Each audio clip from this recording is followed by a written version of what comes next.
today. From GEHA Field at Arrowhead Stadium in Kansas City, it's Week 11 of the NFL on EA Sports.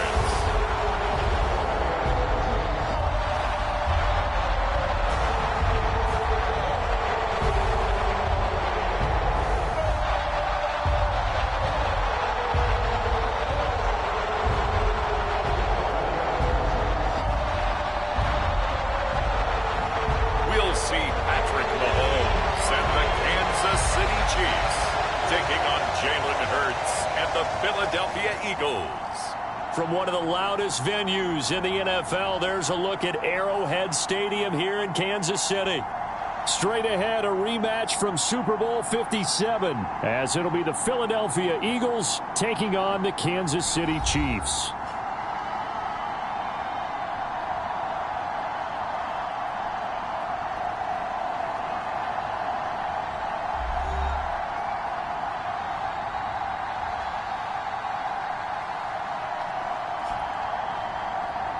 With Charles Davis, as always, I'm Brandon Gaudin. Charles, you talk about storylines in this one. I think it begins and ends with our two quarterbacks, certainly two of the best in the business.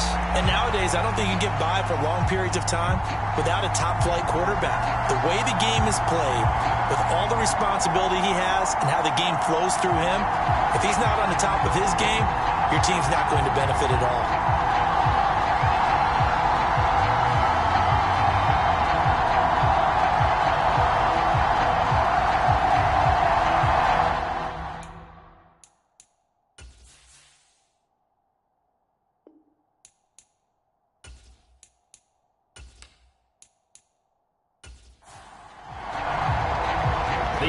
Season has hit high gear, and off we go in Week 11 on EA Sports. And he won't quite make it to the 25.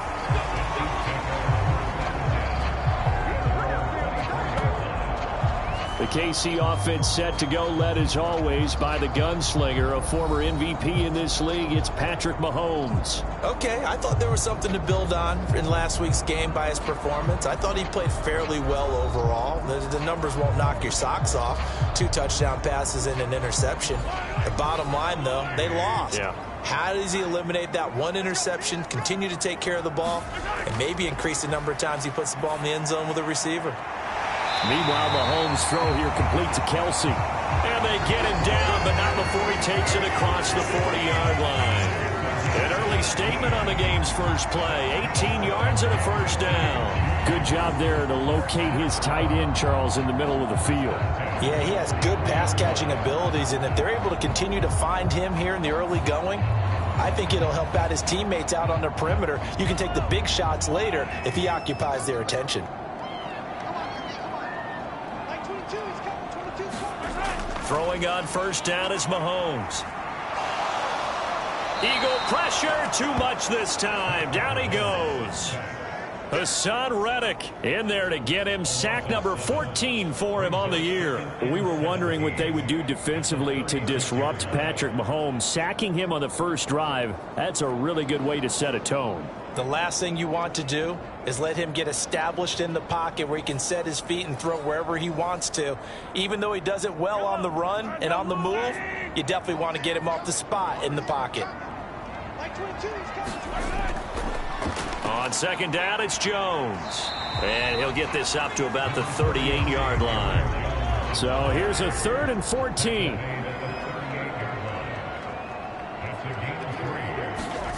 Throwing now is Mahomes. Nowhere to go here. He lost the football.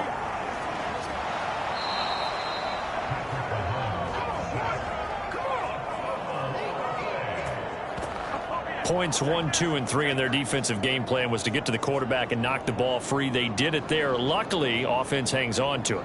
Yeah, that's got to serve as a wake-up call, though, because they can't afford to let the ball go over to the defense and miss opportunities. And I'm not saying it happened here, but you know what a good rule of thumb is when a play like that occurs? You know who usually recovers it? The guy who missed his block and let his quarterback get hit.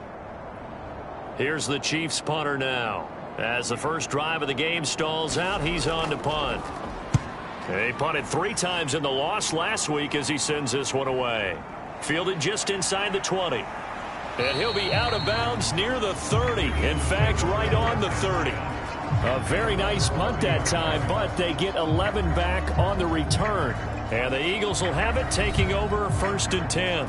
Philly's offense getting ready, and Jalen Hurts ready to lead them. The second-round pick who started his career at Alabama, then finished with an electric senior season at Oklahoma. And he ought to have a lot of pep in his step after last week's performance, because he did exactly as you want him to play if you're a coach. 3 touchdown passes, 0 interceptions, which usually means you're making a lot of right decisions out there. And got him to win. And he'll be taken down right away up near midfield at the 47. Successful start to the drive, 17 yards, and moves the sticks. Certainly no settling into the drive there. They came right out on the first play and attacked the middle of the field for a big gainer and a first down.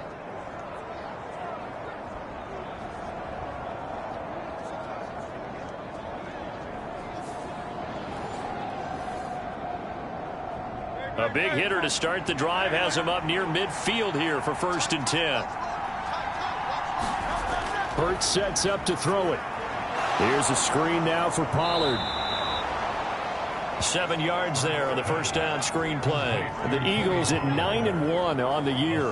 They've been playing their best football of the year, winners of 4 in a row. And I thought that they played pretty well last week. Their execution, their discipline, their resilience, all on display in that victory. They go play action with Hurts. He's going to look deep for Watkins. And that's going to be incomplete. Good effort there, trying to take a shot, but it's 3rd down. Hurts. Work in the middle of the field, and he's got a man complete. And he is going to have an Eagles first down. They needed 3. He doubled that. He got 6. Well, they kept it simple there, CD, only needing the short gain to move the chain, so they didn't want to go with a deep throw. They just go with that safer, shorter throw and able to convert. Nothing wrong with that at all, partner. Check the box, right? Make sure you pick up the first down. Offense is getting established. You're moving the ball. You're not turning it over. Check, check, check. They like what they're doing early in the game. They run it for the first time with Tony Pollard to the 36-yard line. Stop there.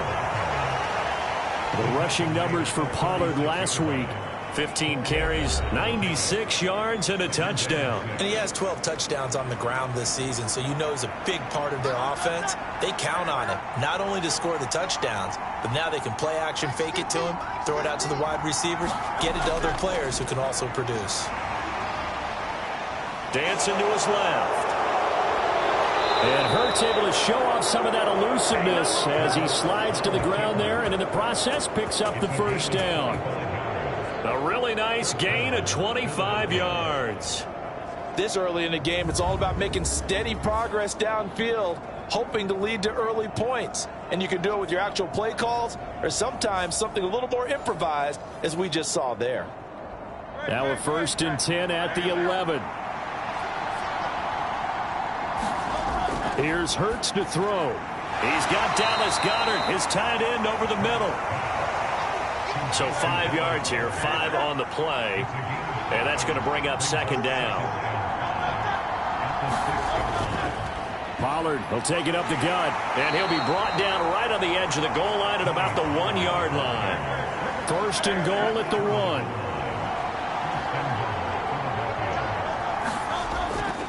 Pollard will take this one in for an Eagles touchdown. So that a great sequence for these guys to begin the ball game. They force the punt on one end, then come right down the field and score on the other. And that's a great example of leaning on each other and building a little momentum that way. How about the defense forcing the punt, turns it over to the offense with confidence, and they take it downfield and score.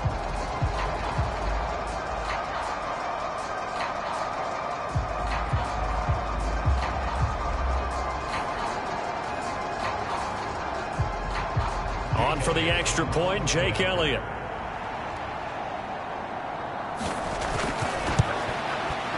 He's got it, and the Eagles lead at 7-zip. That time a 9-play drive, and it ends with a 1-yard touchdown run. Now after the touchdown, here's Elliott on to kick it away. This fielded right at the goal line. And makes it across the 20 as his guys will set up shop at the 23-yard line. Kansas City taking the field for their second drive. And they dipped a game below 500 following the loss last week. And you get the sense that maybe this team's at a little bit of a crossroads here. Yeah, I think that's a really good way to put it, because what's that old malaprop? If you come to a fork in the road, take it. Because this crew, they're losing ground fast. They've got to start winning some ball games.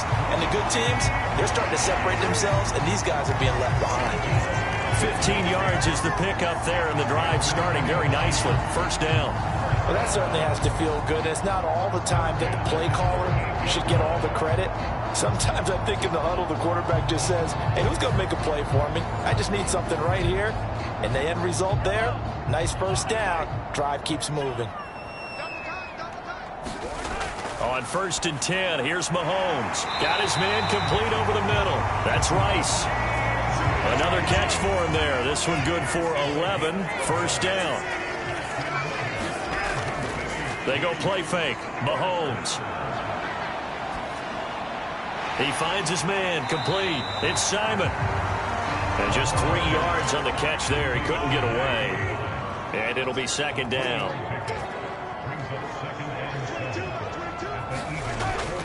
Out of the shotgun, it's Jones. And he'll be brought down, it looks like right at the 40.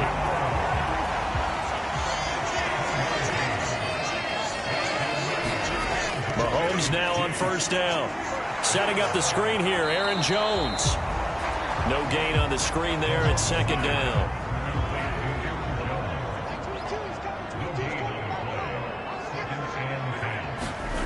Mahomes now to throw. Pressure comes, and down he goes. The Eagles get there for the sack. The defense rising to the challenge and setting them back on the sack. They were in the top 5 in sacks in the league coming into this one. That's their 3rd one in this game. Obviously, pass rush has been a strength of this team all year long. And apparently they're not satisfied with top 5. They want to climb that ladder. Yeah, I think it goes back to their offseason. They decided to make it a priority, and it's working out. Going to need better protection here. 3rd and long following the sack for Mahomes and company. Now back to throw. And that is incomplete. Oh, he had a defender right there with him to force that to the ground. And 4th down now coming up. And he gets it away. A directional kick going toward the sideline. And it's out of bounds. Now we'll see what the side judge says. He says out at the 8-yard line. The field position game, such an overlooked facet, Charles, of an NFL game. But this offense, they're going to be pinned back. What an ideal punt. An ideal punt, and it leads to that term complementary football. Because them doing that puts their defense in a great spot, doesn't it? Gives them a chance. If they want to be aggressive, try and maybe get a safety out of this whole thing, it puts them in that position. Hurts throw there, taken in by Smith. It'll go down as a gain of 6. And it'll be second down. I think defensively you're okay with that. Here in the first quarter, he's going to get some catches, but they rallied to him quickly. And that's what you count on, and I like what you just said. First quarter, can you do it all game long? They catch it, you tackle them, they go down on the spot. Because when you're able to do that and you don't give up big chunks of yardage after the catch, now you put the offense in a position where every series they have to work hard to pick up first downs, and you tend to stall them out when you do that.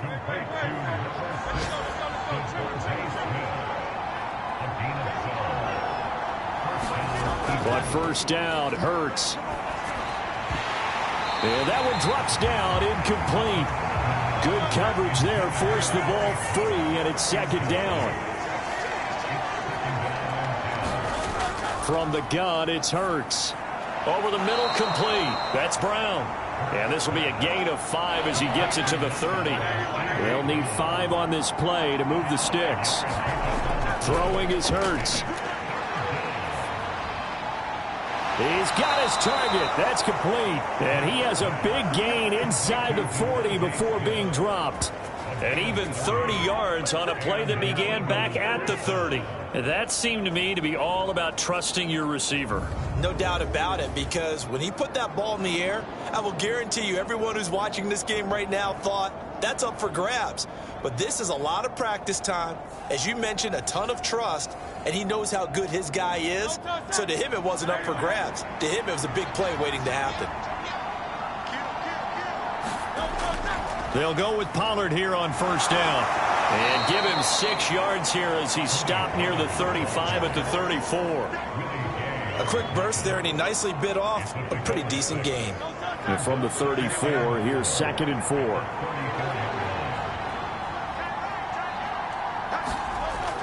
He'll drop to throw.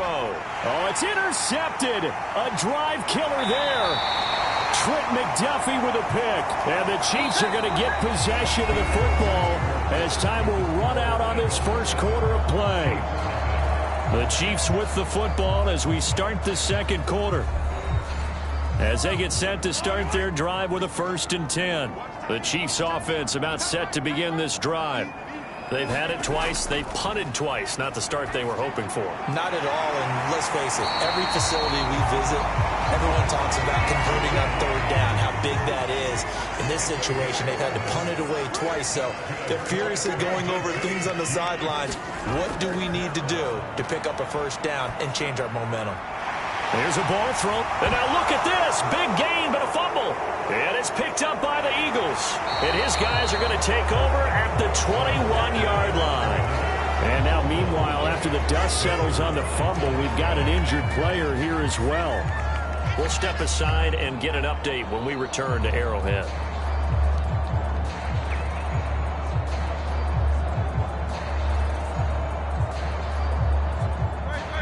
Hurts and the Eagles come up here 1st and 10 at their own 21.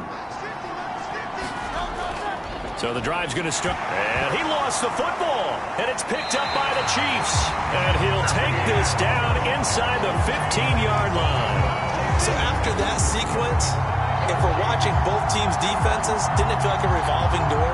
One's on, they think they're off for a while. The other has to come on, they think they're on for a while. Then they're off. Here comes the other one. Just kept turning the ball over. They've got to cut that out. The Chiefs ready to rock again on offense. They take over already inside the red zone thanks to a great return there after the fumble. 1st and 10.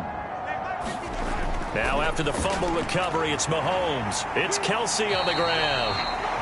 Call it a gain of 6 on the play, and it'll be 2nd down.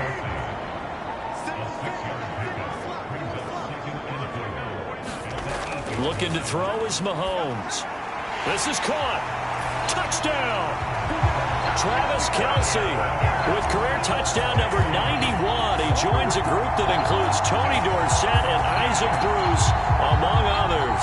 And the Chiefs are an extra point away from evening this one up. The big fella was the recipient there for that touchdown pass, and it seems like more and more the tight end is the guy you have to worry about most in the passing game. Graham Gano on for the extra point.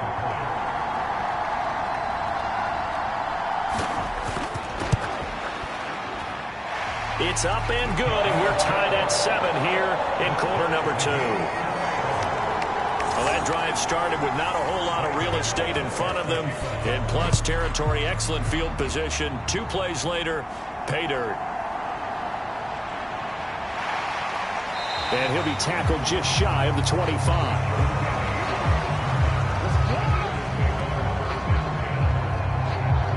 Offense back out there, and we shine the spotlight on the Memphis man, Tony Pollard. I think he's still shaking his head a little. It was his fumble on the previous drive that led to the touchdown that has us tied. And sometimes it's worse on a runner who drops it like that to watch the other team take the ball downfield and score than maybe if they just returned it right away. You know what I mean? Because sometimes what happens that fast, you're right back out on the field.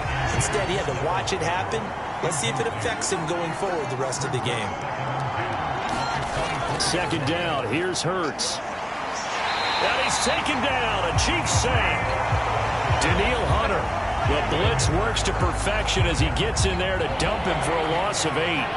And this is a quarterback who's already had success on the ground in this first half, but this time they're able to hem him in. And it's always different when you rush a mobile quarterback as opposed to a guy you know will be right back in the pocket. In this case, you got to make sure the inside pressure and the outside pressure match, and maybe even a second wave to make sure if he squirts free, you've got someone to tackle him. Now on 3rd and long, they'll look to throw.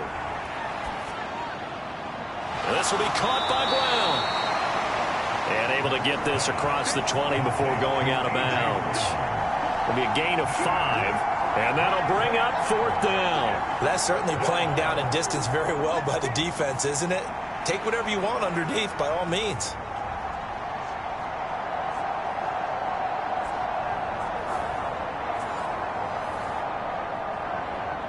On 4th down, punt coming from Braden Mann. He was called on 3 times in the win last week as his first one here's away. And taken right on the 30. And past the 40 before he's out of bounds. So a good punt there, but a nice return of 11 yards. And it's Chiefs football, 1st and 10. KC's offense ready to take over. This drive here beginning probably with a pair of motivated groups. Remember, the offense scored a touchdown on their last time out. Looking to repeat that in Charles's defense. They were very frustrated after giving up 6 the last time on the field. And frankly, it's just a battle of wills in a lot of ways because you know they're both motivated. They both game plan for this drive, and they both have specific outcomes in mind. To me, it just comes down to who can execute better and which side can step up and assert its will over the other.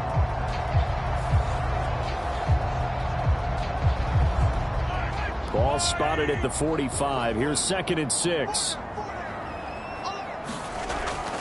From the shotgun, a give to Jones.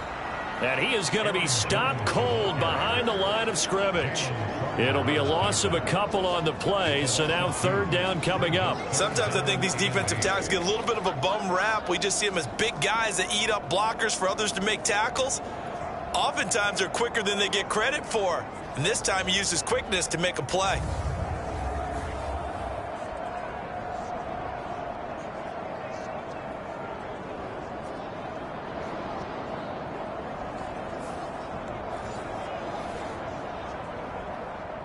Third and 8.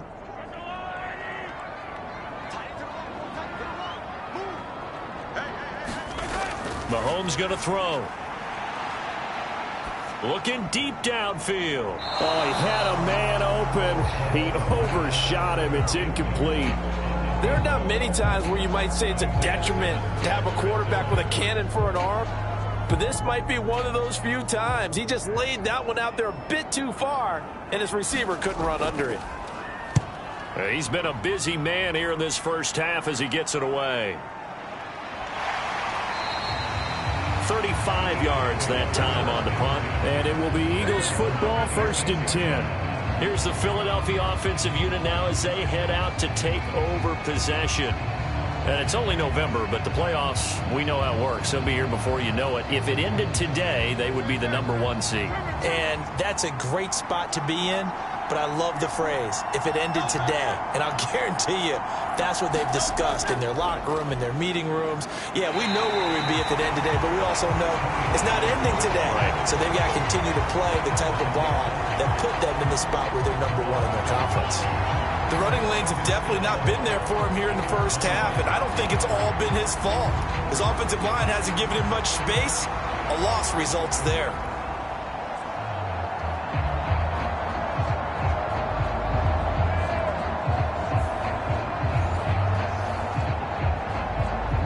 A loss of a yard there to start out. That leads to a 2nd and 11.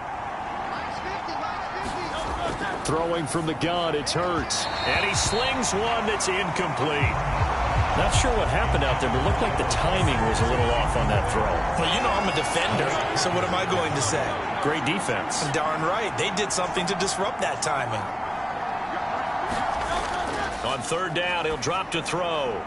That is caught. He's across midfield. Through the middle of the field. Touchdown, Philadelphia! Quez Watkins, his 6th touchdown of the season, and the Eagles have taken the lead. As a former DB, you might not like to see that, but from a wide receiver's perspective, those are the plays they dream of. Correct on both counts, all right? Because once he took off, I mean, let's face it, that should have been done in Big Sky country. Aren't any speed limits out there? And off he went. Glad I wasn't the one trying to chase him. Elliott now to add the extra point.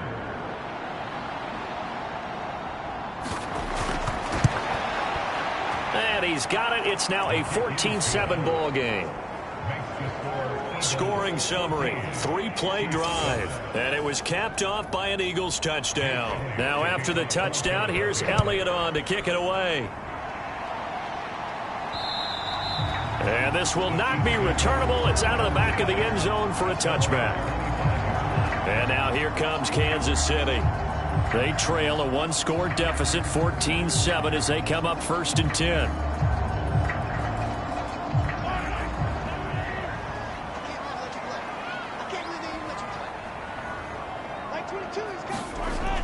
They'll start the drive with a carry by Jones.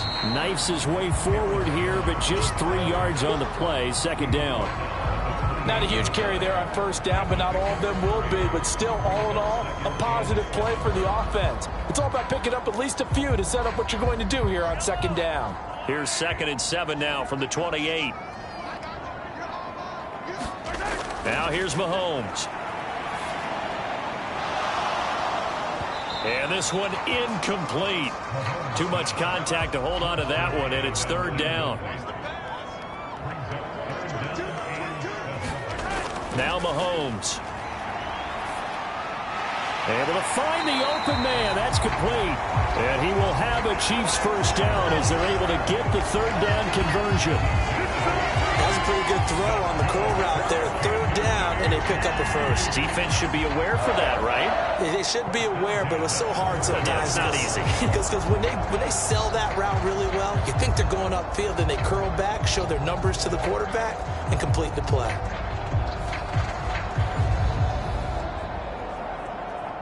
So from the 36 now, 1st and 10. To throw, it's Mahomes. Into a double team, and it's intercepted. And he's able to get it back to the 41-yard line. That pick, his 9th on the season. Remember when we were kids and you were playing Little League Baseball, and they penciled you in the 9 spot in the order? That wasn't so good, was it? Were you in the 9 hole? Or you played the 9 position, right field? That wasn't so great. That wasn't. You're picking dandelions out there. Exactly. But the 9 picks 9 picks, you want that in a big way. That's a great season. Heck of a season.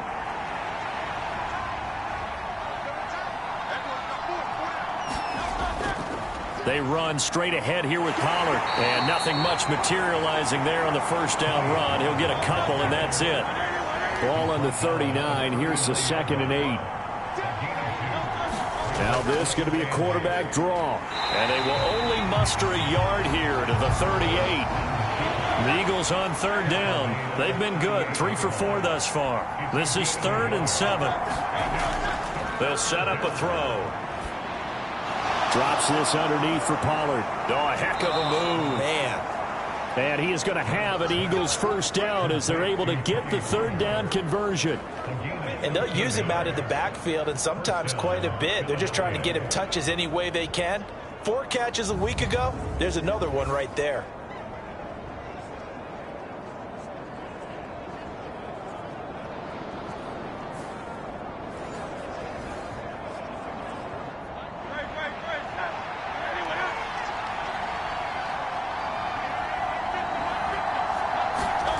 They'll throw on 1st down with Hurts. Over the middle to Smith.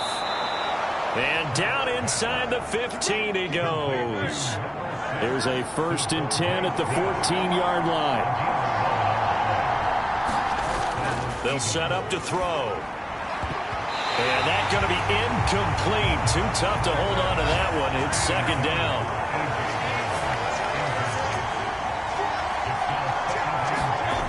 They'll stick with the passing game as he looks to throw. Touchdown, Eagles! A.J. Brown, a 14-yard touchdown. And the Eagles have taken a 2-touchdown lead now. A nice connection there, finding his target, and that'll put 6 up on the board. Just like they drew it up in their playbook and reiterated it on the sidelines, right? Perfect route, a good throw, and the defense, they had no answer for that right there.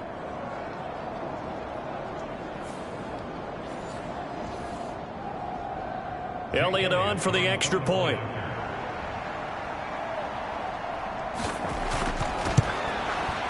It's good, and it is now 21-7. A drive that time of 6 plays. And it's capped off by an A.J. Brown touchdown. Now after the touchdown, here's Elliott on to kick it away. And this will not be returned. It's a touchback, and they'll begin at the 25. And Kansas City's offense now set and ready to go. So now, Charles, this drive maybe a touch more important, trying to erase the memory of that interception they had the last time out. Yeah, and everyone goes through this because even the best in the game, you're going to have games where it just doesn't go right for you and interceptions result. So, frankly, to me, it's all about how you respond, not just the types of plays that you call, but how you carry yourself, how you show your team that you're still with it, and how you continue to lead. Here's Mahomes to throw. He sets up the screen to Jones. And they get him down, but not before he takes it across the 40-yard line.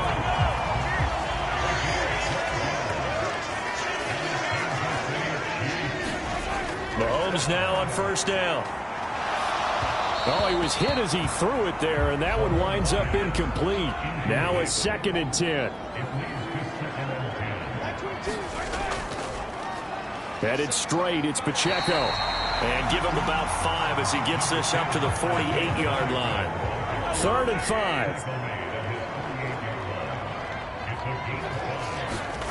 5. Working from the gun, Mahomes.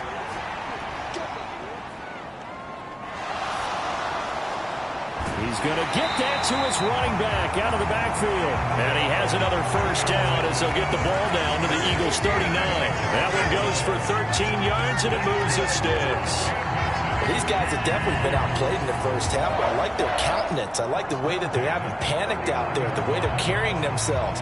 They're starting to move the ball, and what you have to do, maintain your poise and start to put together some drives. So from Philadelphia territory now, here's a 1st and 10 at the 39-yard line. Pacheco gets it up the gut. And he'll be taken down after a short gain as that takes us to the 2-minute warning. Coming up at halftime, I'll go from one personality, that's you, Charles Davis, to another one in Orlando, the coach. He'll have stats and scores from around the NFL. You and Jonathan Coachman both larger than life. No doubt about it. But you're stuck with me in this booth, yes, and he's miles away and smiling. And happy. And Kelsey's going to have a Chiefs first down as he'll get the ball down inside the 30. They're going to look to throw. No hesitations, they go right back to Kelsey. Stopped at the 24-yard line after a gain of 5. Here's a 2nd and 5. Now they'll throw here out of the gun. He finds his man, complete. It's Stevenson. Here's 3rd and a few inches. The Chiefs now going to use the first of their timeouts as they get the stoppage with a little over 50 seconds to go in the first half. Mahomes looks to throw on 3rd down. And that's going to be incomplete. The coverage too good there. The contact popped the ball free, and it's 4th down. Mahomes going to go on 4th down. And it's incomplete. They cannot convert, and they turn it over. Andy Reid went for it, but it won't pan out. And this 11-play drive is going to lead to nothing on the scoreboard. That's another mistake there on the drop pass on 4th, and we've seen him do things like this all game. It's not hard to figure out why they're down by that deficit. They haven't made plays that are going to keep them in the game or win the game all game long. That's another example right there. It all boils down at the end of it to execution. Either you make the play or you don't. On 1st and 10, it's Hurts. And his throw here's incomplete. 2nd and 10. Hurts sets up to throw it. Here's a screen now for Pollard. Oh, he's got a little daylight. And they're going to get this beyond the 40 before he's taken down. The Eagles going to take the first of their timeouts as they'll stop it with a little over 30 seconds to go in the first half of play. They'll look to throw now on 1st down. Looking for Watkins, and it's intercepted. It's Joshua Williams with a pick.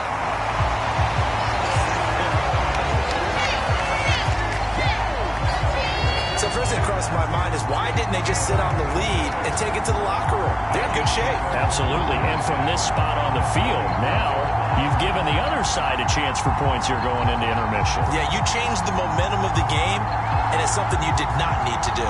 Here's the Kansas City offense now as they get set to take over. And they will begin in field goal range already as they search for a potential score.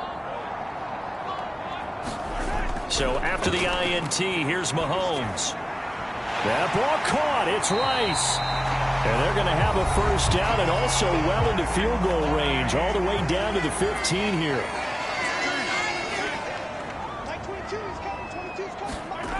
Throwing now is Mahomes. Gets this to his running back, Aaron Jones. The Chiefs quickly now going to use the last of their timeouts as they'll stop it with 13 seconds to play in half number 1. Gano's kick is good. And that will get the disadvantage now back down to 11.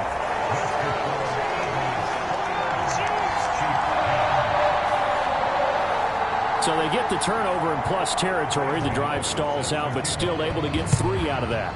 Yeah, we were able to see an offense and a defense kind of mix and match with each other, didn't we? Both of them trying to make sure that they had the upper hand and the advantage. Offense trying to get to the end zone. Defense, of course, trying to hold them to a field goal attempt. And it wasn't a guaranteed lock 3 from where they started. So, you know, the offense has to be happy to come away with those 3 points. So we have reached halftime here in an 11-point contest. As we'll head down to Orlando, that's where we find our man Jonathan Coachman at our EA Sports Halftime Report. Coach. All right, Brandon, thank you very much. The NFL season going to be about 2/3 complete after this weekend, so lots to get to as we check out what's going on here in Week 11. We'll get started over at Mercedes-Benz Stadium in downtown Atlanta. And it's the Saints who are out in front. The Saints trying to hold on and claim victory. Next, we'll stay in the NFC South as we head back here to Florida. Check on the Bucs at home in Tampa. And they have the lead in that one over the visiting Packers. Baker Mayfield with 3 touchdown passes. Finally, we head to the shores of Lake Erie. See what's going on with the Cleveland Browns. As you can see, the score there in the 2nd quarter. Deshaun Watson has thrown a touchdown pass. It was a strong first half for running back Tony Pollard. He had a touchdown run that helped get his guys this halftime lead.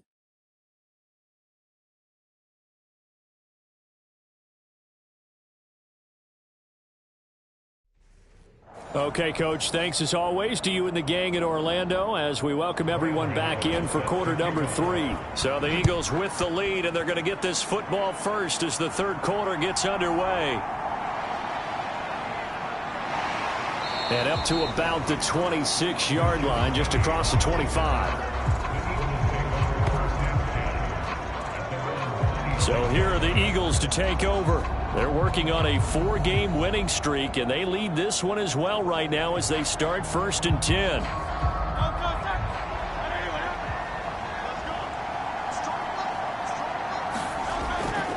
Second half begins with a run by Pollard. 2 yards the loss, 2nd and 12.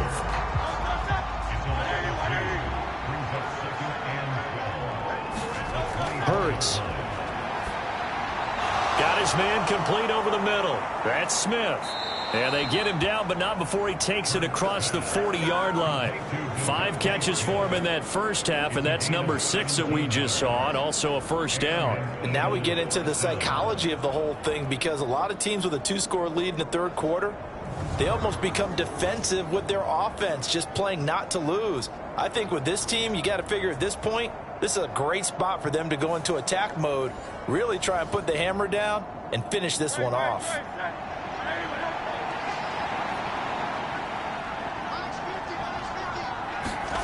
Here's Hurts to throw. Open man is Goddard, the tight end. And he'll be taken down, but not before he gets into enemy territory. 11 more yards that go around, a first down as well. And what a nice example there of a tight end doing exactly what he needs to do. How about how he worked his way to the outside, made sure he secured the catch, and then anything after that, we count that as a bonus. And indeed, he gets enough for the first down. Now on first down, he'll drop to throw it. Over the middle here to Brown. And that's good for a gain of 6, and that will bring up second down.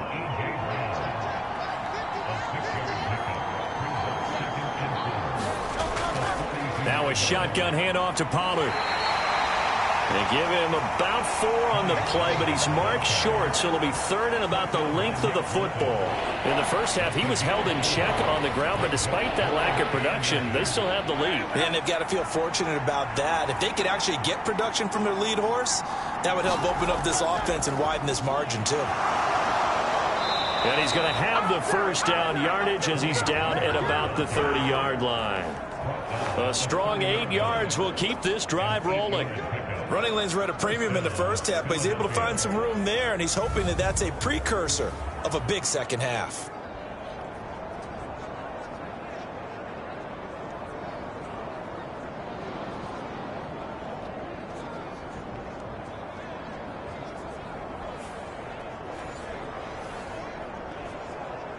So first and 10 now from the 30.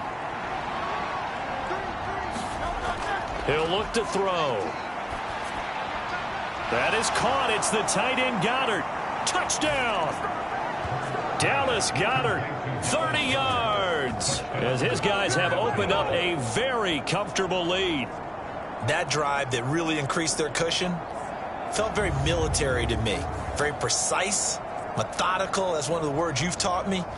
And they just got it done. And slowly but surely now starting to pull away a little bit. Things looking good for them here in the third quarter. Not only pulling away, but you mentioned that slowly but surely. You also drain clock, too, with a drive like that. So you really give yourself an advantage. Elliott good with a PAT. And the lead is up to 18 now. So that winds up a 7-play drive all told. And the drive was all finished off on the touchdown catch by Dallas Goedert. Now after the touchdown, here's Elliott on to kick it away. And there will not be a return here. It's a touchback, and it'll come out to the 25-yard line. So here's the Chiefs offense ready for their first reps in half number 2.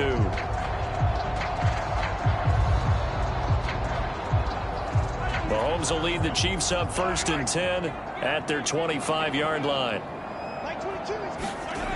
They'll come out throwing here to start the drive. To the right side, it's Kelsey. They'll come up now 2nd and 4 from the 31. Mahomes now to throw. Another pass into the reliable hands of Kelsey. And Kelsey's going to have a Chiefs first down as he'll get this up to the 39. Back to throw here. He finds his man complete. That's Simon. And he gets this one to midfield before he's brought down.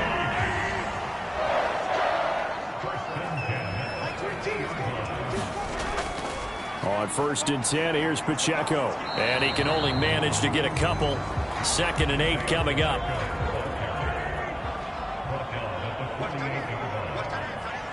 Lazard will go in motion right. Pacheco gets it again on 2nd down. And he's going to take this close to the first down marker as he stopped at the Eagles' 41. Good work to pick up 7 yards there. That gets them into a 3rd-and-1 situation. So they just need 1 yard here to pick up the first down. They'll try and run for it with Jones. And he's going to have the first down yardage to the 35. It's a pickup of 6 and good enough to move the chains. Yeah, once more, strong running, excellent blocking at the point of attack. They've got a nice little drive brewing right here.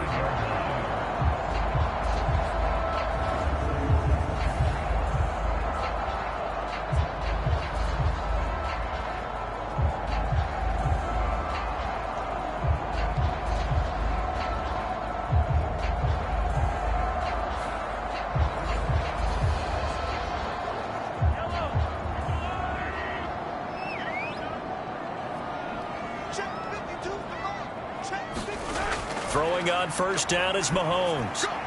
Over the middle, that's caught by Rice. This will be a gain of about 8 to the 27-yard line. 2 yards to go, second down. On play action, it's Mahomes. Throw left side complete. That's Stevenson. And brought down, but not before they get it inside the 10 to the 7. 19 yards on the pickup there, and now they'll have it 1st and goal. And that last throw right there putting him already over 3,000 passing yards now for the campaign. And given where we are in the season, Brandon, you have to think to yourself, if he stays healthy, I think 4,000's a given. I think 5,000 is not out of the question if he stays hot. 1st and goal, and they got to be thinking a chance to get right back into this football game. Looking to throw is Mahomes. And in for the Chiefs touchdown. Travis Kelce with his 2nd touchdown of the game, 4th of the year. And the Chiefs are able to make some inroads here to that deficit. So a very important first drive of the 3rd quarter, Charles, and safe to say, a much-needed touchdown. Which leads to the question, what was this in the first half? Because if they'd had a few more drives like that, they wouldn't be in this situation. But that is the kind of drive that sends a message to the other side. We're going to be here, and we're going to battle you to the end. Extra point try good by Gano. And the lead is down to 11 at 28-17.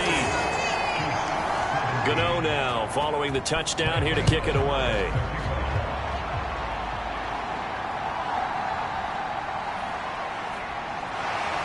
And he'll go down as this drive will start at the 25-yard line.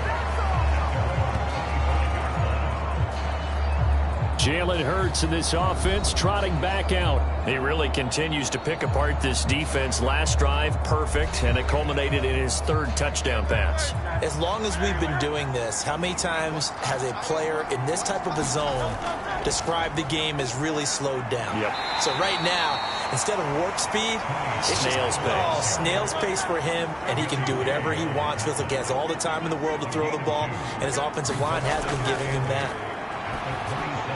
Got a man, it's Brown. And he's taken down, but able to slip across the 35. 11 yards for number 11. And that's a more than acceptable read right there because it's zone coverage, so timing is everything. This time he waits for his man to come open, puts it right on him, and they pick up a first down. So here's a 1st and 10 at the 38.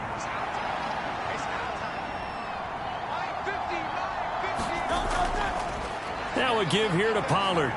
Running right through him. And he'll be taken down, but not before he works it past the 50.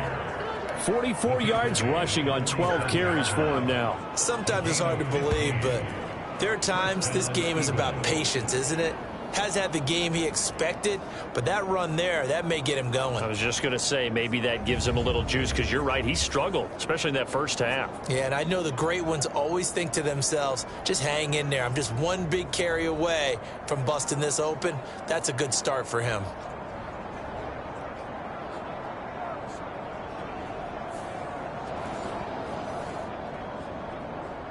So now 1st and 10 in Chiefs territory at the 47. Play action. Here's Hurts. He's got Smith here. And past the 35, he'll be dropped a yard or two shy of the 30. A good gain again. That's now 31 yards combined on those last two plays. I'll tell you what, a lot of those mid-range throws have been available because sometimes teams get too concerned about the deep ball and they leave too much space in front of them. And these guys have been taking advantage so far.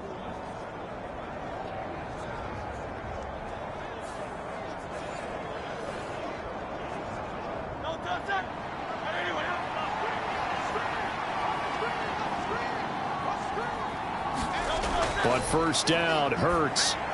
This will be caught by Brown. So from the 26-yard line, here's second down and 5. Throwing is Hurts. Got a man over the middle, and it's complete. Touchdown, Eagles. Tony Pollard. He scored on the ground and through the air. And the Eagles are able to stretch out their lead. Getting your back involved, what's the importance there in the passing game? Well, oftentimes you can create mismatches because who's going to cover him? And you get him into space, which is where he likes to operate with the ball in his hands. Oftentimes makes people miss, gets that run after the catch, and off he goes. And into the end zone. Elliott now to add the extra point.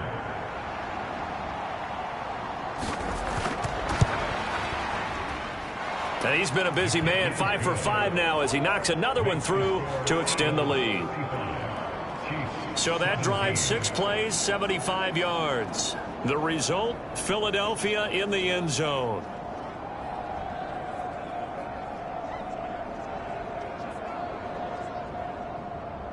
Now after the touchdown, here's Elliott on to kick it away. And from back there, a wise move. He'll just sit on this one, and it'll come out to the 25. The Chiefs offense set to go. I kind of feel like they've reached a do-or-die point in this game, Charles. If they're going to try to pull off an impressive comeback, it has to start right here, right now. Yeah, now they've got a final chance to get out of this situation, but they also understand they've got to move the ball and move it fast. In addition, they need to save as much time so they can get 2 more possessions. And that's going to be a Chiefs first down as he's got this past the 35 to about the 37. But they've certainly been successful throwing it around in this game. That's allowed them to move the ball on offense. But I've got to tell you, to watch them run the football and successfully, I'm not taking sides. But to see the ball in a running back's hands, oh, that's football for me.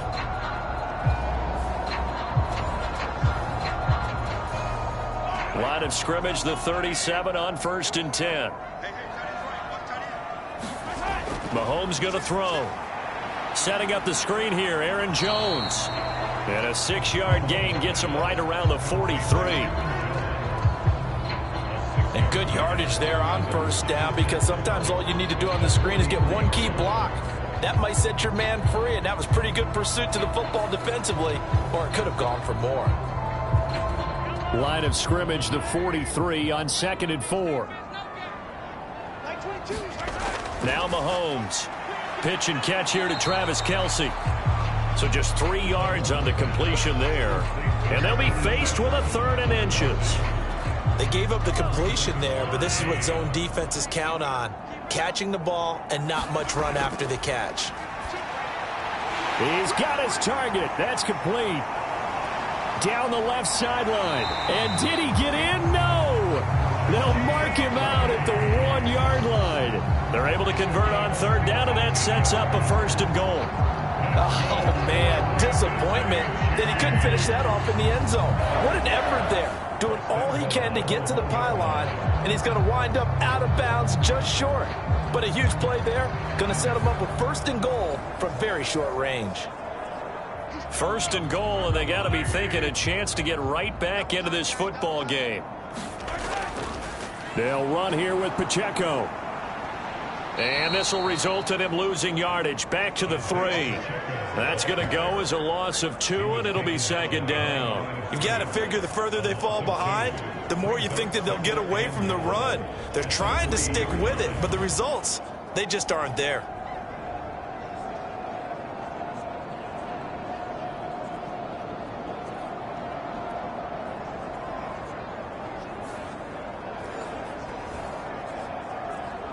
So they're backed up to the 3-yard line, 2nd and goal. Once more, it's Pacheco. And he is in. Touchdown, Kansas City. Isaiah Pacheco, his 7th rushing touchdown on the year. And the Chiefs are able to get a score back in the final stages of this 3rd quarter.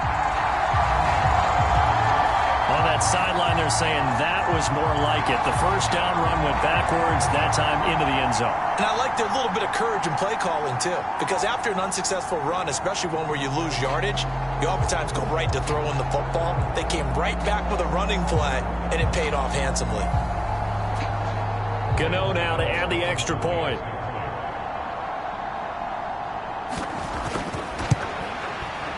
And that one makes this an 11-point deficit now. So the drive there took 6 plays. And it ends with a 3-yard scoring run. Gano now following the touchdown here to kick it away.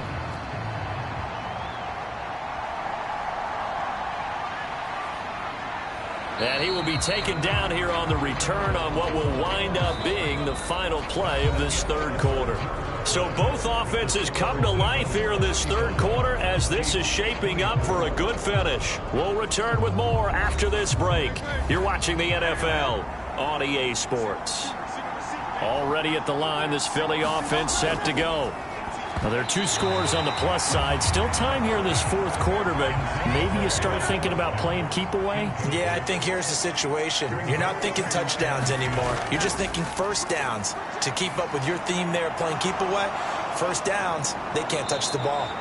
And down right around the 32-yard line, 4 yards on the pickup. And this offense on 3rd down today, they have been superb. 5 for 6 to this point. This will be 3rd and 6. That is caught. And he is going to have an Eagles first down as they're able to get the 3rd down conversion. He's been the go-to guy. They needed a big play there on 3rd down. Went his way. It worked out. Doesn't matter whether they've scouted it or that they think he's going to get the ball. He has a knack for finding his way open and completing the connection.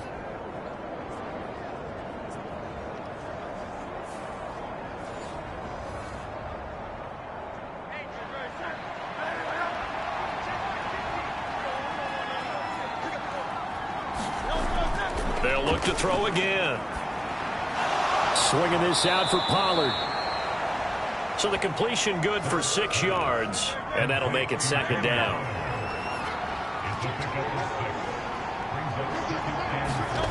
From the midfield stripe, they'll look to throw. Quick slant to Brown. And he'll be brought down with a first down as the tackle's made at the Chiefs' 36.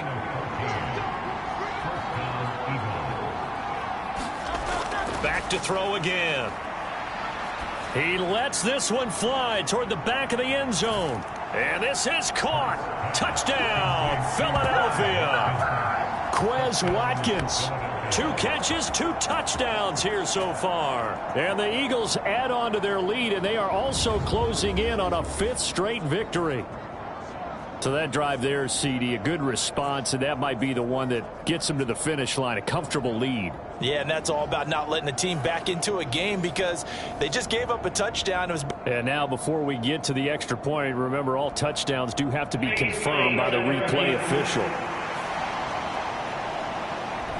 They're taking a peek at whether or not those feet were in bounds, and obviously a big call here in the end zone. And not just the feet. How about the hands? How is the ball possessed while the feet are hopefully getting down in bounds? That's what they're trying to look at to see if it all comes together. So they called it a touchdown originally, and this will stay a touchdown after the video review, so they had it right. Elliott good on the extra point, and the lead is up to 18 now. That time a 6-play drive, and it was capped off by an Eagles touchdown.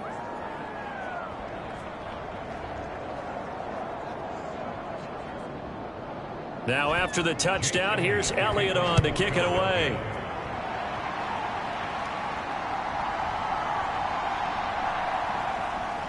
And they'll get him down inside the 30 at the 27.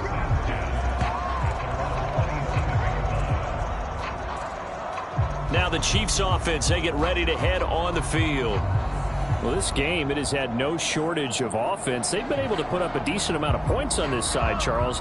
They just have not been able to keep pace with the other offense they're going against here. Yeah, that's a good way of pointing things out because now it's not a total loss because, as you said, they've scored some points, so there's some plays they can build on, moments where the game plan actually worked. But overall, though, they were just out-personnel. They were going up against a team that's playing at an elite level. Here's 2nd and 10.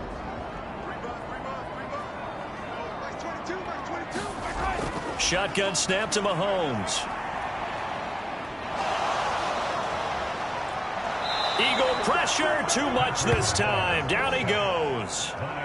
They push him back 8 yards that time on 2nd down. Well, partner, you and I will be headed to the airport, but after this game, when it's interview time, someone's going to ask this quarterback what hurt worse, the interceptions or the sacks. His whole day, it's been rough. Barring a miraculous comeback, this offense isn't going to win this game, but he's probably going to say what hurt most is the loss. Going to need better protection here. 3rd and long following the sack for Mahomes and company. Now back to throw. The throw here right sideline falls incomplete. We've seen this quite a few times in this game. Offensive line unable to keep leverage, unable to keep people away, facing a lot of pressure. Fortunate just to get rid of it. One of the reasons they're down is that inability, though, to stop the pressure. We saw another example of it there. Here's the Chiefs punter now as the drive goes backwards, so he's on to punt it away.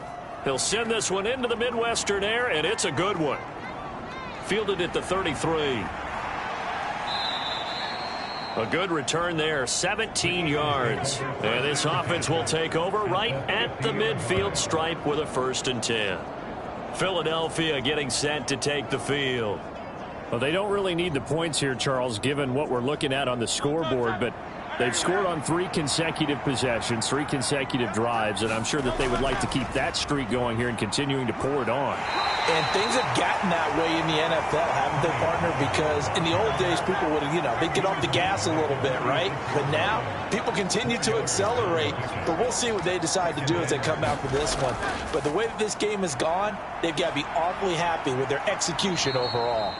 Call it a gain of 4 there, so it sets up a big play here. 3rd and a yard. Brandon, I've got to think this offensive line has got some smiles on its faces. And I know it sounds crazy, but they practiced for this back in training camp. They knew they'd be in situations where it'd be extra defenders in the box coming after them, trying to keep them from locking down a game. Right now, they want to show the world they're up to the challenge. They only get 2 there, but on 3rd and 1, that's all they needed to keep the drive alive. Brandon, when a defense just simply can't get off the field on 3rd down, and we all know how important that down is for both sides of the ball, you often feel like you're just a step behind whatever they're doing offensively. And one of the differences in this game, no doubt, 3rd down conversion, and that is going to be a story they'll talk about after this one. So from the 39 now, they'll come up on a 1st and 10. Hurts going to keep it running right.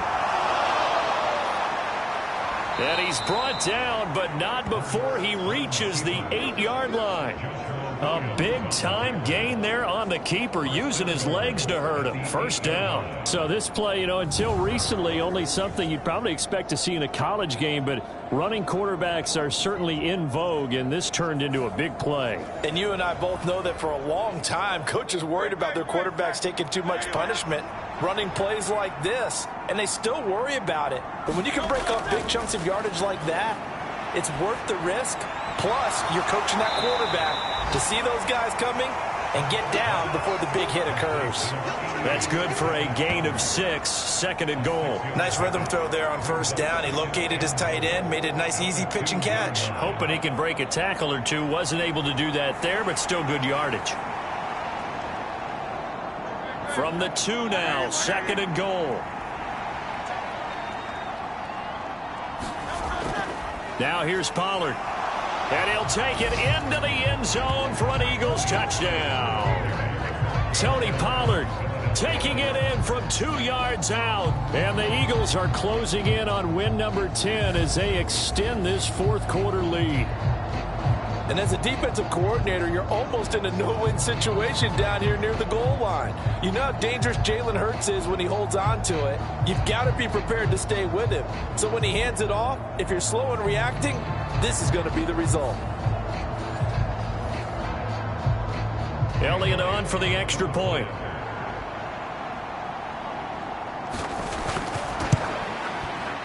And they open the lead up now to 25 points. A drive that time of 6 plays. And it's culminated by a 2-yard touchdown run.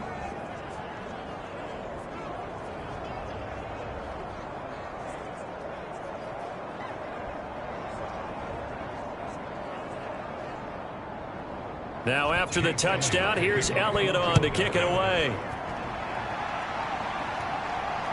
This taken in right around the goal line. And he brings us out past the 20 to the 24.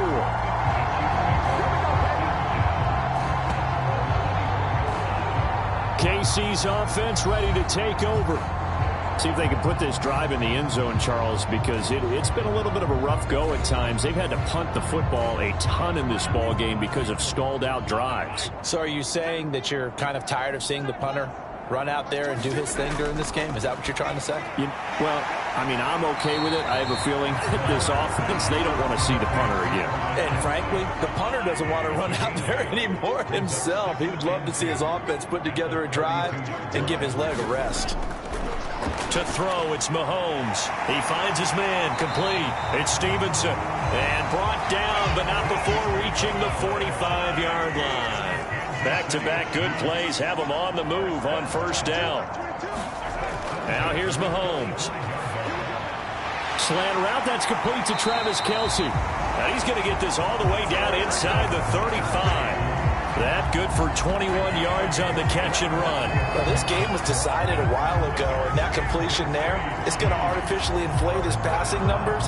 So right now, the only one really applauding probably his agent as he thinks about angling for a new contract.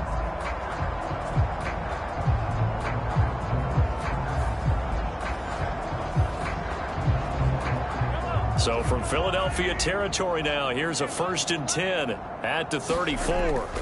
Here's Mahomes to throw. That one caught by Rice. So give him 5 yards there on the pitch and catch, and it's 2nd down.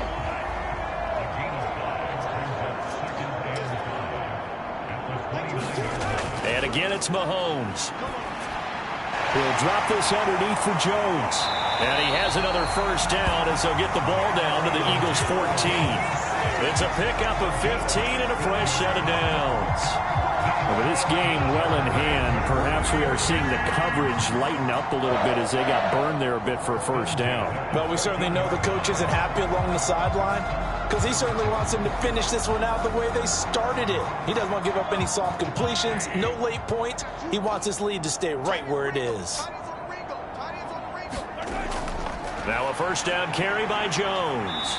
And now they're inside the 10 as he's brought down at the 9. From the 9, 2nd and 5.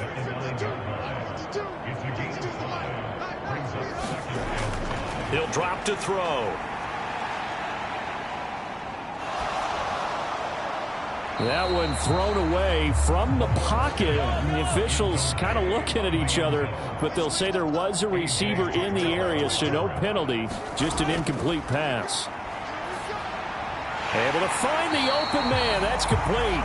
Yeah, the Chiefs are going to have 1st and goal as they try to finish off this drive with 6 points.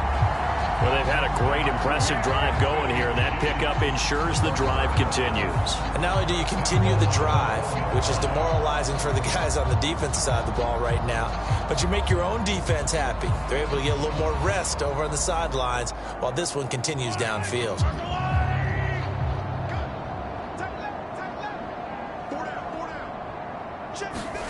From the gun, it's Mahomes. To the end zone, but it's incomplete. Another shot from the 1 on 2nd and goal. Here's Pacheco. And they will stop him after a fairly minimal pickup. And we are inside of 2 minutes left in this lopsided affair. 3rd and goal, try to make that scoreboard at least a little more respectable. Now they'll throw here out of the gun. Looking end zone, but it's incomplete. And a field goal obviously means nothing here. They're going to go ahead and go for it on 4th down. And they'll let the fullback try and take him home. And he didn't get there. Knocked backwards to the 2-yard line. They tried to let the fullback pound it in between the tackles, but he stopped up short. And this Eagle defense stands tall down near the goal line. They'll run with Pollard to begin the drive. And he's able to get him a small cushion before being taken down at the 5, a gain of 3. And they'll come up 2nd and 7.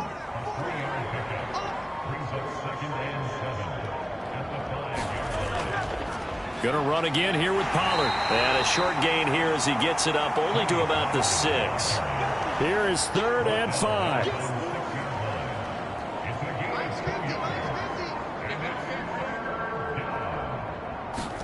Hurts sets up to throw it. Work in the middle of the field, and he's got a man complete. And he is going to have an Eagles first down as they're able to get the 3rd down conversion.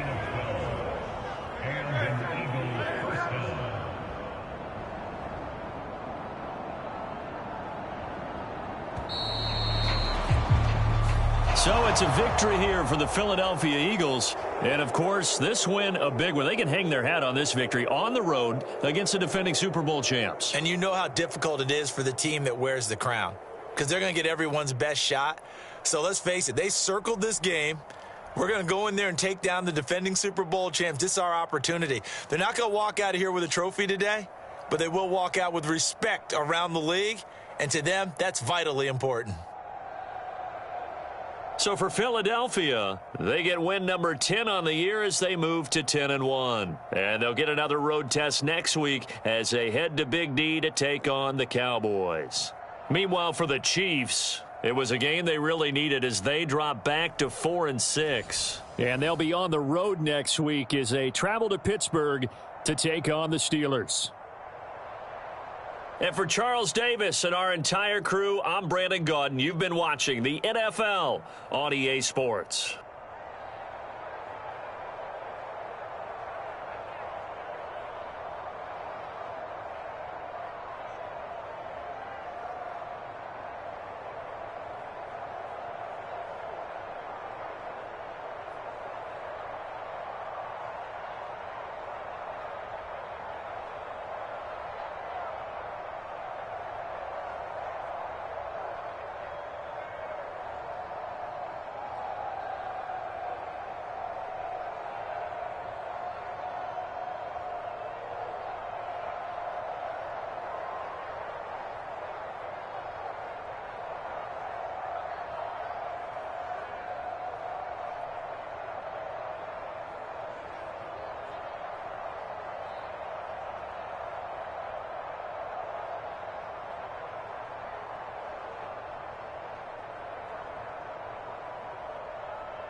today. From Bank of America Stadium in Charlotte, North Carolina, it's Week 11 of the NFL on EA Sports.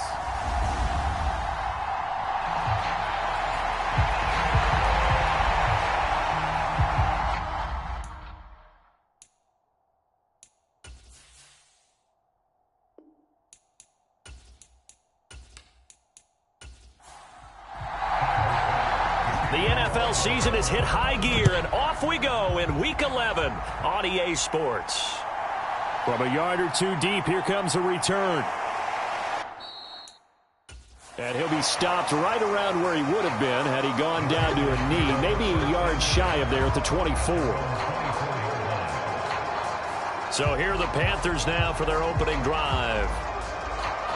And they'll be led out by a guy who has a couple years under his belt in the NFL, their third-year quarterback. Not sure what you thought, but I thought it was appropriate when he walked into our meeting with his arm totally encased in ice, because he threw 5 touchdown passes last week and won the NFC Offensive Player of the Week award. Yeah, but reading the paper this morning, and he said, gosh, I actually thought I should have got 6 or 7. But still, it was an amazing performance a week ago. Boy, I'll tell you what, if he thought he should have had 6 or 7, that's a guy who's an absolute perfectionist, not just greedy. The numbers for Sanders last week, 21 carries, 75 yards, and a touchdown. When a winning streak stretches this far, you start to wonder if a team is truly unstoppable. And here's a guy who's been very much the legs that have helped drive this team to wins week after week. And even when teams have keyed on him and tried to slow him down, he's still gotten the job done enough to avoid a loss. Talking with him in pregame, though, he thinks that this week could be his biggest week yet. On 1st and 10, it's Sanders. And a lane slow and materializing there as he'll get maybe a yard up to the 45. They work now on 2nd and 9. Young. And that'll be incomplete. Took a pretty good shot as he tried to pull that one in. Couldn't hang on, 3rd down. Young now. He's got his man, Jennings. And he's got a first down as the tackle made at the Bills' 38-yard line. 17 yards on the pickup there, and the drive will continue. So opening drive, 3rd down, they go with a slant. It works. And I'm wondering when the league's going to figure it out, because everyone throws it on 3rd down. You expect pressure, so you want the ball in the hands of the quarterback quickly. It's a 3-step route ordinarily, and you're throwing it where you see the receiver breaking towards you. So it's an inside route. Everyone likes it, and it's executed very well. Young looks to throw on 1st down. He's got his tight end. It's Tommy Tremble. And they'll wind up getting this one all the way down inside the 20. 22 yards on the catch and run, a 1st down. His position, and he's listed as a tight end, but he certainly doesn't run like one, and that's what we're seeing more and more coming into the league. Those guys who can run, make plays after the catch, and gain that additional yardage. And using that speed there to turn it into a pretty nice little gain.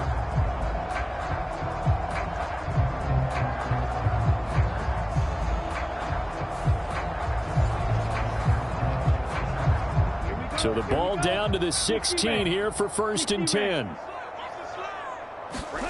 To the air once more, Young.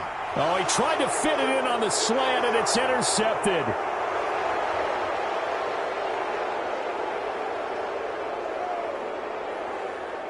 And he is going to score. It's a pick 6 and a Bills touchdown. Well, it's only the first quarter, but that's a quick shift of momentum right there, because they were driving the football before that interception, and then not only, Charles, do they throw the pick, but it gets returned all the other way for the score. I think the important thing here was that backed up in their own territory, this defense didn't blink. They hung in there, waited for the offense to make a mistake, and as soon as they did, they capitalized in the biggest way possible. It's Tyler Bass on for the extra point attempt. And it's 7-0 Buffalo. So the defense creating some points, not only getting the interception, but then returning it to the end zone for the pick 6. So they throw the pick 6. They'll get another shot at it now as this one's in the air. taken at the goal line. And they'll get him down right around the 25, actually the 26 officially, so a net gain of 1 there. The Panthers coming back out onto the field for their second drive. They are back over the 500 mark for the season. Got there with a win a week ago, their second straight victory. Well, they've definitely gotten better as this season has gone along, and from what I can tell, they know their roles. Everyone understands how they fit offensively, defensively, and this team now has an identity, and they're playing to it and playing well. So not quite a first down just yet as they come up on second and less than a yard. And Young's throw there incomplete. An incomplete pass on second down leads us to 3rd and inches. Young will set to throw. Oh, he brings it in off the deflection. And he is going to have the Panthers first down as they're able to get the 3rd down conversion. Ooh, partner, that one was close. That one almost turned into 6 points for the guys on defense. Yeah, because you can jump those out routes, take it the other way. Yeah, so close, but instead it turns into a nice play for those guys on offense.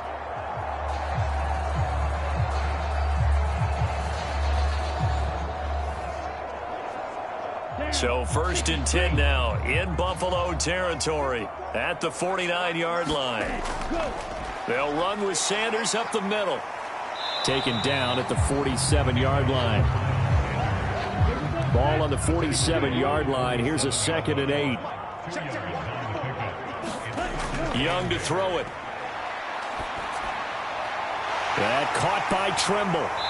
And he'll go down, but not before getting this inside the 30. Following the play now, they're going to stop the clock here as a man is shaken up. Hopefully, obviously nothing serious here. Medical staff, though, going to take a peek, and we'll take a break.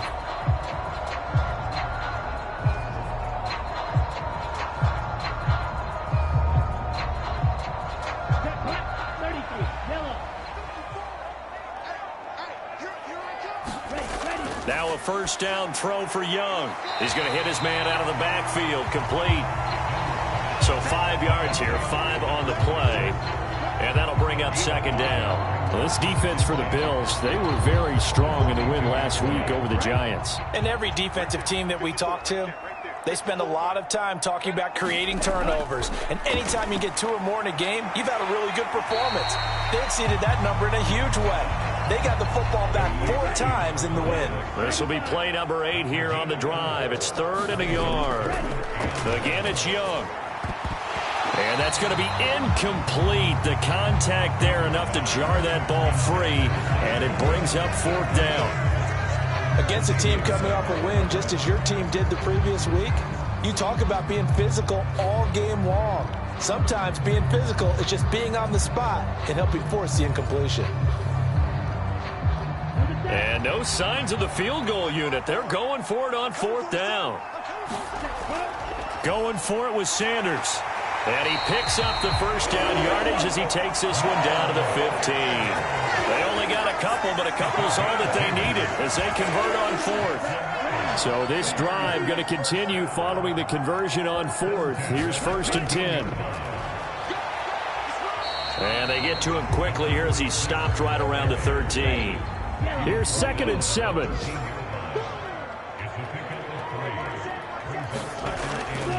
Up the middle they go with Sanders. And he'll be taken down here at about the 11. They'll come up facing 3rd and 5. Young working out of the gun. Keeps himself upright. Oh, Young loses it. Now this is picked up by the Bills. Look at the big man rumble. And this is going to be brought back for a Bills touchdown. Huge, huge play by the defense, not only to force the fumble, obviously, but to return it for a touchdown. And I know it's no fun for anyone who plays offense, but isn't it fun to see how a defense rallies when there's a fumble return and everyone tries to find someone to block and bring it all the way home? I always like their celebrations because they don't get there that often. No, they're not choreographed very well usually. Tyler Bass now for the point after.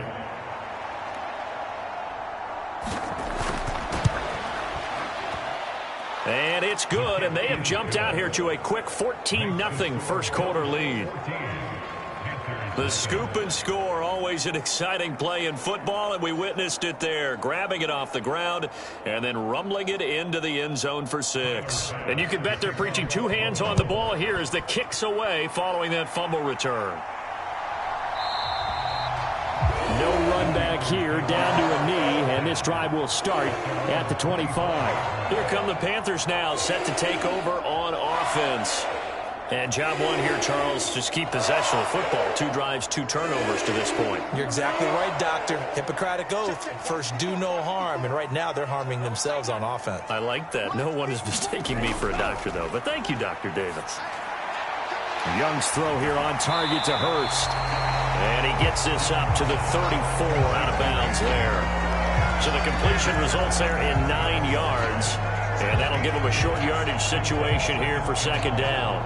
I know sometimes we can get fooled when we watch him make catches, as we just saw him do there, because he really looks like a wide receiver the way he goes about his business. Yeah, 230, 240 range. Yeah, not super huge.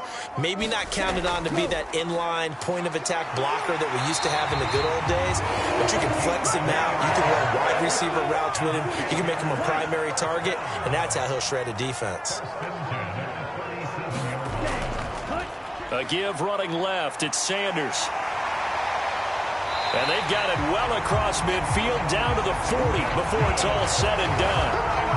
46 yards now on the ground on just 7 carries. Well, they came into this game saying it was important that they set the tone and show that they can run the football. And I believe that they've done that here in the first quarter.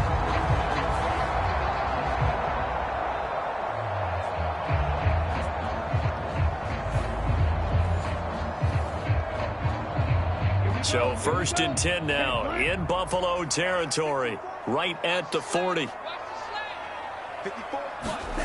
Looking to throw, Young. Short throw hauled in by Trimble. And a nice job to break free of 1 tackle, but it slowed his momentum somewhat, and he's taken down right after. Second down, Young. And that is incomplete. A lot of force bearing down on him there. He could not hang on. It's 3rd down. Young to throw it. Looking left side, and he's got a man. That's Jennings. And he gets us down inside the 35 before going out of bounds. Give him a gain of 5 on the completion. And that's going to make it 4th down.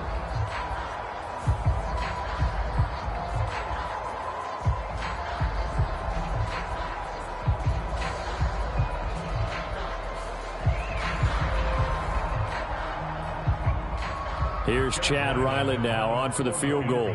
On the left hash, officially it's called a 51-yard attempt. And that's off the right upright, and it bounces away, no good. And this will remain a 2-touchdown game.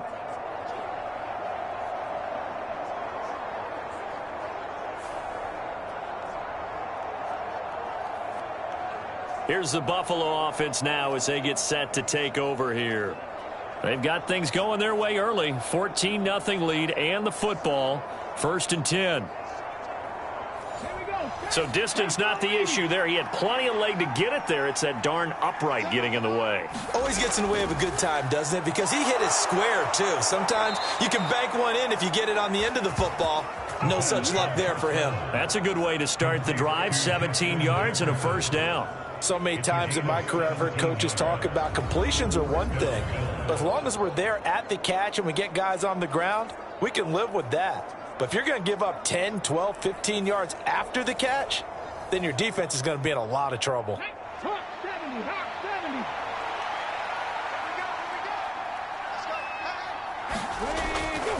Now a first carry for the brother of Dalvin. It's James Cook. Flashed the stick skills, but didn't get a ton from it. Stopped short of the 35. There are the numbers for Cook from a week ago.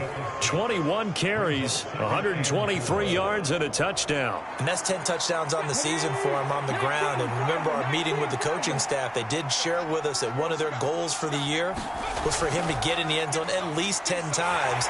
And that ramps up into their bigger goal to try and get 20 overall as a team. 3rd and 3.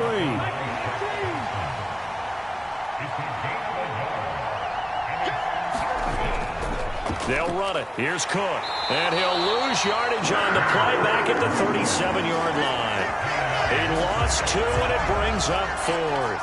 No daylight for him to run through there, and he ran into the defensive tackle, and that guy blocks a whole lot of daylight as it is. He is truly a big man who just made a big play.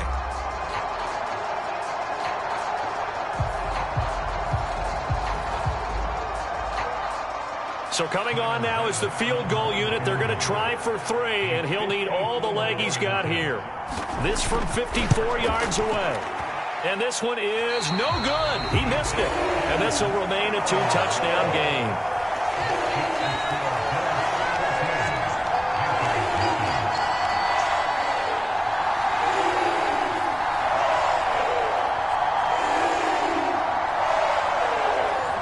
So it's an empty possession, and as a kicker, not the way you want to start your day's work.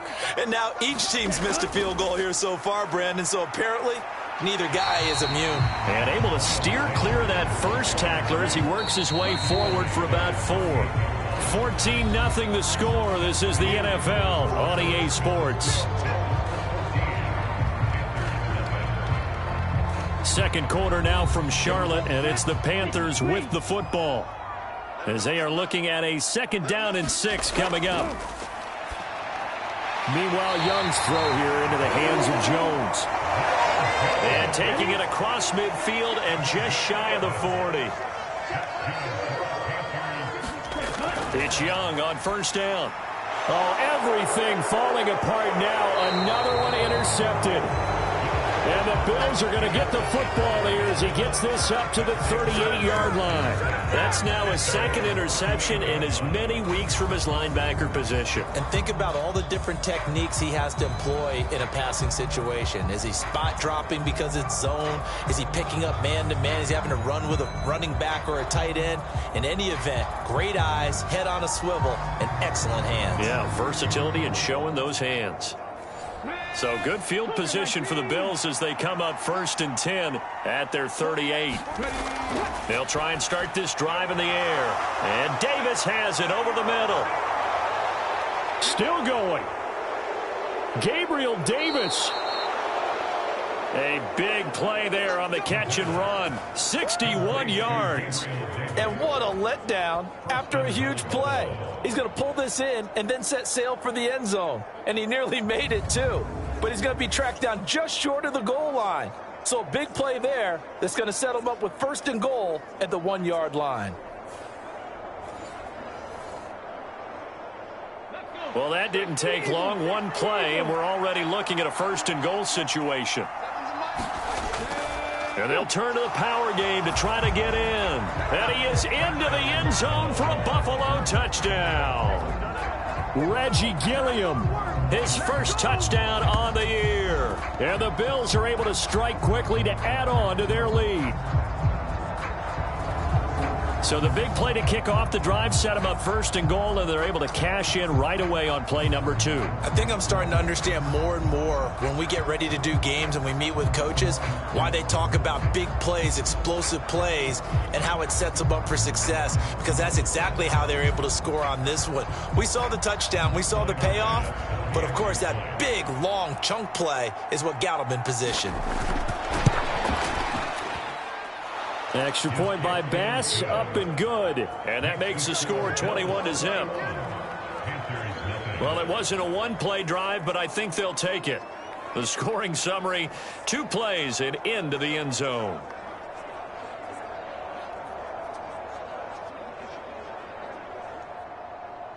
After the touchdown, Bass to kick it away.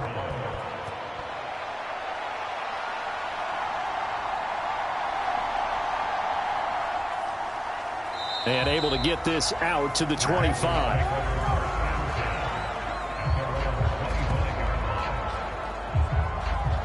Now the Panthers and Miles Sanders headed out for another drive. They're behind in the first half here, CD, but it's not through any fault of their running back. He's had a strong start to this one. And you're right about that, partner, because watching him play, you would think that his team is in the lead. He has been a lot of fun in this contest. Now let's see if they can actually make something happen and put more points on the board behind his efforts. Yeah, I'm curious to see, Charles, if they can play complementary football and get that passing game going as well. Young to throw again on 2nd and 10. And he drops it incomplete. And their struggles continue here. This offense so far on 3rd down, 2 for 5 to this point. This is 3rd and 10. That throw by Young incomplete. Out is Rigoberto Sanchez on 4th down to punt this thing. He was only asked to punt once in the victory last week as he sends this one away. Here's Austin. Gets past one man. It'll be 37 yards there on the punt. And the Bills will take over the football with a 1st and 10. So here are the Bills to take over. They've gone 2 months without a loss. 8 straight wins for them. And they've got the lead here in this one as well, trying to make it 9 in a row. So good starting field position for them here as they come up 1st and 10 at the 45. They start the drive with Cook. And no room that time, getting it to about the 46. 2 minutes gone by, 2nd quarter. 2nd and 9 now. Complete. Jefferson the target. And they're well past midfield, just a yard or 2 shy of the 40.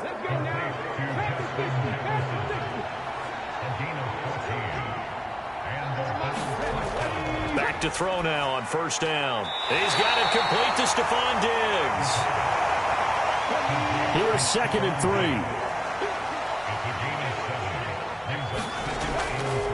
Now Cook running right. They juked him, and he's able to get it down to the 25-yard line. We'll get a pause here. There appears to be a Panther who is shaken up on that last play. While they come out and take a look at him, we will step aside for just a moment.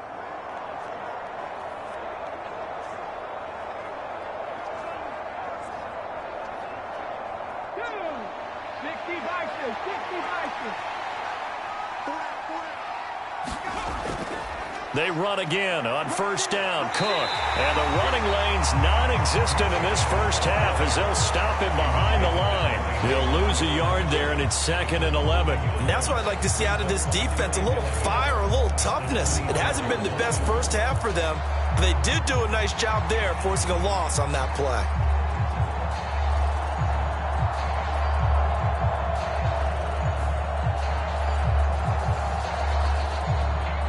Looking at a 2nd and 11 now after the loss.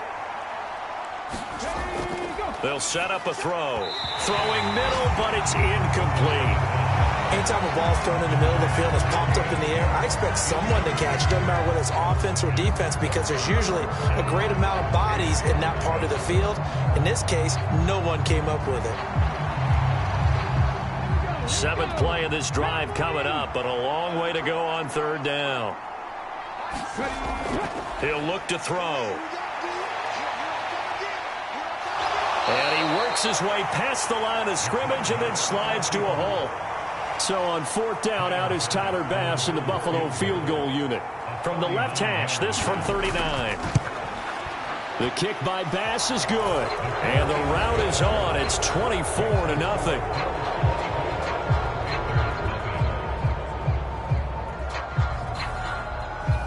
So this lead, Charles, just continuing to swell here in the 1st half. That's interesting. When we talked to them prior to the game, they told us that their game plan was take no prisoners, and they've lived up to it so far because everything has worked. No guarantee that'll continue. But all in all, this coaching staff's got to be very pleased by what they've seen. Here's the Carolina offense as they get ready to take over here. And we don't want to call this desperation time, especially in the 2nd quarter, but you're down. You don't want to. Well, no, but let me finish. Okay, my bad. You're down 3 scores already. You've done nothing offensively, nothing on the scoreboard. That's not a good combination. I think you just called it desperation time. I think you did. But let's face it, you mentioned this to me in a break earlier in the game. The energy level hasn't been there right from the start. We've noticed that. They've got to find a way to get on their toes and start punching instead of retreating, to use a boxing analogy. Now Young. It's caught by Sanders. And he'll be out of bounds across the 30-yard line. So they'll come up 1st and 10 now from the 33. Young. There's Trimble, the tight end. It'll go down as a gain of 6, and it's 2nd down. Now Young. Open man is Mingo, complete. And he'll be stopped right at midfield.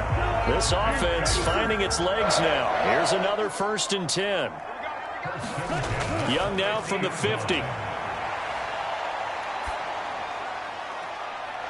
Open man left side. It's the tight end Trimble. And he is out of bounds, but not before he's inside the 30. A well-executed 22-yard gain. Good job there of getting his tight end involved because he lines up on the right side of the formation, just works his way across the field. I really like how they were in sync on that one. He spotted the open gap in the zone, and his quarterback found him, and they get a 1st down. Here we go. 45, 1. Ready, go. On 1st down, Whitfield. 5 yards is the tally on 1st down. That brings up 2nd and 5. Oh, that was a thing of beauty right there. Look at how quick those blockers fired off the line once the ball was snapped. That was an O-line on a mission, all in sync, and the defense is lucky that play only picked up 5 yards. And Young's throw there incomplete. And on 3rd and 5, this will be the 8th play of the drive. Now here's Young. He's got his running back out of the backfield. And he's got a 1st down as a tackle made at the Bills' 12-yard line. 12 yards there as they move the chains. And I don't think there's any question that this offense is going to need to hit on a few more plays like this. It's been a difficult first half for them, to say the least. And I do believe if they want to get back in this game, they need to start right now. It's kind of like making adjustments. If you try and wait until the half, it's probably too late. They need to get going right here.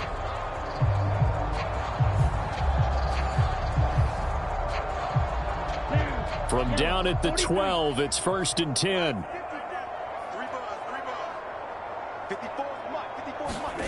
To throw, Young. Nothing open downfield, so he'll throw it away. Young's incompletion on 1st down leads to a 2nd and 10. Again, he'll drop to throw. And Jones has it over the middle. And the Panthers are going to be set up with a 1st and goal on a pass play that moves them all the way down to the 1. Sanders, no signal, and now they say he did not get in. He is stonewalled at the 1. No gain on the play, and it's going to be 2nd and goal. This is a critical sequence here for this offense. Things really haven't gone their way so far. This could be their chance to get back into it, but they've got to find a way to punch this ball in. Sanders again. And he's going to blow his way in for a Panther score. Miles Sanders, his 8th rushing touchdown on the year. And the Panthers get a bit closer. It finishes off the drive with a touchdown run, Charles. Remember, he also had a catch on this drive as well. And that's what running backs want to be in today's NFL, a complete back. 3 down, stay on the field, run it, and catch it. And he gets it done. Chad Ryland now to add the PAT.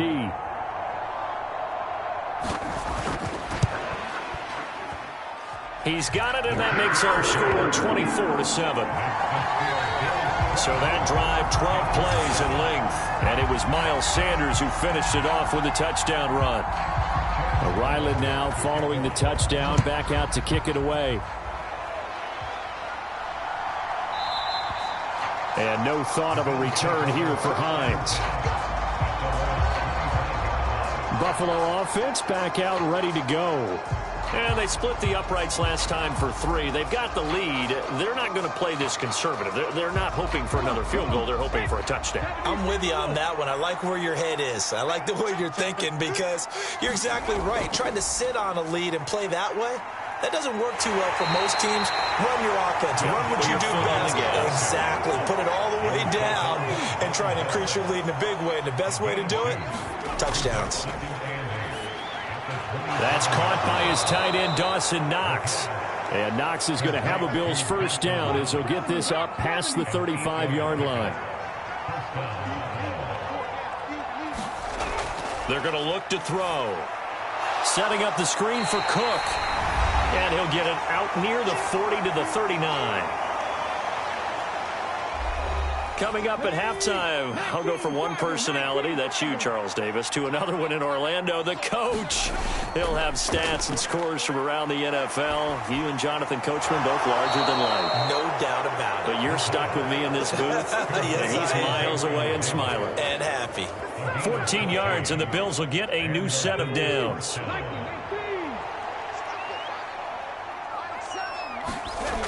They'll stick with the passing game as he looks to throw. Pressure comes in. He's brought down. It's a Panther sack. The sack recorded. It's a loss of 5, and now it's second down. That's a step in the right direction defensively here because you're facing this sizable deficit. They're going to need more plays like that. A good sack, though. Good effort there. And what you're hoping is, as you said, a step in the right direction.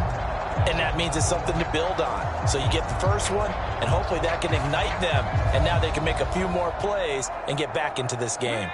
Got to assume this defense will be charging again here. It's 2nd and 15. Sliding out of the pocket. All that gets him is just a yard, and now it's 3rd down. They need a crafty play call here. 14 yards is what they need to try to convert this thing.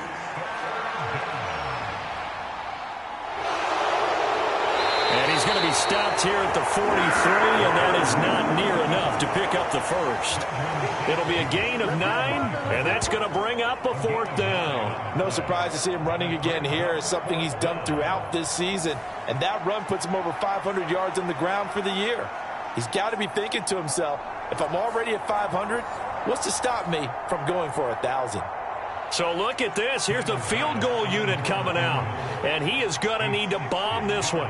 They spot it on the midfield stripe. So it is a 60-yard attempt here. And he missed it.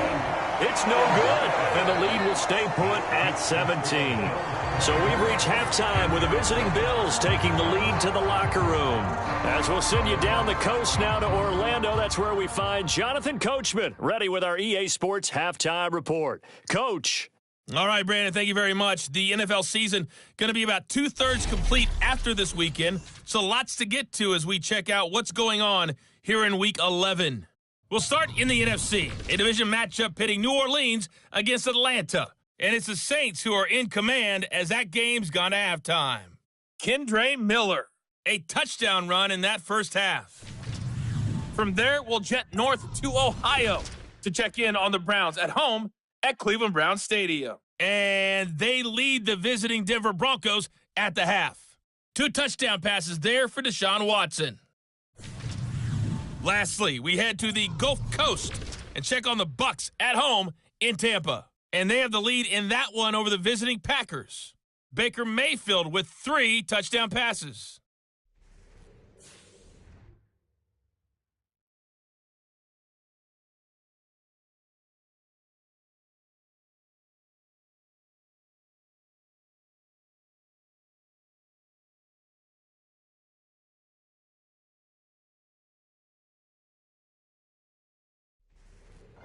All right, Coach, thank you, and we welcome everyone back for quarter number 3.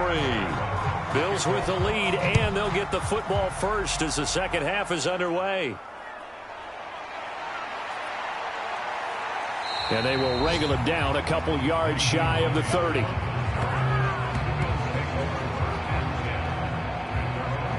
The Bills offense set to take over to begin quarter number 3. As this offense takes the field to begin the opening drive of the second half, Charles, remember in that first half, good through the air and really all around an outstanding offensive performance. Absolutely. They've reached the end zone several times. The passing game working awfully well, and most importantly, partner. Yeah, they went into the tunnel with a lead. They come back out with that lead. Absolutely. NFL coaches, we know they're perfectionists in a lot of ways, but they had to like what they saw in that first half. So from the 37, here's 2nd and a yard. Looking to throw. It's complete to Cook. Down the sideline he goes. And he's going to get it all the way down to the 10-yard line. A big play here for Buffalo. 53 yards. And the offense is saying to itself right now, if only they were all this easy, because he was wide open. And once he made the catch, plenty of room to work his way downfield. That was a breakdown on the defensive side of the ball, one that they want to fix immediately. On the set.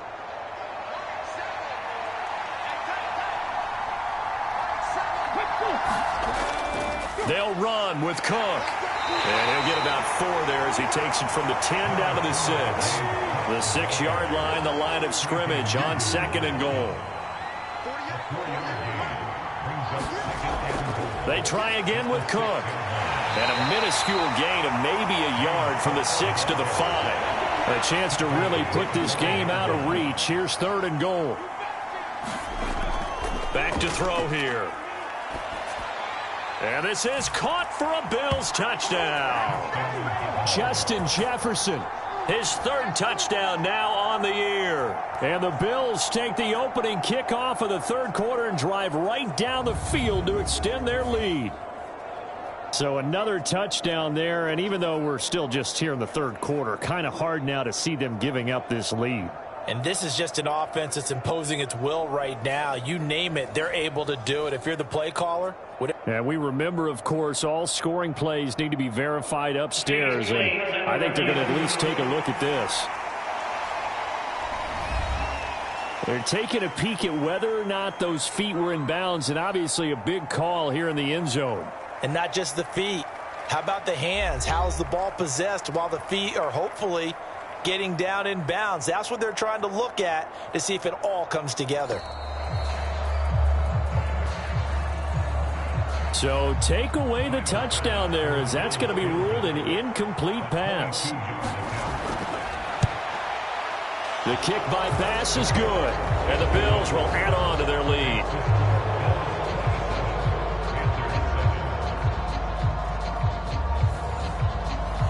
Well, they picked up right where they left off in the first half. First drive after the break, they come away with 3 and increase that lead. Yeah, and you just want to keep building on that lead, don't you? Whether 6 points or 3 points, take everything you can get, keep maneuvering, keep adding to it, keep making it difficult for them to come back. The Panthers offense now, they head back on the field for their first possession of the second half. Here we go, set, black 40.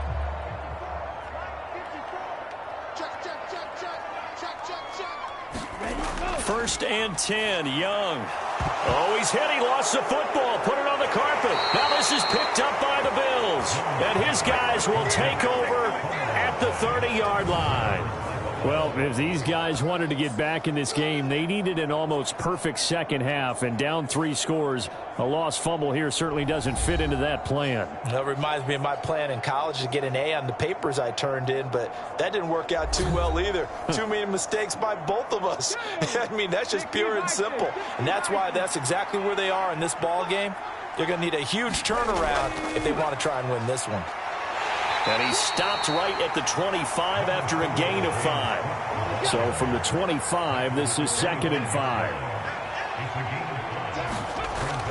They'll set up to throw. Oh, that's into double coverage and intercepted. And the Panthers are going to have the football here at their own 18-yard line. Well, still down quite a bit here, several scores, but yeah, at least that's a start, Charles, getting the interception here. And look, we're still in the 3rd quarter, so this thing not done yet. You're right about that, Brandon. This defense, they haven't quit on this game. They stayed with it and got an interception and handed the ball back to their offense. And what you wonder about is the team that just threw that interception, they've got to be careful about developing a sense of complacency and thinking this game is over.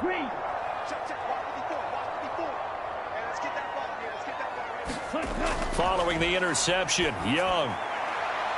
And he's going to find his man out of the backfield. That's complete. Just a gain of a couple there. And that's going to bring up second down. All defenses worry that whenever anyone catches the ball and has a head of steam come out of the backfield, it can turn into a big play with missed tackles or he runs through people. But they were right there waiting, and they stopped him for a minimal gain. From the 20, here's the 2nd and 8.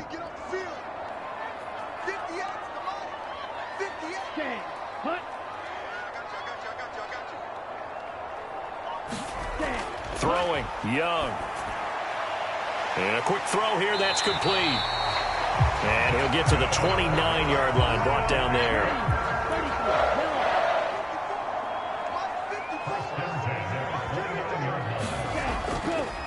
Here's Sanders. And he finds a little bit of room, enough for 4 yards. It'll be second down.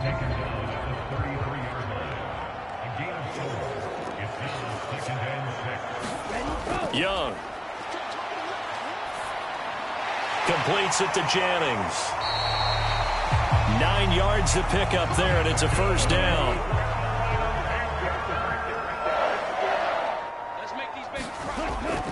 Sanders toss left side. And he is going to lose yardage here. 2 yards the loss, 2nd and 12. But these guys going to chop into that deficit? They're going to have to do a much better job in the run game. Caught behind the line of scrimmage, no yardage to be found.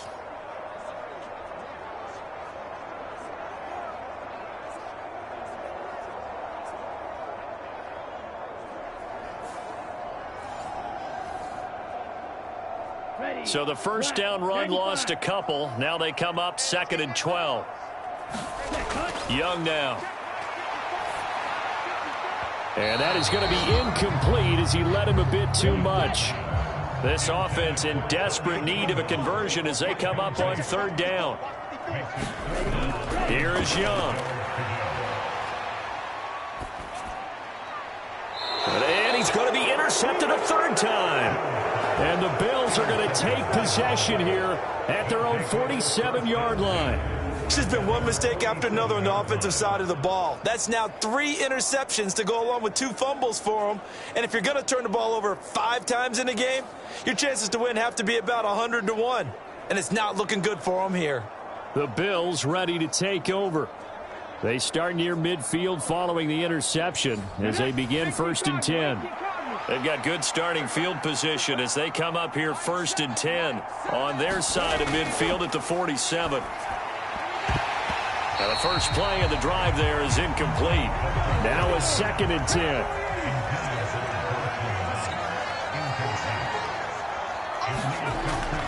They'll drop to throw. And now look at this. Big gain, but a fumble. And it's picked up by the Panthers. And the return stops just a few yards shy of midfield. They'll spot the ball at the 47-yard line. Well, number 1 on the list of things not to do when you're up 3 scores in the 3rd, that right there, give the football away. I love when you speak like that. You know how doctors talk about taking the Hippocratic Oath, first do no harm? You just did the football-cratic one right there. Don't give the ball away when you have a lead that you can lock this game down with. 38.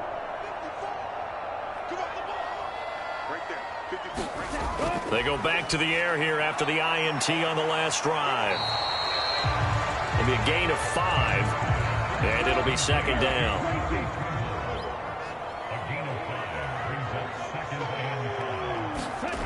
Young will set to throw. Caught on the right side by Jones. And he gets it inside the 35 and just shy of the 30. It's a Carolina first down on a gain of 16. That was a nicely run slant route, and what the receiver's trying to do is make the defender think he's going upfield for a deeper route and then breaks it off, usually after about 3 to 4 steps, and cuts towards the middle of the field. And now what he's trying to do is use his body to keep the defender away from the football and give the quarterback a really nice target. From the 32 now, here's 1st and 10. Now a carry for Sanders, and he'll work this forward for about 3 at 2nd down.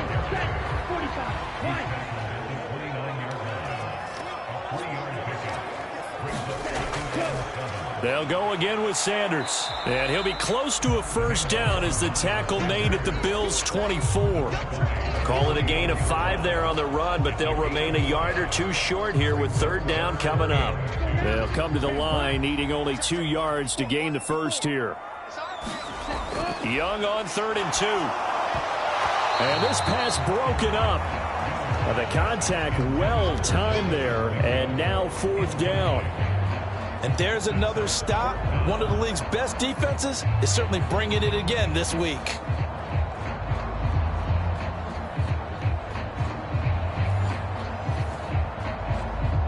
I guess they figure they got to start taking some chances. Here's a big one in this third quarter as he'll go for it on 4th down. Pass taken in by his big tight end. And he'll be taken down, but he does have first down yardage. They only got a couple, but a couple's all that they needed as they convert on 4th. So this offense able to convert on 4th, and now a fresh set of downs here, 1st and 10. Here's Young from the shotgun. And that is incomplete. Oh, the coverage a little too good there, and it's 2nd down. Well, they certainly aren't letting up today, partner, because they've forced big turnovers already, and it's been incredibly tough for them to get yards against, let alone put points up on the board. And some determined running there as he'll pick his way down to the 12-yard line. 72 yards for him on the ground now as he has been terrific here this afternoon. A big hole there. How about him handling the point of attack? Just positioning himself so that run could go right off of his backside and deep into the secondary.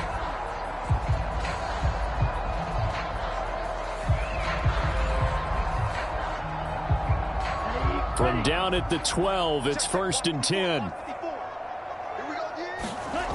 From the shotgun, it's Young.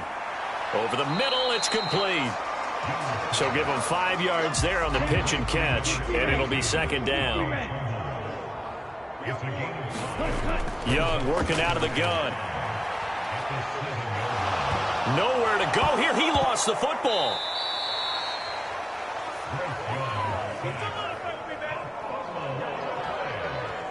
Second time in this game, Charles, the ball has squirted out from his hands. Luckily, his teammate was there to pounce on it. You're right. Got the lucky bounce, able to retain possession.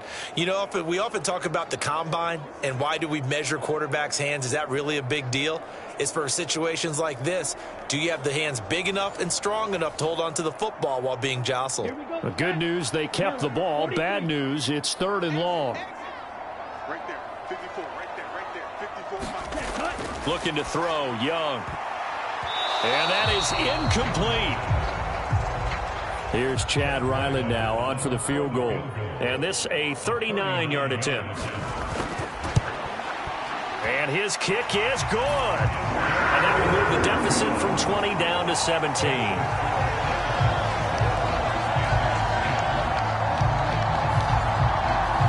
Well, certainly happy they were able to force the fumble, Charles, but wish they would have gotten in the end zone, only getting 3 points there and still facing this second half deficit. And they also will understand it's going to be a whole lot tougher to force another turnover the rest of the game because that offense, they're going to be all about ball security from here on out. Back now on offense, the Buffalo Bills.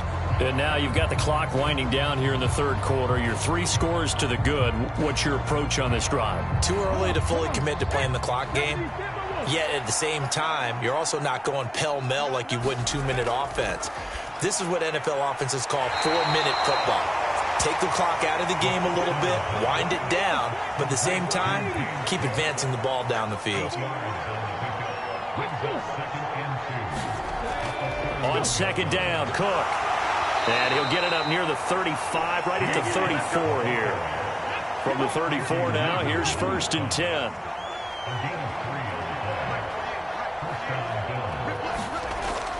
They run it again with Cook. Takes it to about the 37. Yeah, I don't know if it's exactly a win-win, but if you're on offense, you'll take that kind of a run, all right? It was kind of stacked up, found a little bit of yardage, and frankly, they're pretty close to staying on schedule on offense. The playbook is still open for the coordinator.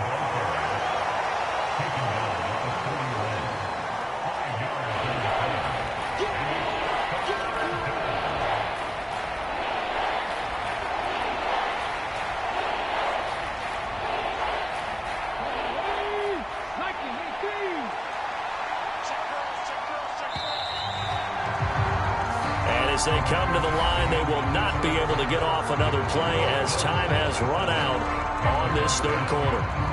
We'll return with more after this. You're watching the NFL on EA Sports. The offense on third down, 0 for 3 to this point. They could use a conversion. This time they face a 3rd and 2. And he's going to be a yard short.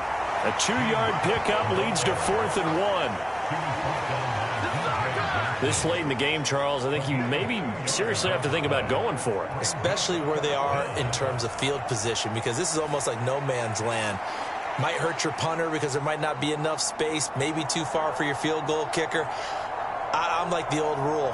Possession is 9/10 of the law. Possession is 9/10 of winning the game. Go for it. Get the first down. Close it out.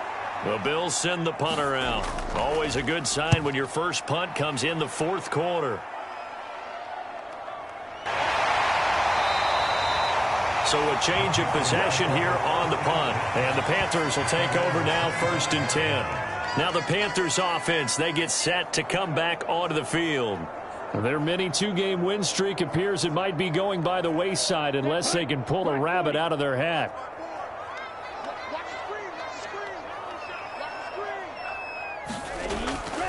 It's Young off play action. And that is incomplete. He couldn't hold on through the contact. Brings up 2nd down. Young to throw it. A quick throw there going to be batted away and incomplete. So back-to-back incompletions, and that has them staring at a 3rd and 10. Young to throw it. Work in the middle of the field, and he's got a man complete. And he is going to have a Panthers first down as they're able to get the 3rd down conversion.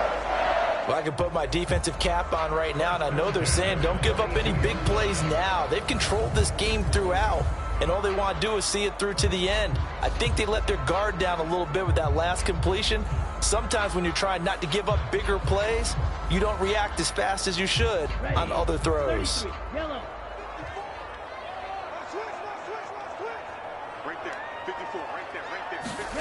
Again, it's Young. That's complete out right to the tight end, Trimble. And he'll be taken down across the 50 at the 45 in enemy territory. Another nice gain. That's now 30 yards between those last 2 plays. So 1st and 10 now in Buffalo territory at the 45-yard line. Meanwhile, the throw by Young was knocked away and incomplete. 2nd and 10.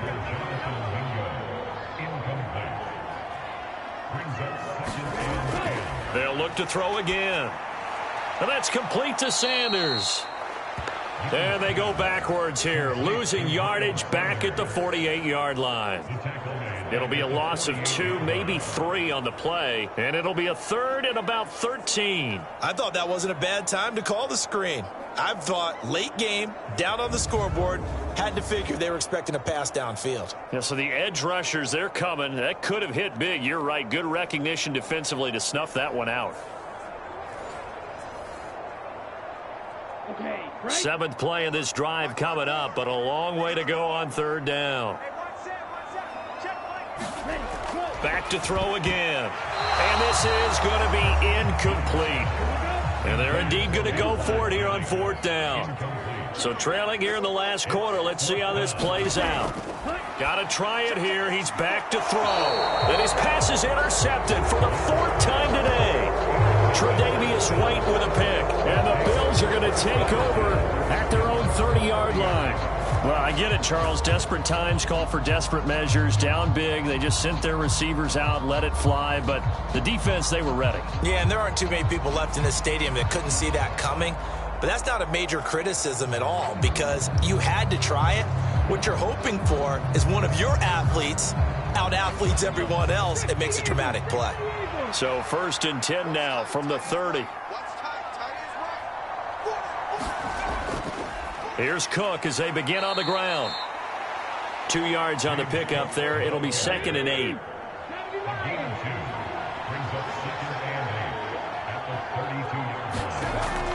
Another tote for the workhorse this afternoon. It's Cook. 2 runs in a row, but only 2 yards to show for it. So 7 yards from the first down here as they come up to the line of scrimmage. On third down, he'll drop to throw. Swinging this out wide here for Cook. And he is going to have a Bills first down as they're able to get the third down conversion. Well, they certainly had success throughout this contest getting him the ball in the passing game, and there he picks up another first down.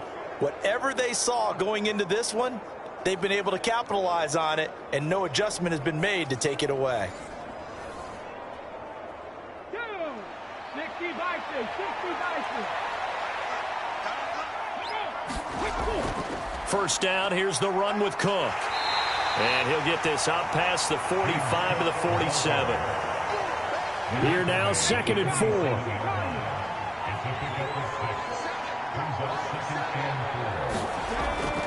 4. Again, it's Cook.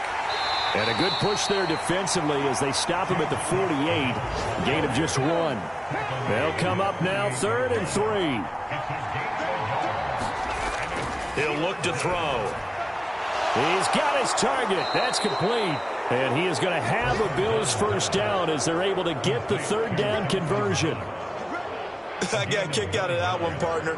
You and I talk often about trying to hide receivers in certain situations, but a guy of his size can't really hide him. But the tight end drag route, definitely an effective way to sneak him across the formation for an easy completion and a first down.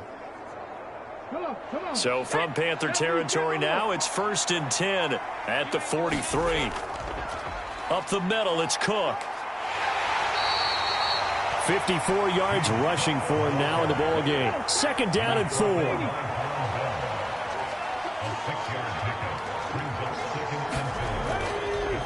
Left side, Cook. And this time not quite to the 30. It'll be down at the 31-yard line.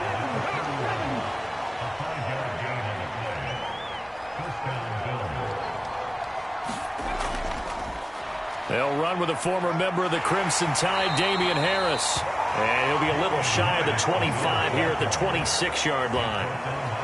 5 yards on the carry. Good pickup on first down. Here's a 2nd and 5.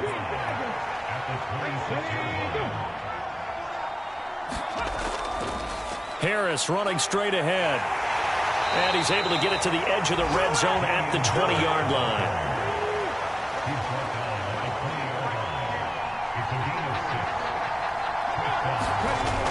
Now they'll switch it up here and look to throw. That is caught inside the 5. And the Bills are going to be looking at 1st and goal as they move this down to the 4-yard line. When you have someone throwing it that well, that confidently, you don't have to call the game in fear at all, do you? You just go ahead and play. Yep, confidence with a lead to throw it here in the 4th, and boom, he's on the money. Yeah, you don't have to tuck your head in and go like turtle at this point. You can just go ahead and play.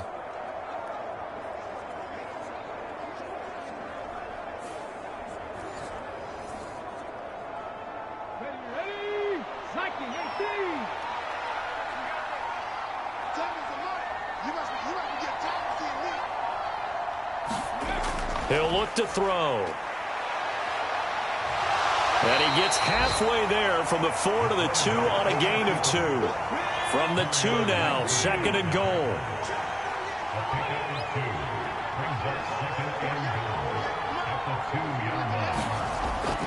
Now back to throw. Touchdown, Bills. Gabriel Davis. A 2-yard touchdown grab. And the Bills add on to their lead, and it's looking like that win streak is going to extend another week.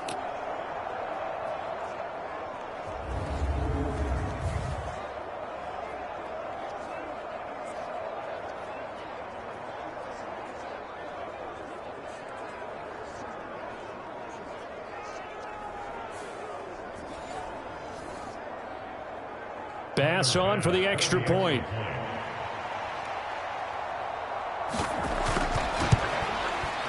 And the lead is now 24. So that one a 13-play drive in total. And it ends with a touchdown pass to Gabriel Davis.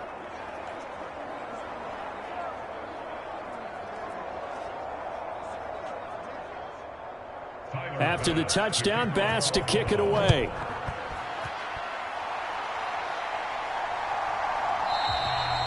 And this will be a touchback, so they'll bring it out to the 25.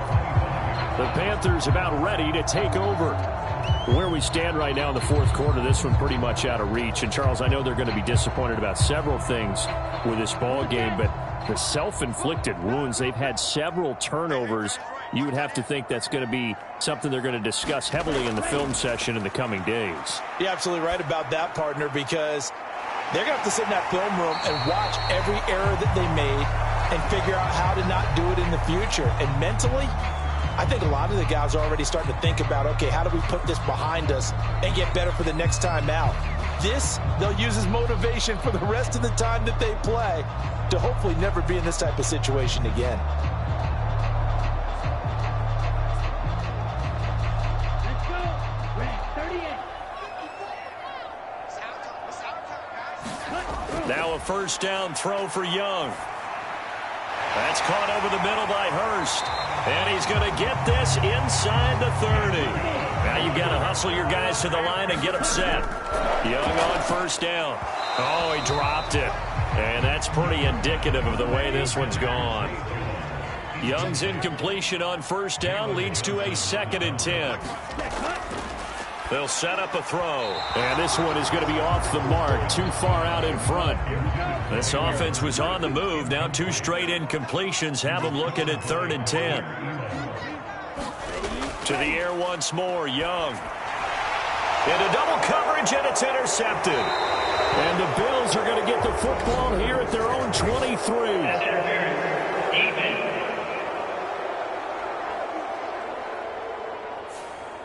So cancel the interception, pass interference. And you know what else gets canceled? The return yardage.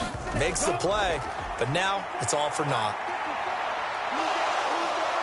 And he's going to go down. Back at the 27-yard line, he's sacked. And now it looks like they're going to be in the hurry-up.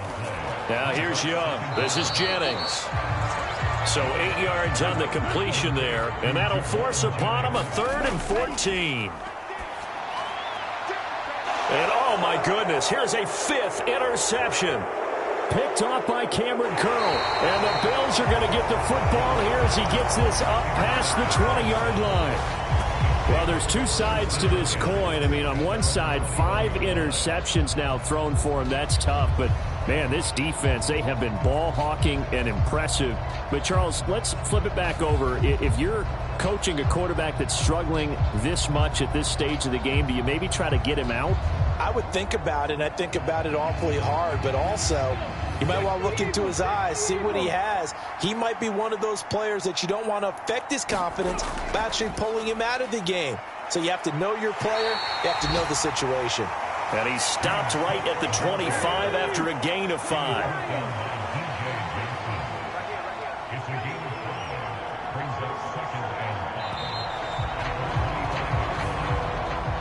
So it's a victory here for the Buffalo Bills. And I tell you what, I can't remember a defensive performance as good as this one. They seemingly forced turnover after turnover after turnover every time you turned around. Yeah, you could just keep going with it, can't you? After turnover, after turnover.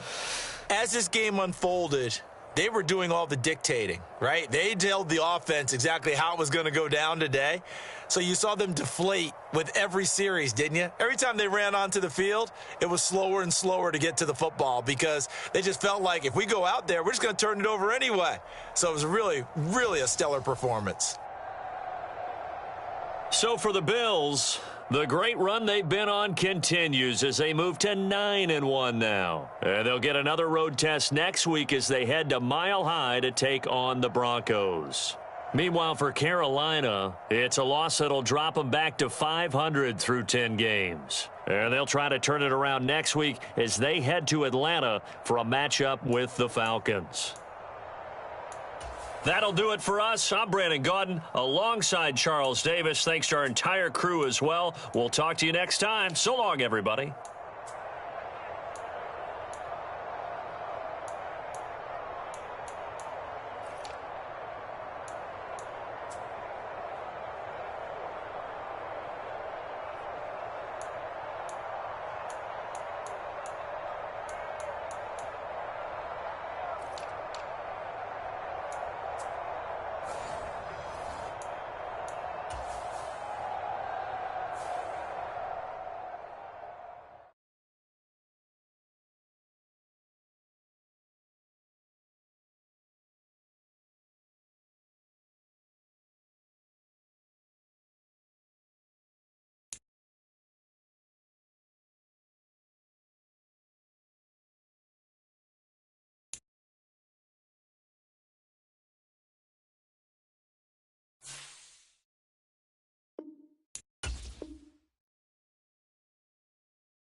today. From M&T Bank Stadium in Baltimore, Maryland, it's Week 11 of the NFL on EA Sports.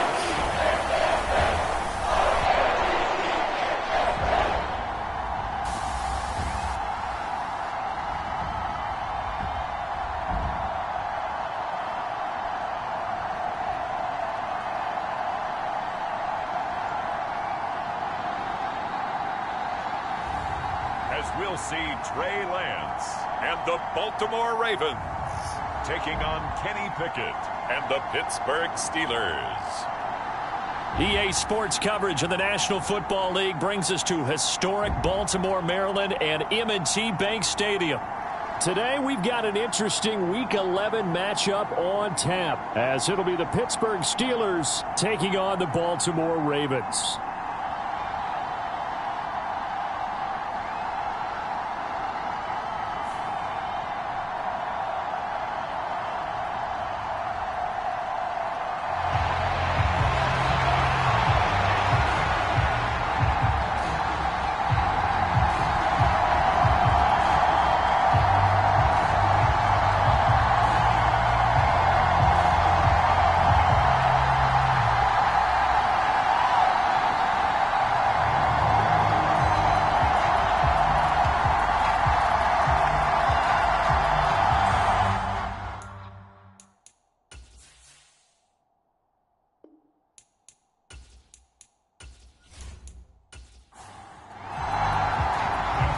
NFL season has hit high gear, and off we go in Week 11 on EA Sports.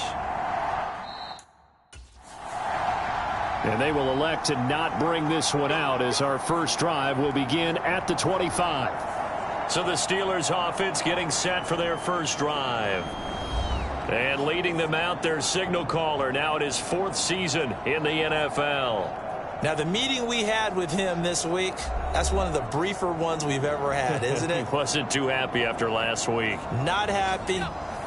Really determined to play a whole lot better, and he really can't play a whole lot worse.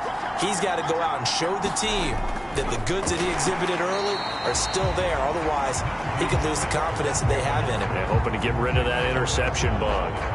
It'll go as a loss of a yard on the game's first play. Second down. When you look at this defense, they are number 2 in the NFL against the run right now, Charles. They've established themselves pretty well throughout this season.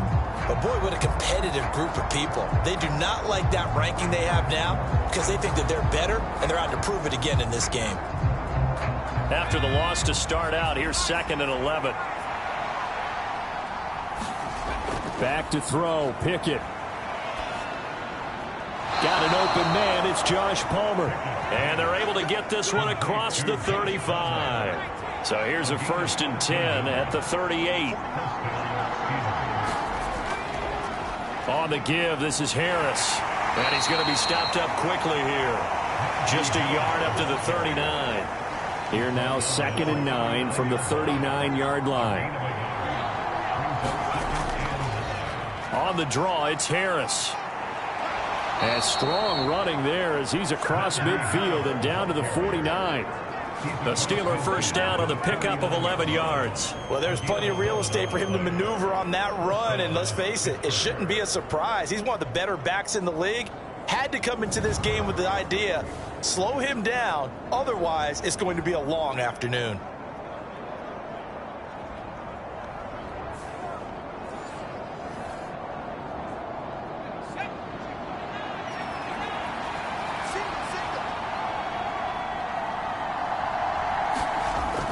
Off play action. Pickett.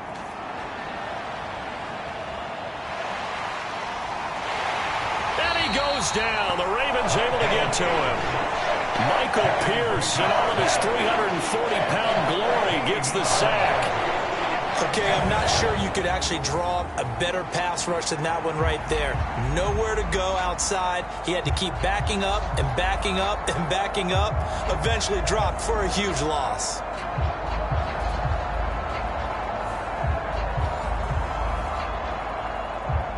So after the sack, a scenario you certainly don't work on too often. 2nd and 24.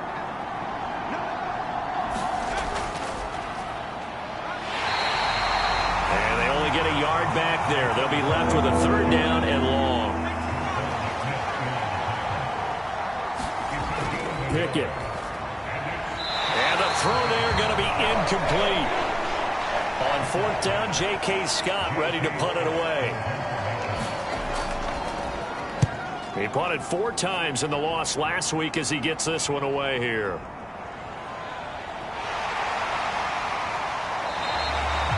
So possession goes over here on the punt. And the Ravens, they'll take over. So out comes this offense to take over for the first time. They'll be led out by the former number 3 overall pick back in 2021. It's Trey Lance. You talk about the pause that refreshes. I think it's come at a perfect time of the year for them, hasn't it? You know, it's the season is starting to wind down, got a little bit of a break. But how about the guy calling the signals? He's got to be excited about that because now he didn't just get a game plan for 1 week. He's able to work on it for 2 weeks. I can't wait to see if they have anything special in store for him today. And he'll be corralled out across midfield down to the 45. Successful start to the drive, 17 yards, and moves the sticks. And we see the emphasis early here. Get your star receiver involved, able to do it successfully. Not a bad start to begin with, that's for sure. And to me, this play says our guy is better than your guys. Because, you know, a player of his stature, he won't just be single covered all game long. He's going to involve multiple people. And right away, they told the other team, guess what? He's just better. On the run, this is J.K. Dobbins. And down inside the 40 to about the 38. From the 38 now, here's 2nd and 3.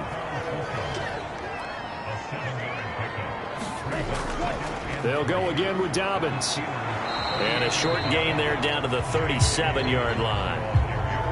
They need 2. Here's 3rd down.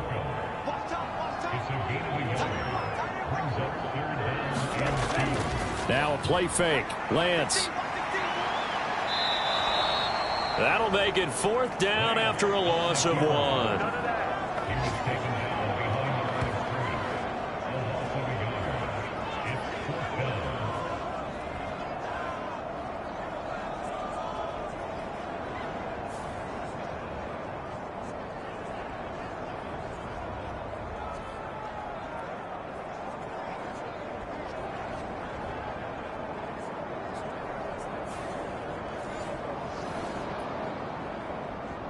So now they're going to send out the field goal unit to, as they say, fire away from long distance.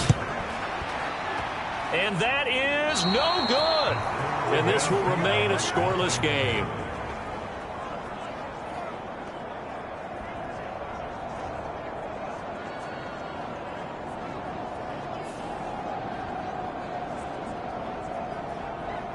So Pittsburgh retakes the field for their 2nd offensive possession.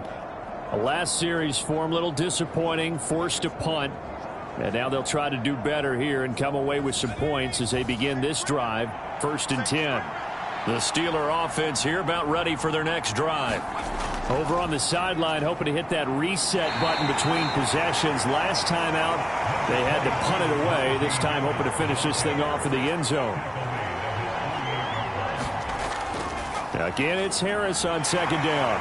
And he is swallowed up right at the line of scrimmage. Here's 3rd and 7. Pickett, he'll look to throw it. Oh, he had him. He was open, but he couldn't get it to him. It's incomplete. Here's J.K. Scott set to do the punting honors.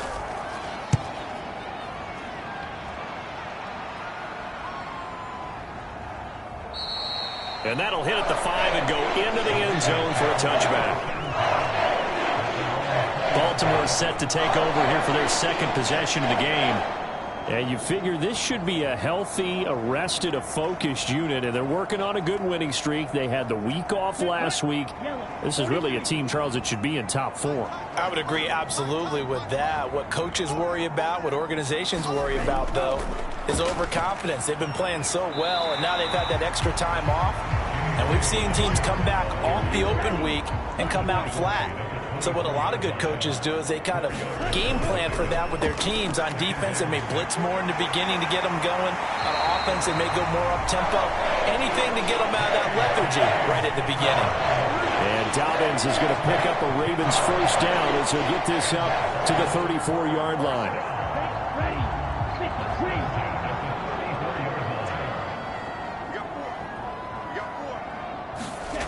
Throwing now is Lance. Targeting Dobbins again, and he's got it again. And he'll get up near the 45. They'll spot it at the 44.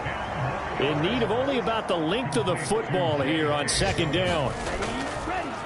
On the option, running left is Lance. Gets through, and now an opening. And he'll work it across midfield inside the 45. And that one will go for 13 yards on the keeper. And a first down. And this, it's certainly something to watch out for. He is not afraid to call his own number on plays like that. And here he takes it for good yardage. And we know this defense prepared all week for this, but sometimes when you see it in person, it's a whole different ball game. And all that preparation, it goes right out the window. Operating out of Steeler territory now. Here's 1st and 10 at the 43. Lance looking to throw it. And he's dropped right at the 40. Gain of 3. Now before this second down play, we'll get whistles and a timeout. So as they talk it over, we step aside. Shoves him away. If you look at this Steeler defense, they've been very good against the pass so far this year. Number 4 in the NFL right now. Yeah, defending the pass hasn't been an issue for them. It's been stopping the run. And if they don't stop the run, they can't get back to their strength, which is guarding against the air attack. That'll bring up 4th down after back-to-back 3-yard pickups. If this were baseball, we'd call this small ball. Instead of pushing it downfield, they throw a short pass trying to pick up the first down, but the defense rallies to the football and stops him short, bringing up a 4th down.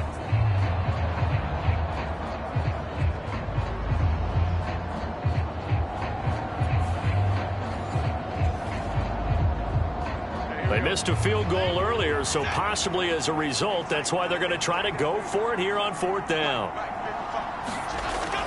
They're going for it with Dobbins. And he'll be brought down, but a tip of the cap on the spin move as that gives him a first down. Give them credit. They knew what they wanted to dial up on 4th. They executed it for 9 yards, and the offense stays out there. I think that's a good example of why they've been successful this year. They're fearless on any down. And it's interesting that this year I asked an NFL head coach about being fearless and going for it on 4th down. And he said, people have to understand, there's fearless and there's reckless. I try not to be reckless when I make a decision to go for it on 4th down. In this case, fearless wins. Right back to Dobbins on 1st. It's a 6-yard gain on the ground, and that'll make it 2nd and 4.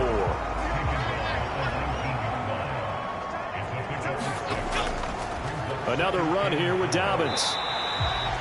They got 2 of the 3 they needed there. It leaves them with 3rd and just a yard.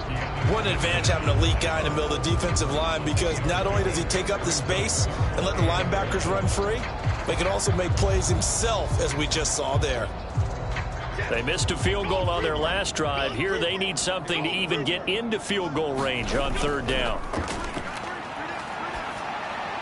He's going to get that to his running back out of the backfield. And he will have a Ravens first down. It's a gain of 6 that time on 3rd and 2. Well, they certainly made a point of getting him involved in the passing game here in the first half. They must have seen something in the scouting that said, hey, we can capitalize on him getting the ball, possibly in the open field. And I think in the second half, that may loosen up the defense a little bit to get the running game going back inside.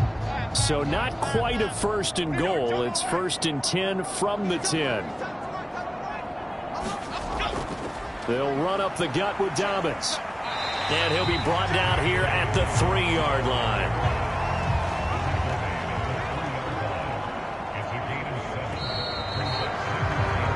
We're scoreless after 1. Second quarter now from Baltimore. It's the Ravens in possession as they've got it with a 2nd and 3 forthcoming. Now Jones to the goal line, but it's incomplete. Quarterbacking 101. Never force the ball into double coverage. especially not this close to the goal line. The windows are so tight, you just don't want to force it in there because it could be tipped up and picked off.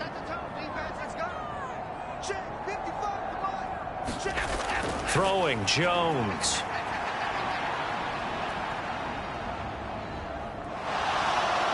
In trouble, and he'll go down back at the 12. Zadarius Smith in there to get him for a loss of 9 yards, and that also leads to 4th down. I think you saw the same thing that I did there, partner. Remember, he's their backup quarterback, so the last thing they need is to lose another one right here on the sack. Looks like he's going to be okay, though. Yeah, he looked like he was favoring something in the left leg. Appears to be fine now, but you're right. That O-line, they got to protect him. Here's Justin Tucker now for the Raven field goal try. From the left hash, a chip shot here. Tucker's kick is good, and the Ravens strike first at 3-zip.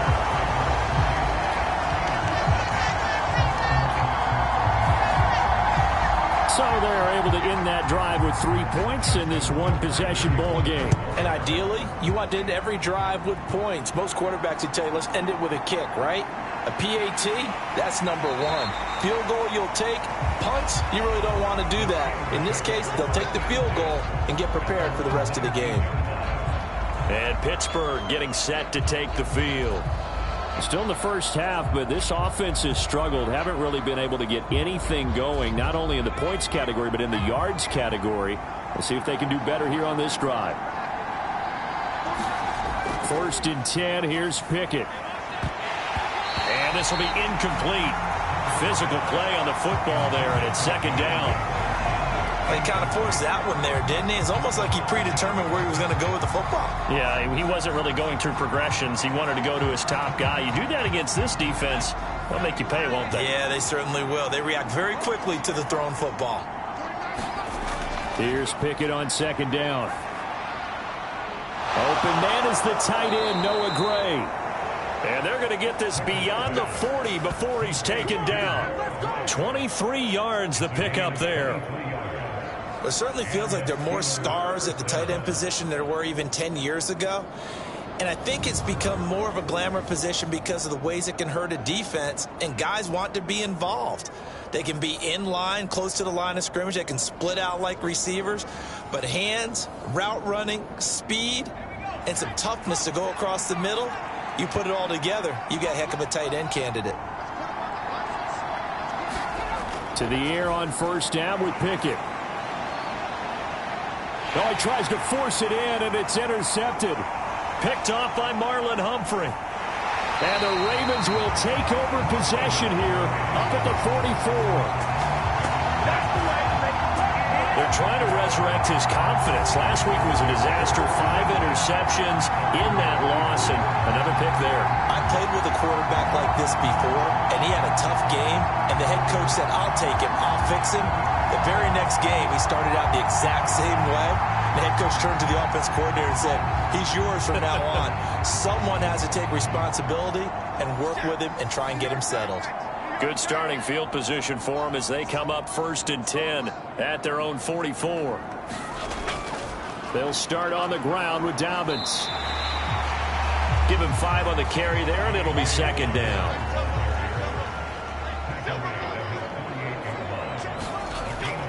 Looking to throw. Jones. A short throw caught by Andrews. Now he's able to take it across midfield before going out of bounds. They'll give him 4 yards there, and that's going to bring up 3rd and 2.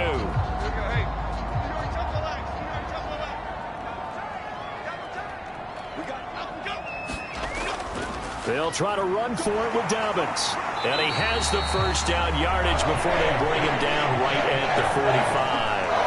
A 3rd down gain of 3 yards, and that'll be enough. The Ravens at 8-1 on the year, and they come in off the extended break from the bye. And I think it was much needed as well because you play 2.5 months. You know you're ready for some time off in order to get prepared for the home stretch. In fact, when they looked at the schedule to start the season, I think they liked where their open week fell.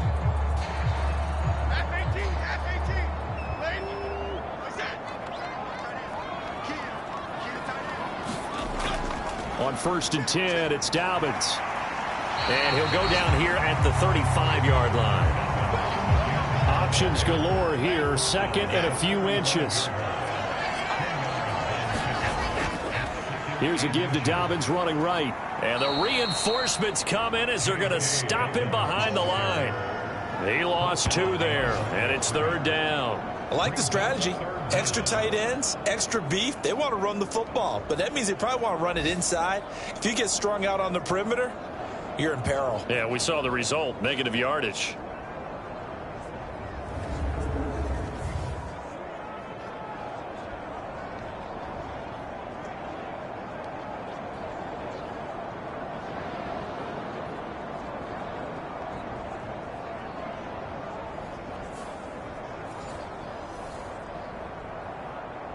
And this offense on third down today, 2 for 5 to this point. Here it's 3rd and 2. Now flags come in. I think one of the Ravens got going a little early. So they accept the penalty, of course, and push the offense backwards a bit. And a manageable third down becomes a lot less manageable. 3rd and 7 after the false start. Back to throw. Jones. He'll dump this off, complete to Dobbins. And he gets this only to the 41. Not near enough for the first. They'll get only a yard out of that, and it'll bring up 4th down. As a defense, you're more balanced when you're in zone coverage because you're able to keep your eyes on the quarterback and see the play develop in front of you. They're able to keep the quick pass in front of them and stop it right at the line of scrimmage.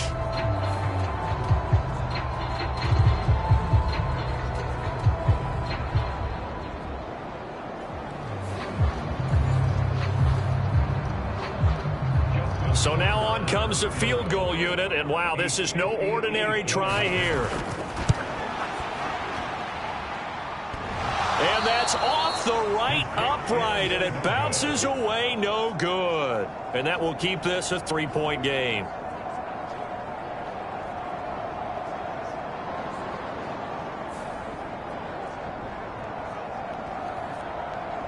Out comes the Steeler offense now, ready to see what they can do here. And we'll see if they can bounce back from that last drive. In particular, if they can bounce back at the quarterback position, Charles, after throwing their first interception of the ball game. Yeah, and some guys, you know they're going to want to try and get a big play right away and take control back. Others, they're going to look to hit a couple shorter passes and get a little momentum back that way. But for the defense, that goal's not changing a bit. They want another pick. You're exactly right about that. In fact, you've got to watch them a little bit because in coverage, they may cut down their gaps a little bit, maybe their splits a little bit in order to try and get to the ball even faster. Multiple players getting home there, and it's a loss of 2 on the sack. Found his way into the backfield, and he simply would not be denied. Well, they say that life's all about opportunities, and that holds true when you're playing defense as well. How about him seeing that chance, making the most of it, did a great job of wrapping him up and bringing him down.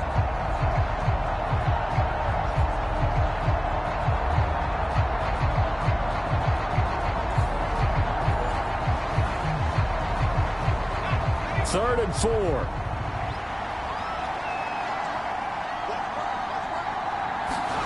Pickett back to throw. Able to find the open man. That's complete. And he will have a Steelers first down as they're able to get the third down conversion. All right, let's just go ahead and walk through this one pretty easily, right? Blast off the line of scrimmage, get downfield to a certain point, usually around 8 to 10 yards, turn around and make sure the quarterback sees your numbers and set yourself up for the pass. A well-executed curl route by Charles Davis. Line of scrimmage, the 37 on 1st and 10. Looking to throw, Pickett. Oh, and his early struggles continue. Here's another one intercepted. Picked off by Roquan Smith. And the Ravens are going to take possession as they've got it at the 42-yard line.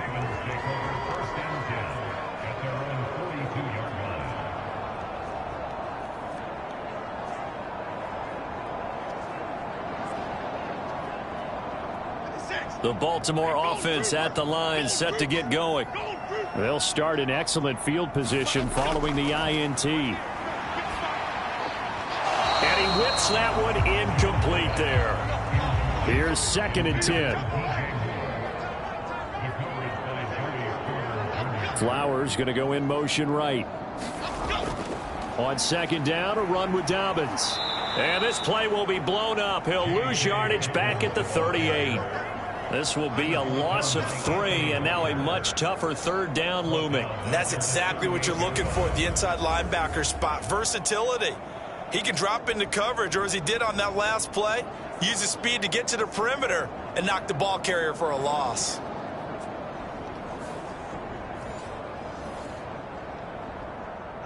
Third down and 13.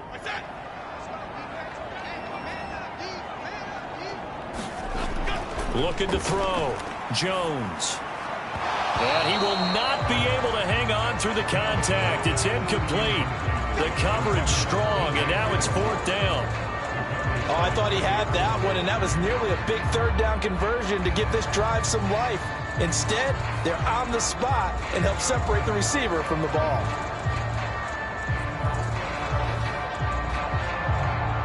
Fourth down, and out comes Jordan Stout here to punt.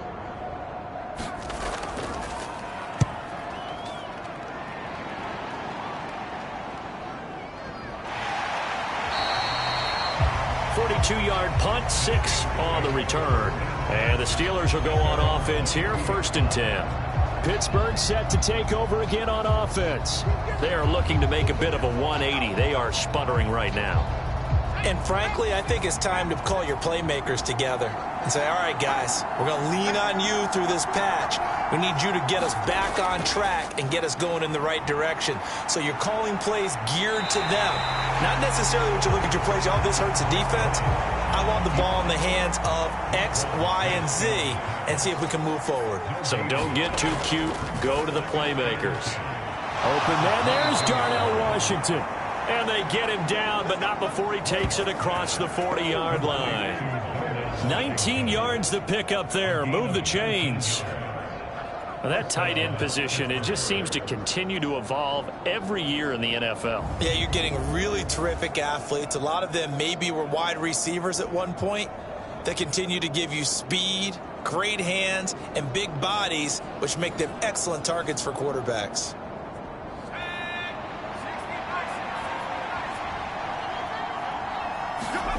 White now on first down. He finds his man Johnson.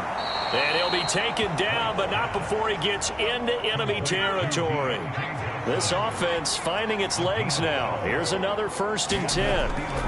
On the delay, here's Harris. And he'll power his way forward for about 4 yards there on the first down carry. Second down at 6 now from the 42.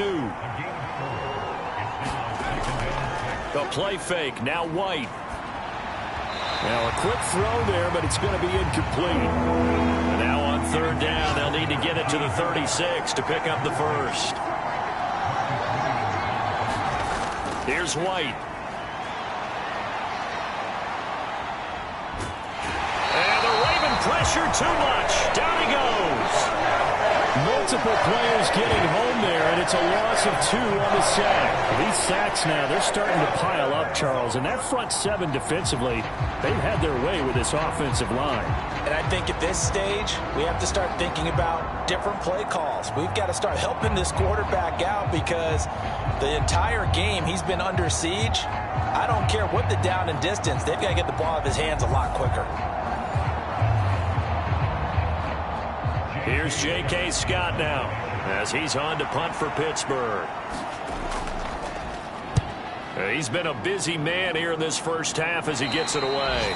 And this will be up to the ruling of the side judge here. He says it crossed out of bounds at the 16-yard line.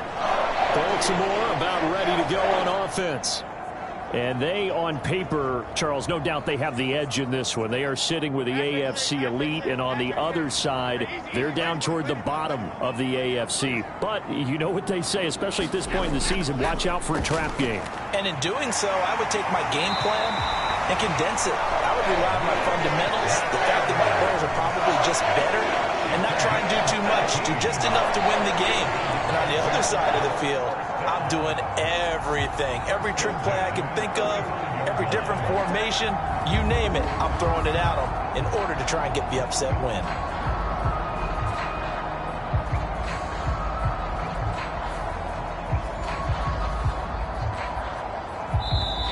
second quarter. 2 minutes remain. 3-0 our score. Coming up at halftime, I'll go from one personality, that's you, Charles Davis, to another one in Orlando, the coach. He'll have stats and scores from around the NFL. You and Jonathan Coachman both larger than life. No doubt about it. But you're stuck with me in this booth, yes, and he's miles away and smiling. And happy. He'll find Bateman once more. And he'll have it past midfield almost to the 40 before being taken down. Back-to-back receptions for him, and it's another first down. And partner, they're locked in man coverage out left, and they end up running a crossing route. Rounded it a little bit more than a slant. And he's just going to angle himself towards the right side of the field, and that's very difficult for a defender to shadow him across all that ground.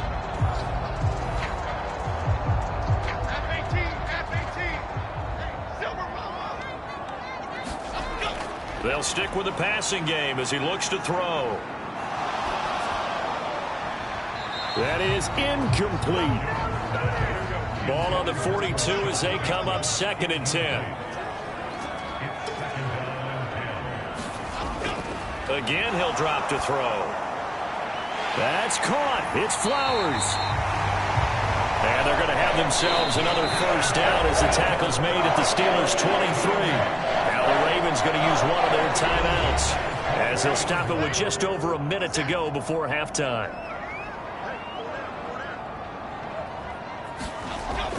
Jones on 1st and 10. Now Jones is hit. He lost the football. And the big man, get the oxygen tank ready.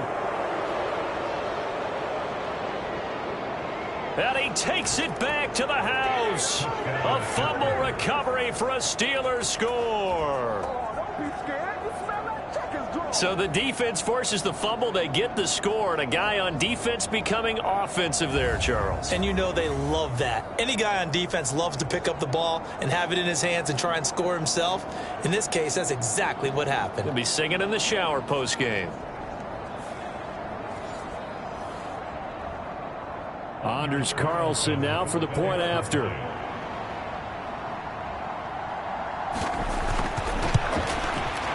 And this is up and good to make it 7-3. So not only the cough up, but then the pickup on the other side, the scoop, and the score the other way. The fumble return for a touchdown. So here's the kickoff now as he'll get it again following that fumble return for a score. Devin Duvernay now returning from the end zone. And this return will net positive as he gets past the 25 and up to the 27-yard line. The Raven offense going to take over late in this first half. A slim deficit here in a one-possession game. Not much time left, obviously. We'll see if they can march this down the field, at least get 3 and take some momentum into the locker room. Now Jones on first down. Incomplete, but a penalty flag is down in the backfield. Let's get the call.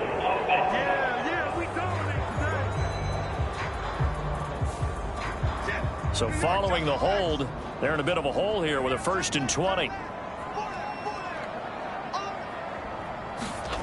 Operating from the gun, Jones. Throw right side here taken in by Bateman. The Ravens going to use the second of their timeouts, as it'll come with 36 ticks to go in half number 1.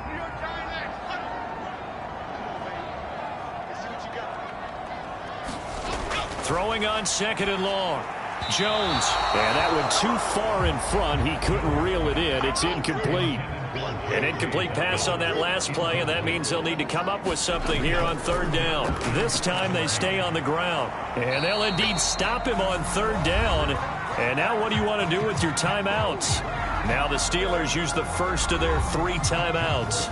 So as they talk it over, we step aside. Out now is the punter, Jordan Stout. His first punt, 45 yards. This looks good as well. This is fielded at the 27. A pretty good punt there, but also a nice return of 12 yards. And control of the football, switching hands with very little time remaining until the half. One more drive here for the Steeler offense in this first half. And with decent starting field position, there may be only a couple completions away from field goal range. On 1st and 10, White. Oh, a strip. The ball comes out. Oh, and one of the linemen on the other side has got it. And they have the football and will set up shop at the 33-yard line.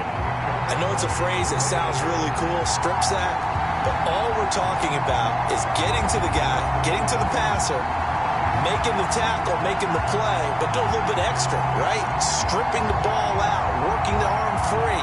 That's become a big emphasis for all defenders. Yeah, and as a defender with the emphasis, this is something that's practiced. Practiced all the time. Taking the ball away, creating turnovers, that's really job one for any defense because that's how you win in today's NFL.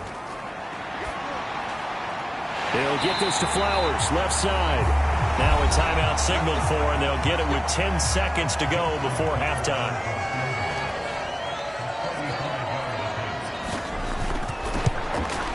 Tucker's kick is good, and they'll get it back within a point at 7-6.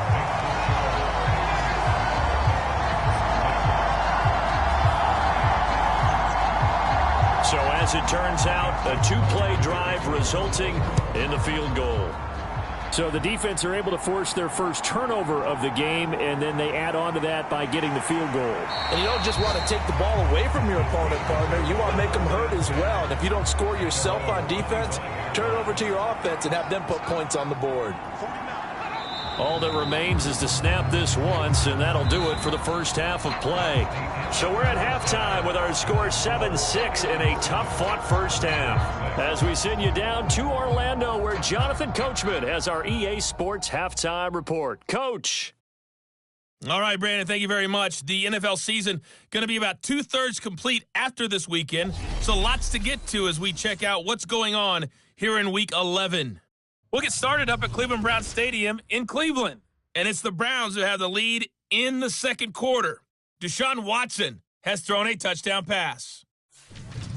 From there, we head down south to Atlanta to check on the Falcons at home at Mercedes-Benz Stadium. And for the moment, they trail the visiting Saints in that one. The Saints locked in a tight one, but this is a game you feel they've got to have. Lastly, we head to the Gulf Coast and check on the Bucs at home in Tampa. And they have the lead in that one over the visiting Packers. Baker Mayfield with 3 touchdown passes.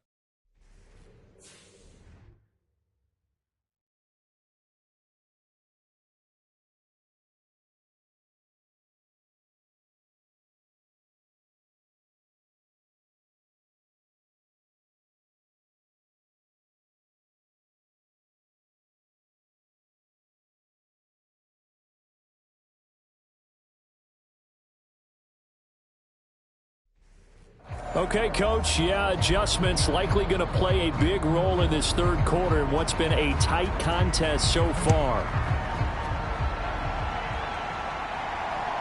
Duvernay now going to bring it out. And ultimately cannot get this out to the 25-yard line as he's dropped it to 23. Out come the Ravens now. They'll go on offense first here in this third quarter. Well, Charles, we saw a pretty entertaining first half, close ball game. Remember there toward the end of the second quarter, the opposition scored to take the lead. Now we'll see if these guys can get a score of their own to regain that lead. Yeah, they want to have that type of a response, don't they? Because they want to find a way to take control of this ball game one more time. Gauntlet's been thrown down. They want to see if they're ready to answer it. Moore, the man in motion. Lance to throw on second down here. And he will not make it back to the line of scrimmage as he's going to be taken down. Zadarius Smith picks up his second sack of the afternoon. We are seeing two really confident defenses imposing their will on these offenses in this game. Yeah, absolutely, going toe for toe. Just curious if one of these offenses can wake up a little bit. If there's any way they can find something that can pop, something big to knock them back on their heels.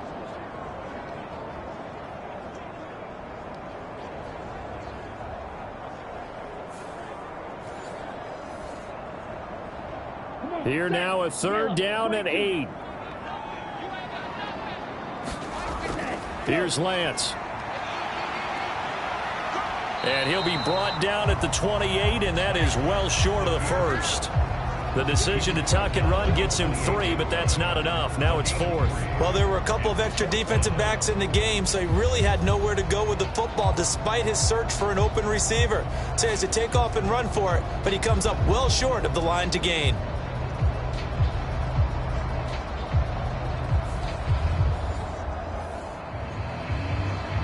The Ravens send their punter out now as he'll come on to kick this one away.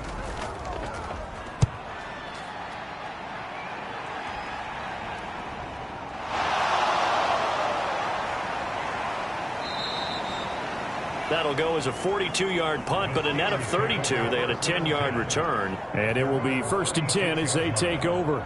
So here are the Steelers to take over on offense. They're on the good side of this game right now with a lead, but they were on the bad side last week in that loss to Cincinnati, so now trying to make amends. They turn to Harris to begin the drive. And space tough to come by there as he'll get maybe a yard to the 37. So from the 37, here's a 2nd down and 9. They stay on the ground. Again, it's Harris. And a 5-yard gain gets him to the 42. In search of 4 yards here to pick up the 1st down. From the gun, here's White. That is caught. And they'll get this well past midfield before being stopped just before the 35.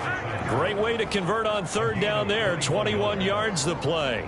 Oh, that was a nice job there. Quarterback and receiver reading the pressure that was brought. They both knew it was going to open up the middle of the field. Nice little shake and bake at the line of scrimmage. Got right into his route. And the quarterback hit him in stride, and he was able to run free after the catch. So in Raven territory now. Here's a 1st and 10 at the 37-yard line. They hand this off to Harris, and he'll snag about 5 yards down to the 32.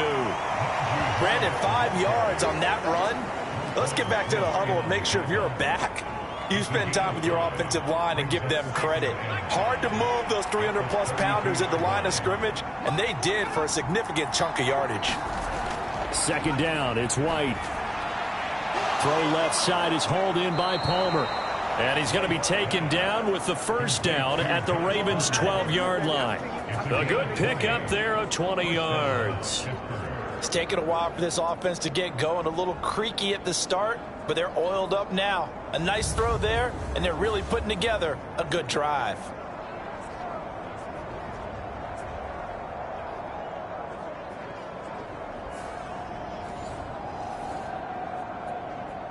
From down at the 12, it's 1st and 10. Now White. Throwing quickly there, but it's incomplete.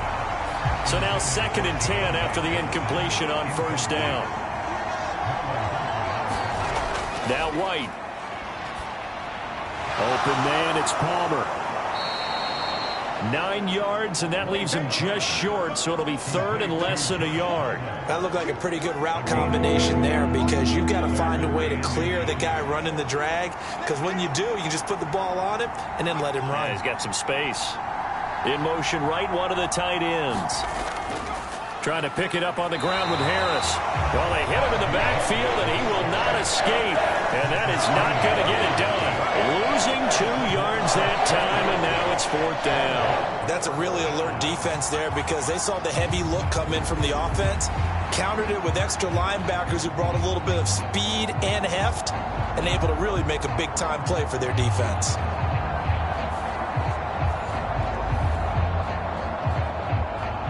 They'll bring out Anders Carlson now to try the field goal. From the right hash, and this one just a chipping. And this one is right through. And they bump the lead up to 4 now at 10-6.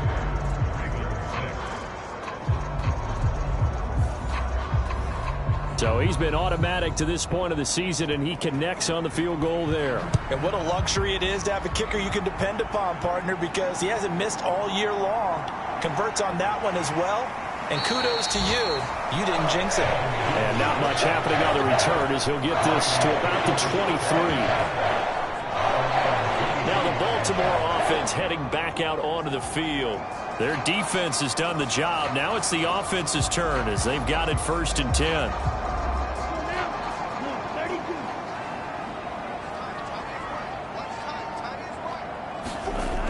The drive will commence with a run by J.K. Dobbins. And the result here, a pickup of 8. Leaves them with 2 to go on 2nd down.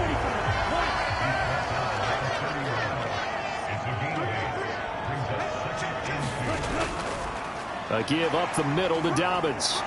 And he's able to take this one up to the 35-yard line. Ball up to the 35 now as they come up on 1st and 10. Flowers going to go in motion right. Here's a give to Dobbins. And hard running's going to get him over the 40 to the 42. From the 42-yard line, here's 2nd down and 3. Lance now to throw. And this one incomplete. Too much contact to hold on to that one, and it's 3rd down. You get the sense that they're saying we're not playing up to what we're capable of, and we're deep enough into the game that the early jitters are long gone, that they should now have some sense of continuity and be able to make some of these plays that they have not been doing so far. And he's just going to be short here, barely, maybe by a half a foot. It'll be 4th and inches. And, partner, I would guess that in his headset he was hearing from his coach, it's 3rd down, don't take a sack. And in this case, he's able to avoid the pressure and get out of there. He doesn't get the 1st down, but he does turn a possible loss into positive yardage.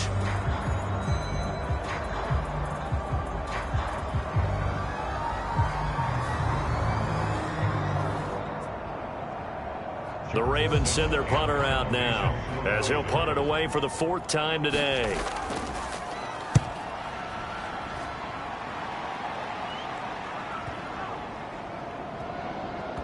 What a play on special teams here. This is going to be down inside the 5 all the way down at the 2-yard line. And he's got to be fired up about that effort. I don't think he could have walked out and placed it any better than where he ended up putting the football. That was excellent. Now the Steelers offense gets ready to get back onto the field. Now this game, it has obviously been all about the defense on both sides of the football. Which offense is going to break through here? We'll see if they can do it on this drive. Harris starts the drive on the ground. And he'll power ahead, but only for about 3 yards. 2nd down coming up.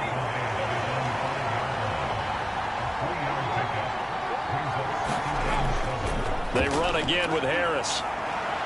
And able to break one tackle, but then quickly brought down. But a nice little gain. Heavy set out there on 3rd and 1. Harris running straight ahead. And he will have the 1st down here as he's up to the 15. They get 5 out of that one, and it moves to James. Well, it wasn't a goal line situation, but how about the goal line formation on 3rd and short? They went in and went heavy. No surprise on who was going to get the football. How about the power exhibited there? Yeah, that was just put a hat on a hat, drive forward. Nice job to pick it up.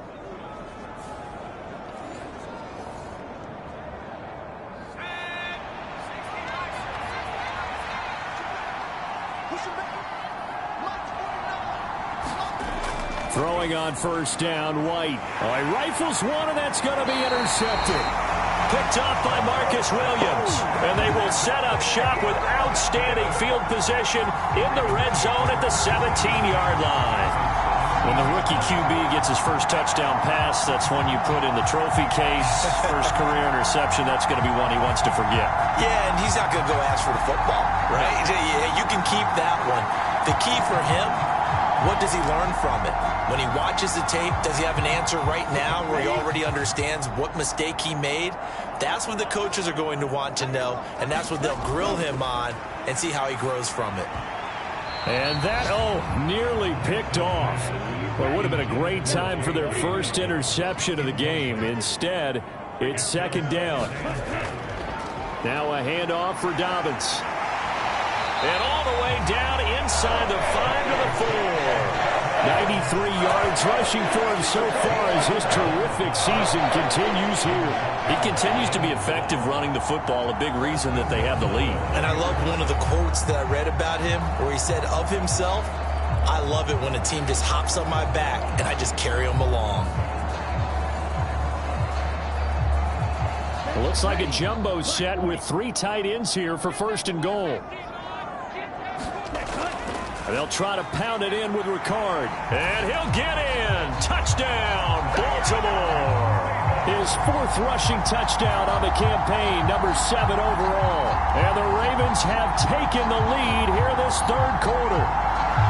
Well, they had their chances in the first half, you remember, but had to settle for 2 field goals. This time they come away with 6. I think they actually got affirmation about what they were doing by getting a touchdown, because the field goals means they got in range but couldn't quite finish it off. This time they broke through, and that's great for the old confidence. And on the sideline, difference of a feeling between 3 and 6, is it astronomical or no? It can be at times, that's for sure. A lot of times the field goal feels like a disappointment. The touchdown, well, that tells you you're getting it done. Tucker able to connect on the extra point, and that gives him a 3-point lead. The drive there only spanning 3 plays, and it results in a 4-yard touchdown run.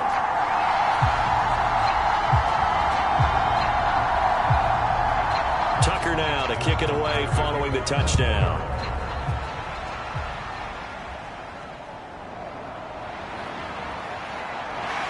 And he'll take it up past the 25 to the 26-yard line.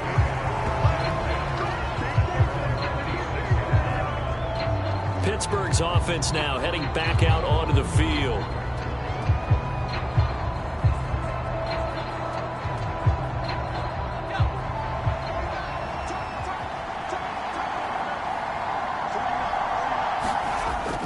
They'll start on the ground with Harris. And he'll power ahead, but only for about 3 yards. 2nd down coming up.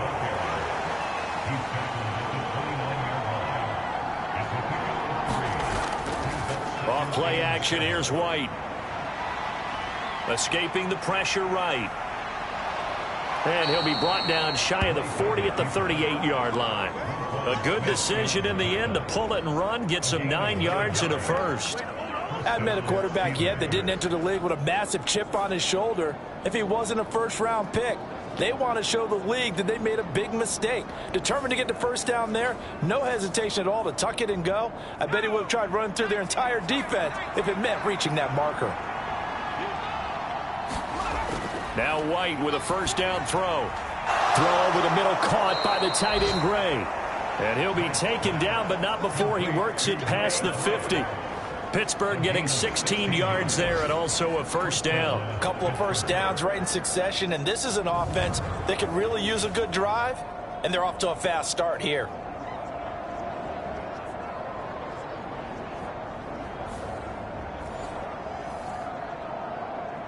So in Raven territory now, here's a 1st and 10 at the 46. They'll toss to Harris, and they go backwards here, losing yardage back at the 48-yard line. Now a pause, and there's an injured Raven in need of some assistance. Well, now they're going to come out and take a look at this injury, and we'll be back in a moment.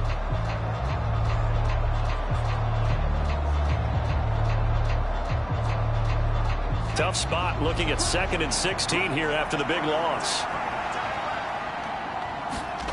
White.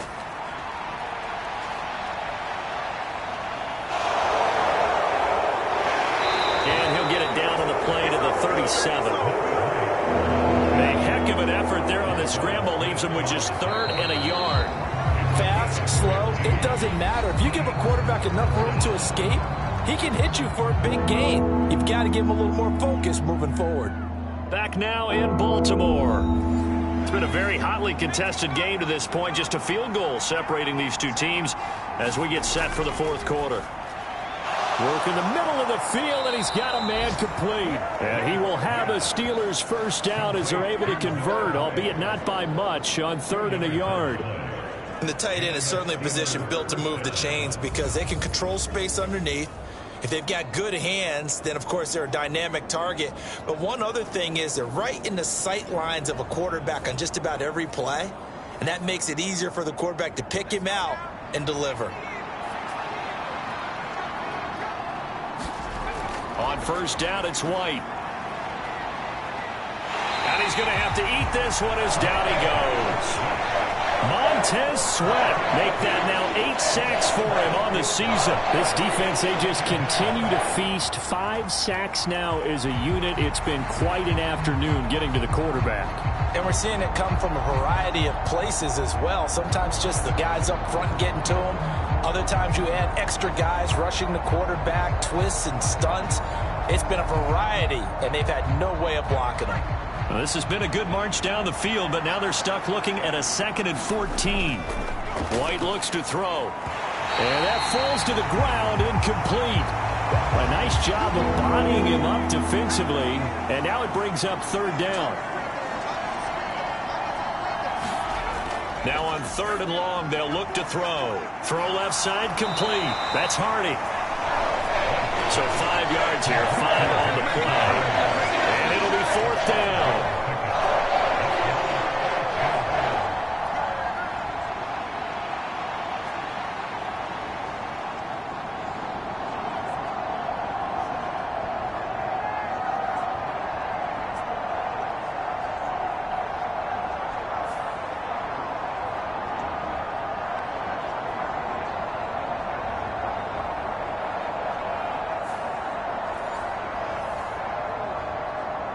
So here now is Anders Carlson in a really big spot. From the left hash, it's an even 50-yard attempt. And his kick is good. And in the 4th quarter, this game is tied.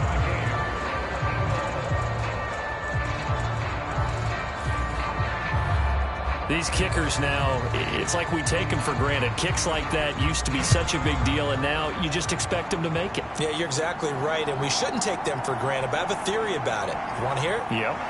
They are more athletic now than ever before. Talk about kickers. Trace their backgrounds, trace their histories. You'll find that they were big-time athletes all along, but their kicking was so prevalent that we made them specialists. Well, and now those 50-plus yarders seem easy for some reason. The Ravens offense now, they get ready to head back on the field. And we essentially have a brand-new ball game. After that last field goal has tied us all up, we brace for what should be an exciting rest of this 4th quarter. They'll start on the ground with Dobbins. And not a whole lot there, maybe a yard to the 27. Now, these two teams, you might recall, met back in mid-season, week 8 to be exact. And it was the Ravens getting the road victory in that one, so now they'll look to finish off the season sweep here in Baltimore. Still 9 yards to go on 2nd down from the 27. Another run here with Dobbins. And he is met in his tracks behind the line of scrimmage.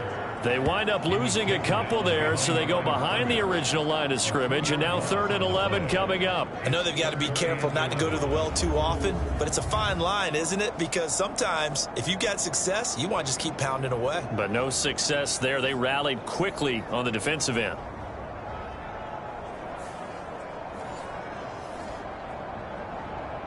This offense so far on 3rd down, just a 20% success rate at 2 of 10. This is 3rd and 11.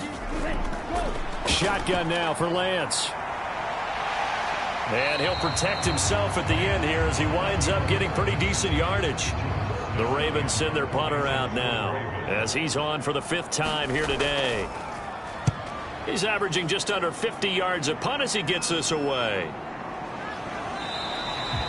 A 40-yard punt, no return, and they will take over 1st and 10.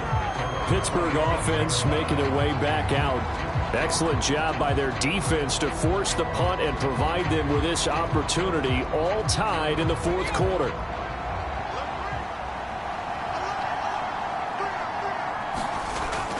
A handoff to Harris to begin the drive.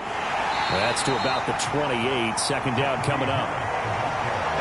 But not much on that run, Charles. No, that's exactly the way to execute a run blitz there. They guessed correctly that they would move the ball on the ground, honed in on it, and stopped them. Mark that down for a win in the defense's column. This is 2nd and 8.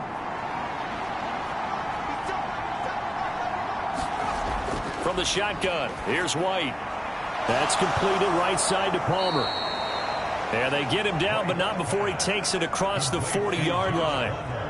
It's a Pittsburgh first down, a gain of 13. They sure put the coverage guys in a stress on that one. They thought they were going deep.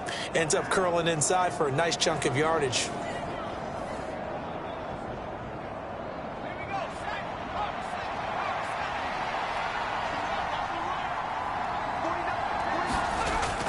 Now a first down carry for Harris. And he's going to take this ahead for right around 3 yards, but no more than that. Second down. Wide off play action. And he goes down. The Ravens able to get to him. They push him back 8 yards that time on second down. Well, collectively as a defense, Charles, I think if you get 4 sacks a game, you're feeling really good. Now they have 6 as a unit. And that type of a number, it's just staggering because there's so many ways to try and counteract it. But in this case, they've got no answers for this unrelenting pressure coming at their quarterback. Third and long. Here's White. Now throw right side taken in by the tight end Gray. And he'll go out of bounds, it looks like right at the 40. Here's J.K. Scott now as he's on to punt for Pittsburgh. This is taken at about the 14. They'll net only 35 here following a 43-yard boot, 8-yard return. And that will come the offense as they take over. And now Baltimore gets set to take the field. And Charles, a very uninspired effort. The last time we saw them out there was a quick 3 and out, then they punted the football. Yeah, and you never want to get stopped so soundly during a series, but what would be even worse now is letting it happen again right here. They've got to get going. And he's able to get this one up to his 30 before he's out of bounds. Second and a couple. They'll go again with Dobbins. And he's able to get out to the 32, brought down there. From the 32 now, here's 1st and 10. They'll run up the gut with Dobbins. And not a whole lot of room to operate there on the first down run. He gets maybe 3. But that's just a pile of bodies there, and that's when you kind of find out who's a tough guy, right? Who can stand up and make a play. It was only a 3-yard run, but for both sides, they had to walk away from that feeling like, okay, I can stand up when the going gets tough in here. On second down, a run with Dobbins. And he's going to have a Ravens first down as the tackle made at about the 43-yard line. Another carry for their leader and a good one. It's crunch time. They'll need him to continue to be productive in both the run and passing game in order for them to try and snatch victory.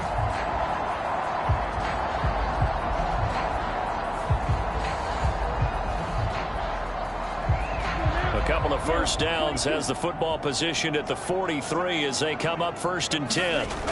Here's Lance to throw it. A short throw caught by Andrews. It'll be a gain of just a yard, and it'll be second down.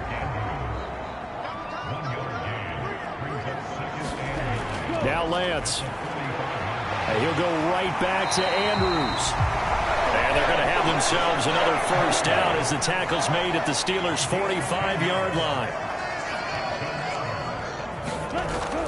They go back to the ground with Dobbins. And he's going to take this ahead for right around 3 yards, but no more than that. Second down.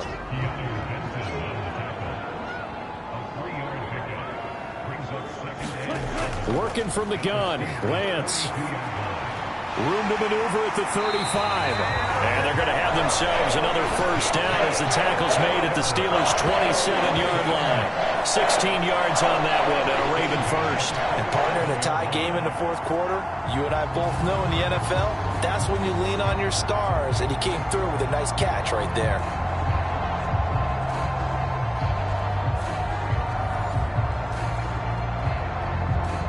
All 3 timeouts plus the 2-minute warning. Here's 1st and 10. From the gun, it's Lance. And that'll be off the mark, too far out in front, and it's incomplete. Another try, 2nd and 10 now. Dobbins running out of the gun. Down he goes at the 23, a pickup of 4. Getting down to the good stuff, all tied with 2 minutes remaining on EA Sports. So it's Raven football here as we welcome you back. Here now, third down. On the counter now, it's Dobbins. And he's going to lose yardage and be backed up to the 25. And now right out of the 2-minute break, we'll get a timeout used defensively with 1:56 to go.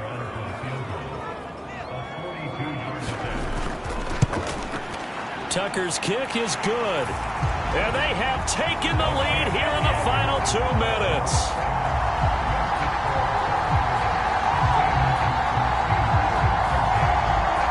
Big kick right there to give them the lead in the fourth, but there is still time left for a final drive. Did they score too soon? Post-game will tell us, right? Depending on what happens on this drive, that's how we'll analyze it.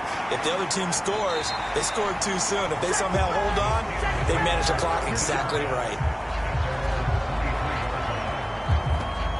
So here's Pickett and the Steelers. Down 16-13, 1:47 on the clock. They need, at minimum, 3 points out of this as they come up 1st and 10.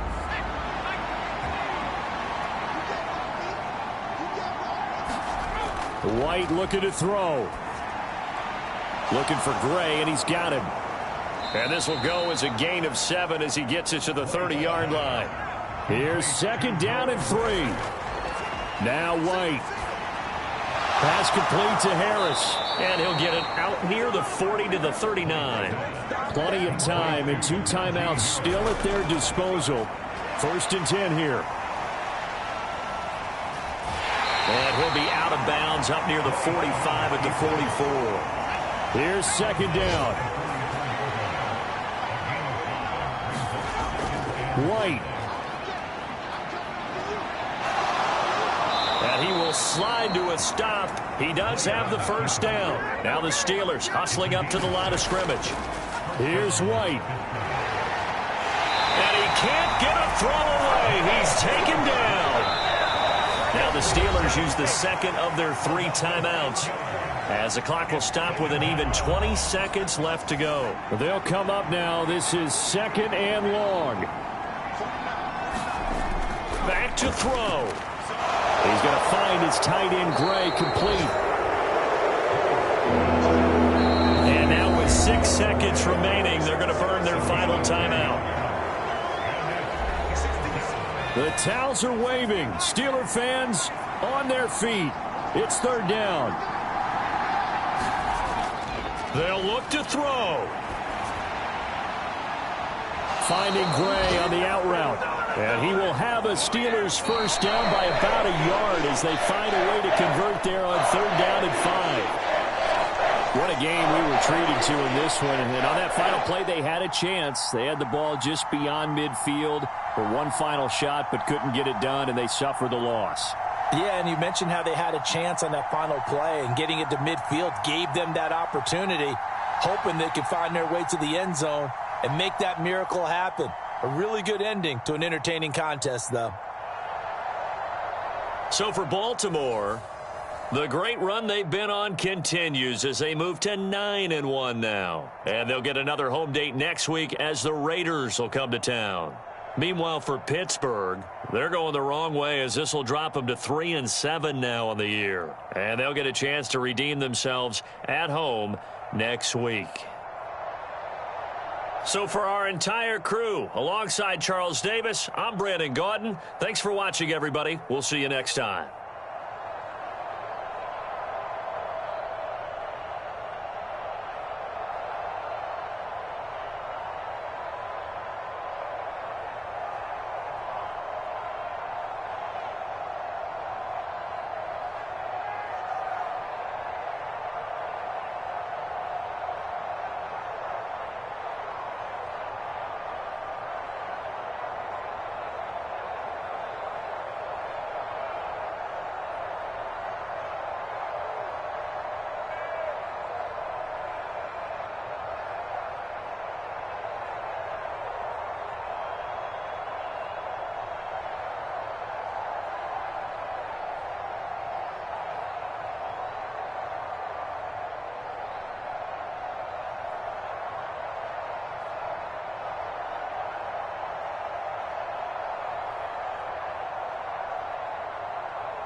Today, from MetLife Stadium in New Jersey, it's Week 11 of the NFL on EA Sports.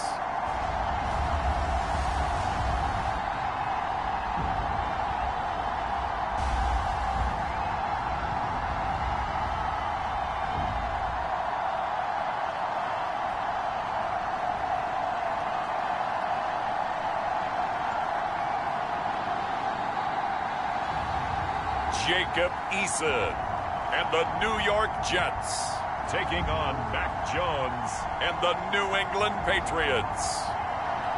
We're situated about 8 miles west of New York City at MetLife Stadium in East Rutherford.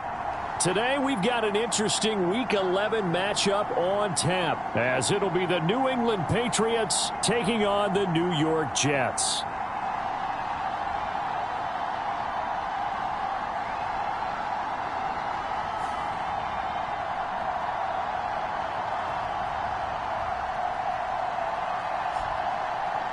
Hi again, everyone. With Charles Davis, I'm Brandon Gaudin. And, Charles, you look at this Jets ball club.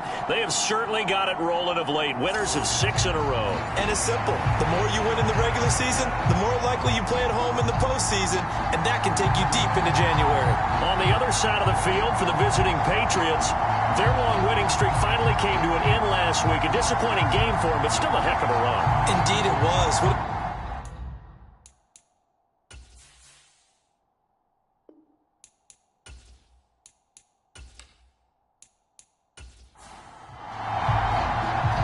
NFL season has hit high gear, and off we go in Week 11 on EA Sports. This taken in at the goal line. And the tackle going to be made right there at the 25-yard line.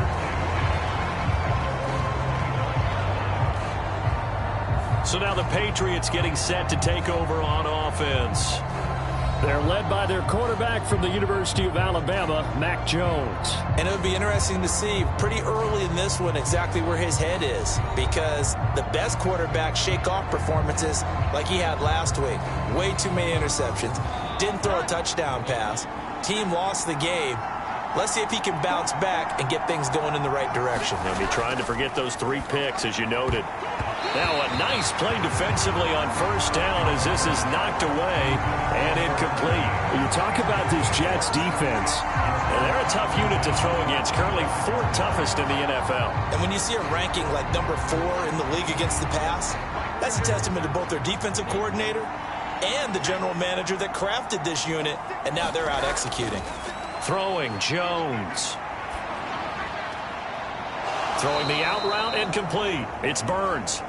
He'll be dropped after a gain of about 6 across the 30 to the 31. This defense for the Jets, they played really well in that win last week against Miami. Yeah, they gave up 17 points, but that's what you would consider a goal for each and every defense, because if you give up 17 points a game all year long, you're thinking you're going to be a playoff team because you expect your offense to score more than that. That's what you're looking for. Room to improve, of course, but I'd have to say a very solid performance. And he'll have it past midfield almost to the 40 before being taken down. 27 yards there on a very nice 3rd down conversion. Normally on 3rd down and short yardage, you're thinking to throw to your tight end. It's just going to be a simple chain mover. But this time they let him roam down the field, and a nice dart picks up the first down and then some.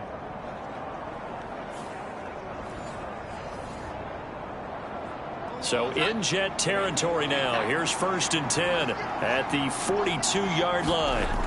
Now Jones. They'll find Juju Smith-Schuster. And brought down, but able to get it to their 30-yard line. 12 more yards there and another first down. That early game script that they drew up is working pretty well here on this first drive. Already in field goal range, Charles knocking on the door of the red zone. You know, Brandon, when we met with the coaching staff, they kind of predicted that they would come out firing like this. I think you and I were a little skeptical that it'd be this easy, but they certainly knew what they were doing in scouting, in preparation, and understanding what their team was capable of. Officially, it's a 1-yard loss. That's going to bring up 2nd and 11. Part of their struggles last week was getting these negative plays on 1st and 2nd down. That's something they have to be wary of as this game continues.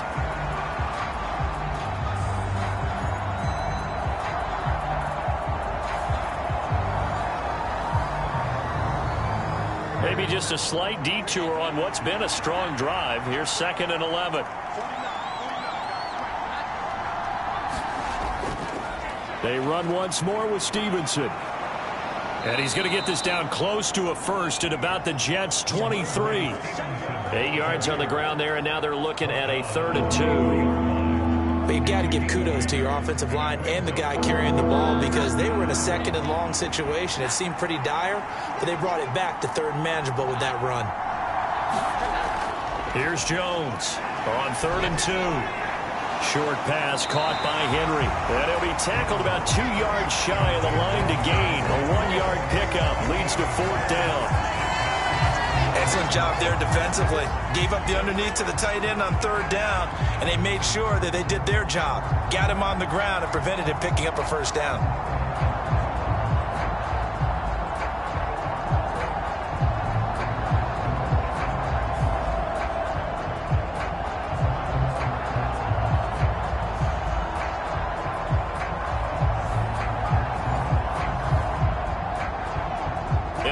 First drive, the offense staying out there. They're going to go for it on 4th. Needing the tough yards, they run it with their fullback. And he is going to pick up a Patriots 1st down as he gets a little more than he needed. 4 yards to pick up there on 4th and 2.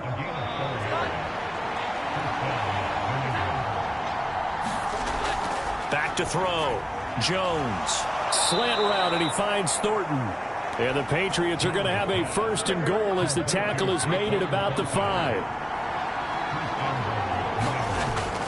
Here's Stevenson. And the hole closes quickly here. He can fight only to about the 4. 2nd and goal from inside the 5. Stevenson again.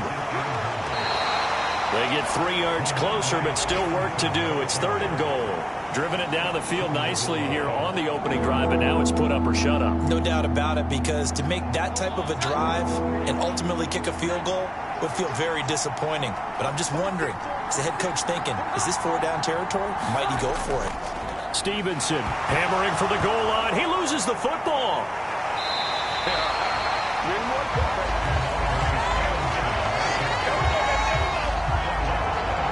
Wow, that ball gets knocked free, but a teammate comes along and scoops it up. It's almost like baseball. Guys at bat, people are on base in scoring position. One guy doesn't get him home. The next guy comes through and picks him up. And avoids the turnover. Cade York on now for the field goal. From the right hash here, should be an easy one. York able to send this one through, and the Patriots jump out to a 3-0 lead.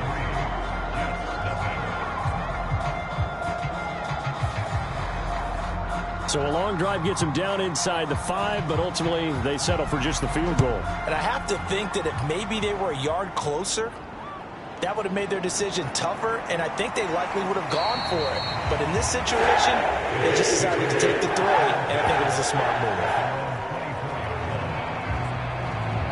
So now here comes the Jet offense as they get ready to take over.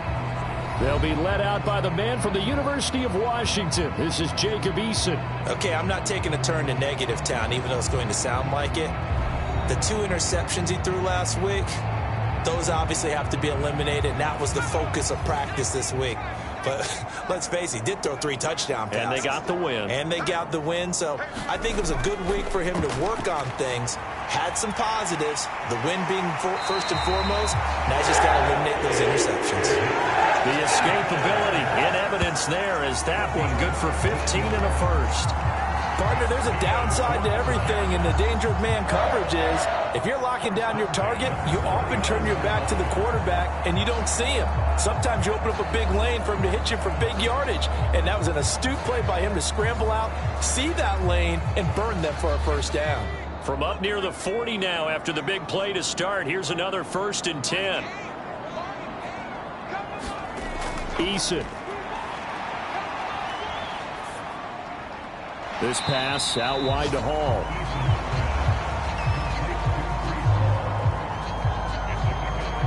The Jets at 9-1 on the year. And they have certainly got it rolling as of late. Winners of 6 in a row. And I think this is where, as a head coach, you show your team some trust. Instead of just talking about winning, the very next game, you point out to them, we're on a nice run here. And if we keep doing this, we'll be playing at home in the postseason. And we know that could ride us all the way to the Super Bowl if we get that done. The throw right sideline here is complete. And he's got another first down as the tackle's going to be made at the Patriots 42. A new set of downs after a strong pickup of 16 yards. I think when they look at their offense, they think to themselves, weapons everywhere, and they want to move the ball around. They want to spread it to different people, but you absolutely know they want to get this man involved as well, and that's what they just did on that play. So they go from one 42-yard line to the other as they come up now 1st and 10. They'll run for the first time with Breece Hall. He'll get this up to the 34, and a good lane opening up right away for him. Now a 2nd and 2. Eason sets to throw it. A short one here, caught by McBride. 9 yards to pick up there, and it's a first down. That was a route run not just with dexterity, but with intelligence. Found the hole in the zone, made sure the quarterback saw it, and was able to make the sure catch and flip the down marker back to 1. Eason's throw complete to Freiermuth. Calling a gain of 6 on the play, and that will bring up 2nd down. Now Eason on the slant, complete to Hopkins. And the Jets are looking at 1st and goal as he's tackled all the way down at the 2-yard line. And he remains perfect on this opening drive. Charles now 5 of 5 and another first down to work with. He's like one of those great shooters in basketball that has his rhythm, has his confidence. He doesn't think anything is going to miss right now. As far as he's concerned, he's going to be perfect the entire game. And who's to say that it won't happen the way he's throwing it right now?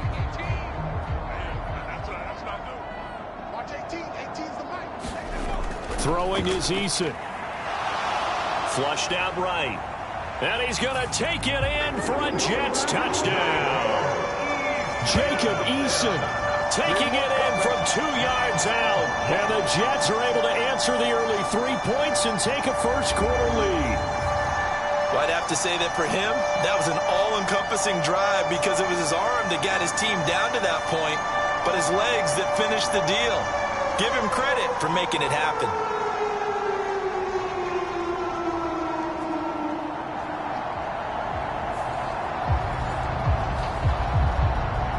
Now for the point after.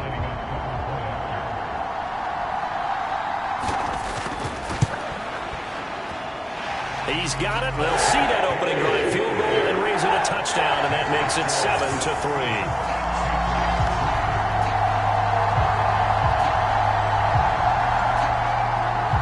The kickoff unit is out on the field, and they will send this one away.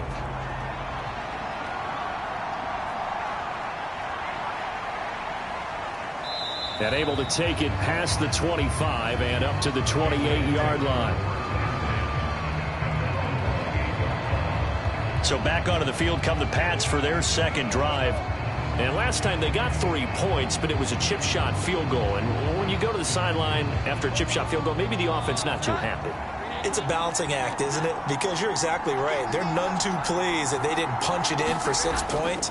But they also have to remember they did put points on the board. 3 points is 3 points. And in this league, you take points when you can get them. Not easily done.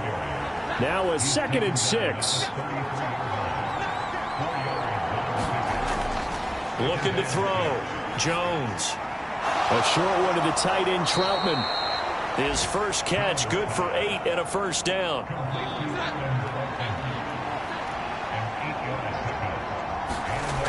Back to throw.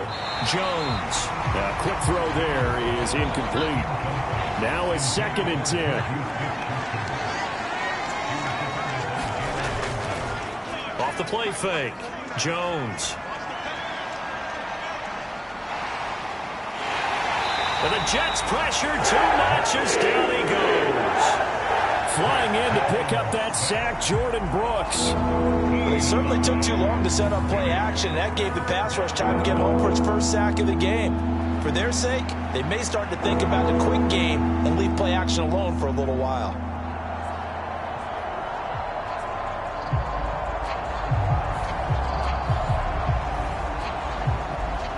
Work now for Jones and the Patriots here after the sack. It's 3rd and long. Jones now throwing on 3rd and long. Out route, and this is Henry with a catch. It'll be a gain of 17, but even with that, they'll be well short here for 4th down. I don't know how many times, not just in my playing career, but you and I working together, have we ever heard a coach say, you know, I just don't have that play on my call sheet? And that's really what we had here. That was a big hole they were trying to get out of. Yeah, big gain, still a ways to go, though.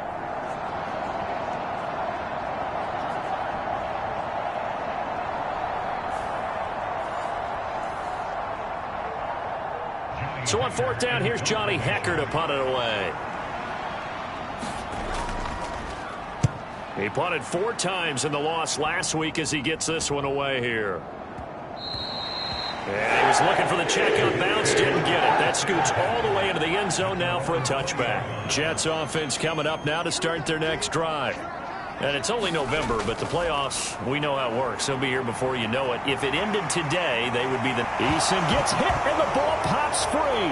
And it's picked up by the Patriots. And his guys are going to take over at the 39-yard line.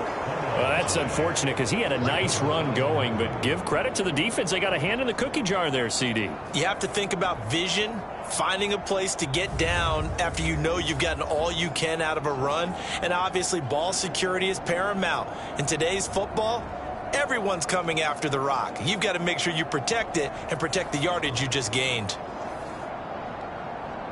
And this should be the final play before the quarter ends.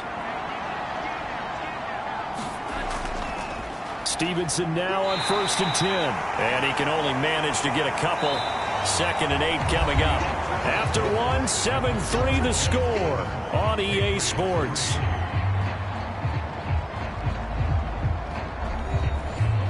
Second down and 8. Operating from the gun, Jones. And he'll go down at the 28. That one a 1st down pickup of 8.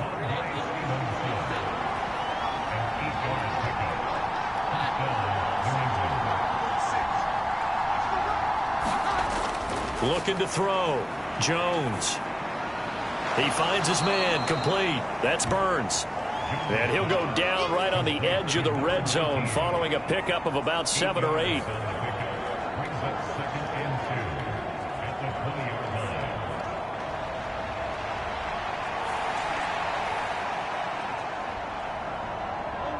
From the 20, here's 2nd and a couple.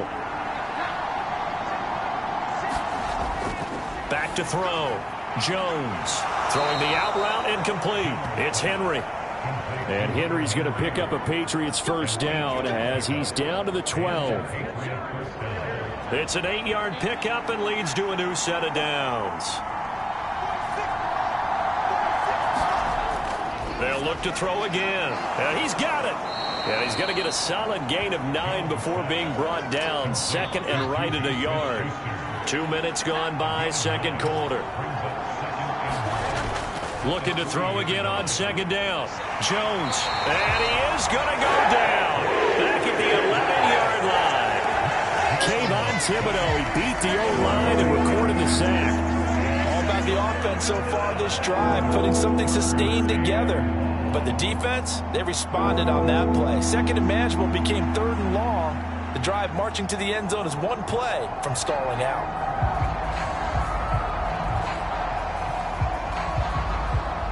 Work now for Jones and the Patriots here after the sack. It's 3rd and long. Jones to throw on 3rd down. Got a man and he hits him in stride. Touchdown, Patriots. Adam Troutman, his 2nd touchdown on the season. And the Patriots have regained the lead. A good tight end is a heck of a weapon for any quarterback, especially when you're able to create some mismatches. Sometimes they work against a linebacker, sometimes they work against a smaller defensive back. But when they find it, they go to it, and it often results in touchdowns. Now Cade York for the extra point. And it's through, and that makes the lead 10-7. So this drive spans 7 plays, and it's finished off by a Pats touchdown.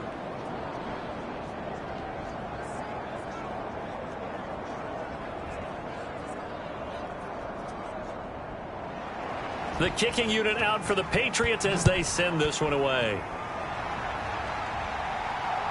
Taking it about the 1. And he'll be stopped up at the 25.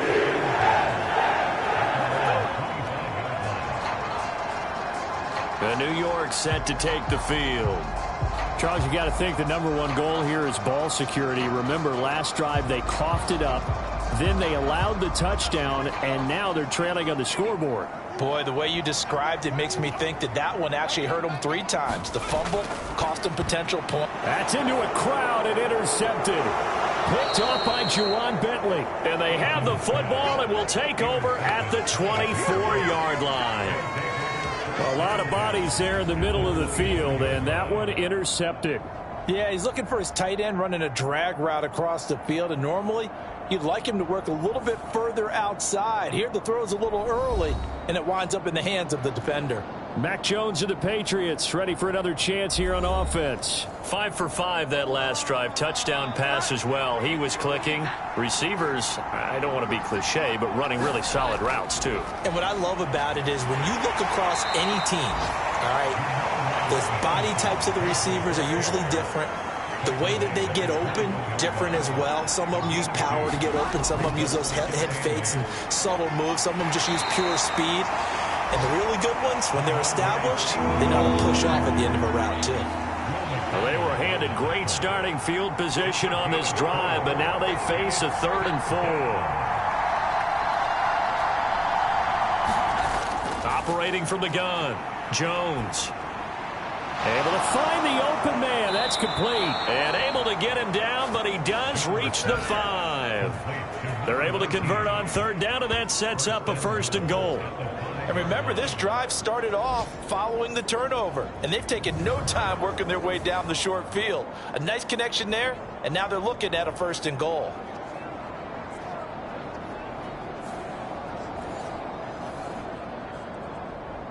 And they've got 3 tight ends here on 1st and goal to add some extra mass. And they'll let the fullback try and take him home. And he's over the line and into the end zone for a Patriot score. Kari Blasingame, his 2nd rushing touchdown on the year. And they are able to add on to their advantage. Well, they weren't messing around. 1st and goal, they don't do anything fancy. They just go to the fullback right away. I like how you phrase that because oftentimes they come back to the fullback when it's late in the down and distance count, right? In this case, 1st down, let's go get it right now. And he got it. 6 points on the board.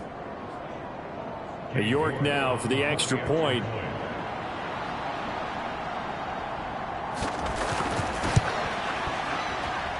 It's good to make it 17-7. Just a 4-play drive that time. And it's finished off with a 5-yard touchdown run.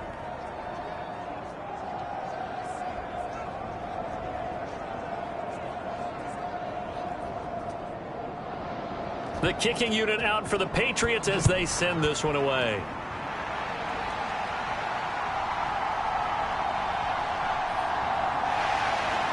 And a good return as he'll be stopped just shy of the 30-yard line. New York ready to go again offensively. And for this offense, Charles, you got to think kind of crucial here to put something together on this drive because remember last time out they threw the interception on the very first play. And you can't afford to let this defense keep building any more momentum. They're playing awfully well, and they're awfully confident right now. To me, it's time to attack and take some of that momentum back. But make sure you're selective in doing so. Understand where you want to throw the football and make sure it's open before the ball leaves your hands. In need of only about the length of the football here on 2nd down. Here's Eason to throw. This ball tipped, and it's going to be incomplete. Fortunate maybe to get that back. It's 3rd down. got to give some credit. They're able to hop up in the air and bat that one away. And that's frustrating for an offensive lineman because the only recourse is when he goes in the air to try and give him some type of a pop or a shove, hoping to bring his arms down. Here's Eason off the play fake. That is caught and able to get this one across the 45 before he's brought down. Third catch of this first half for him, and this one is a first down. Time to give some credit to the big fellas, the offensive line here, because you've got to have good protection on crossing routes because you got to give your receiver time to work all the way across the field. That time able to scan the field, spot his receiver moving left to right, and make a good, accurate throw. Thank you, guys.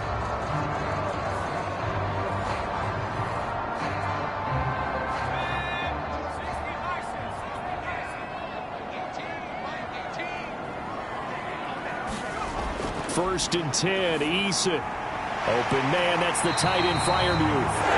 And they'll get him down as he's inside the 40. So into Pat's territory now. Here's first and 10 at the 39-yard line. Again, he'll drop to throw. Looking left side, and he's got a man. That's Hall. He's going to go out of bounds, but he takes this one down just shy of the 20. Another nice gain. That's now 30 yards between those last two plays. And I like the idea here. Get the ball in his hands, even if it's in the passing game. 3 catches a week ago, and he does a nice job here to pick up yardage.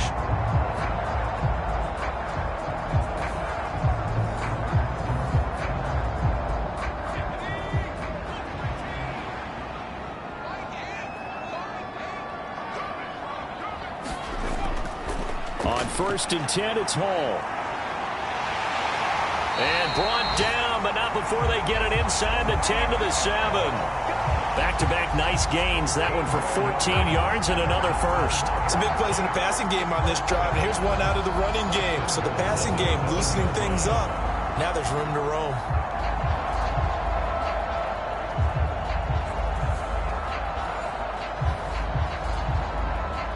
First and goal, and they got to be thinking a chance to get right back into this football game. Looking to throw. Eason, and it's caught.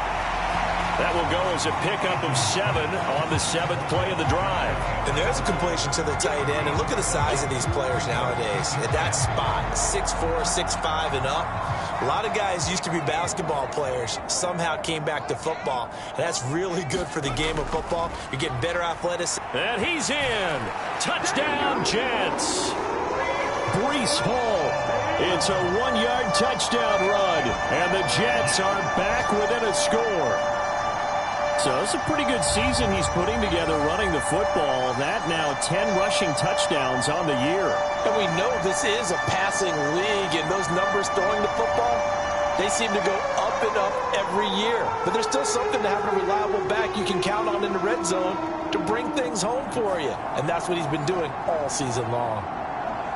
Now Younghoe Koo for the extra point.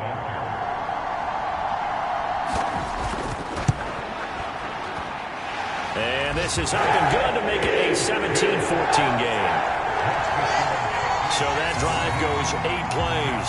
And it was capped off by a Breece Hall touchdown run.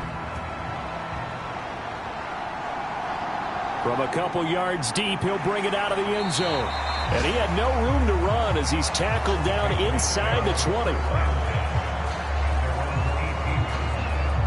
The Patriots offense now, they work their way back onto the field.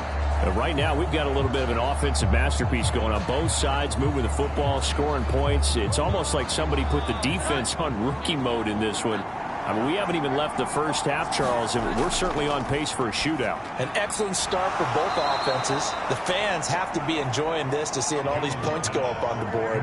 As a former defender, you know I'm not enjoying this at all. But right now, both these teams just trading haymakers. Let's see if anyone slips up first. Can anyone counter with a nice little jab and get things going in their direction? Now a quick throw there, but it's going to be incomplete. They'll go to the air here on 3rd and 2. Pass to the sideline and pulled in. And he's able to get this one up to his 30 before he's out of bounds. Up the middle, here's Stevenson.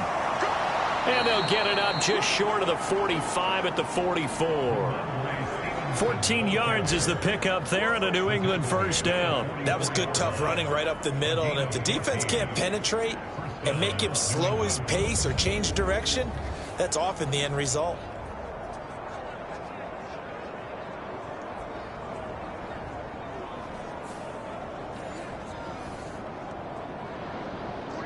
A pair of first downs gives him a 1st and 10 up at the 44. Back to throw. Jones. A short one to the tight end, Troutman. Give him a gain of 5 on the completion, and that'll make it 2nd down. Straight ahead at Stevenson. Trying to run inside, but nothing there. They'll say no gain on the play there, and now it'll be 3rd down.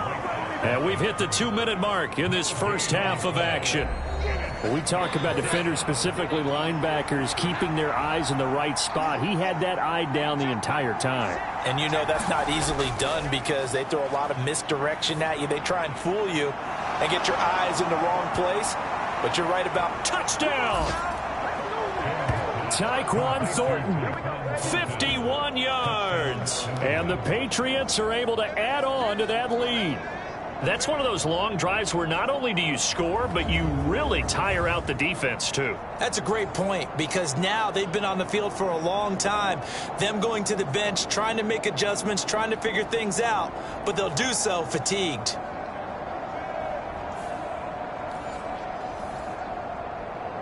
The York on now for the extra point.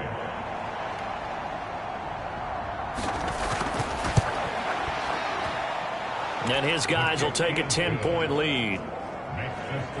So that winds up a 7-play drive all told. And it was Tyquan Thornton who brought in the touchdown reception to cap things off. The kicking unit out for the Patriots as they send this one away.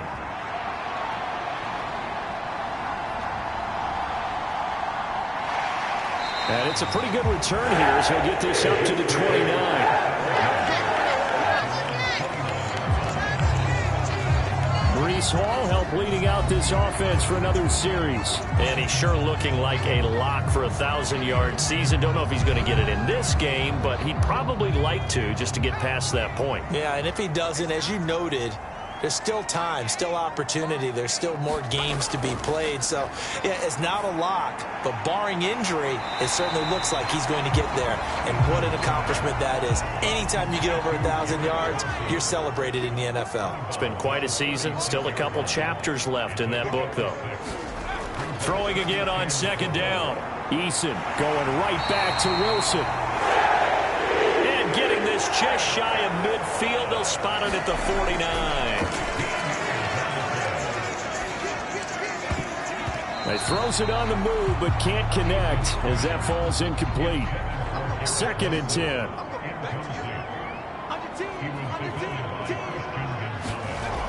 Back to throw again.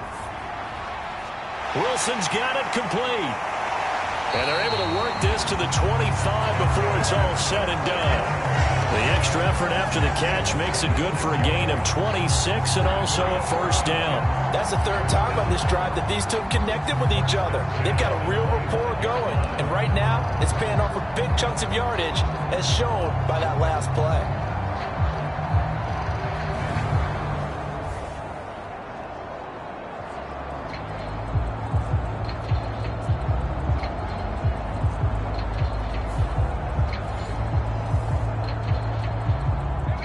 First and 10 here, and you know, if they could just get 3 out of this, something about whittling it to a 1-score game at half that might provide a psychological boost. Eason's throw complete there to St. Brown. The Jets are going to use the first of their timeouts as they get the stoppage with a little over 50 seconds to go in the first half. Here's a 1st and 10 at the 14-yard line. They'll stick with the passing game as he looks to throw. And he just throws this one away. Smart decision here this close to the end zone, and it brings up 2nd down. 2nd down, here's Eason. Buying time to his left. And he slides and covers up at the end as he's going to be able to pick up decent yardage. Now the Jets going to use the second of their 3 timeouts as they stop it here with just under 40 ticks to go in this first half. On 3rd and 2, Eason. And that's going to be caught. Oh, a one-handed grab there. He's got it for the touchdown. These two teams in this first half, it's been fun. Back and forth, back and forth. Well, it's not fun for the defensive coordinators, but offensive coordinators are enjoying it. Yeah, they're having streaks here, aren't they? Being able to put scores together and really bunch them up, and we have a tight game here. You know, we often talk about having the right shoes for the right turf. Today it's track shoes. That's what we've seen with these offenses. Yeah, it's been an absolute track meet so far, and fun to watch. Koo able to connect on the extra point, and that cuts the lead to 3, 24-21. Set now to kick this one away, and off it goes. The return man down to a knee, and this will come out to the 25-yard line. The Patriots with the football here late in this first half. And we'll see how this is played. Offensively, they've got the lead. Not a whole lot of time left. What do you think, Charles? Well, it's tempting to try and add to your lead, but a mistake there, that can change things in a big way. I say go ahead, take the knee, get on out for the half. He'll go underneath here to Stevenson. And they're able to get this one across the 35. And they line up now for what will likely be the last play of the first half. A final shot before break. Jones. Down the numbers. There he goes. And he brings this one back. It's a pick six and a Jet touchdown. Koo for the extra point.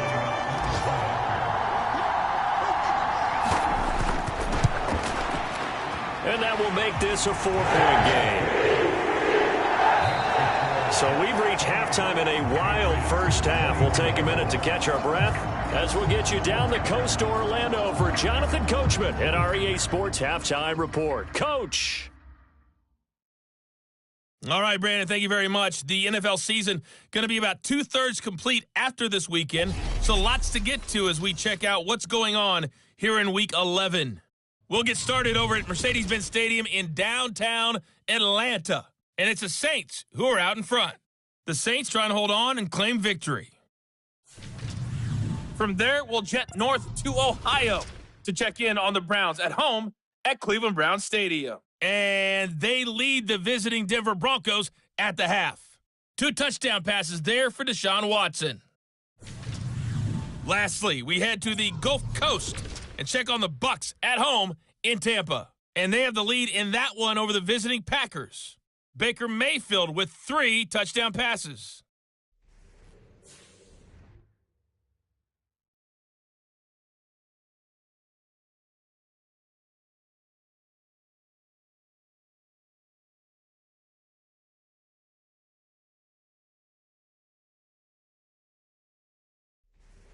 All right, Coach, thanks. Yeah, both teams likely to make some changes in what's been a closely fought battle to this point.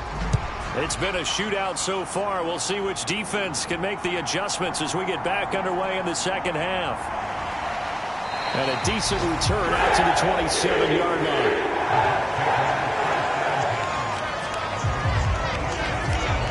So here are the Jets now to take over.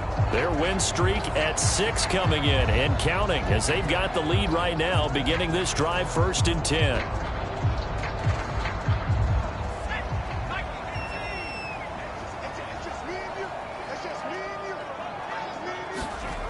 Throwing to start the drive. Eason.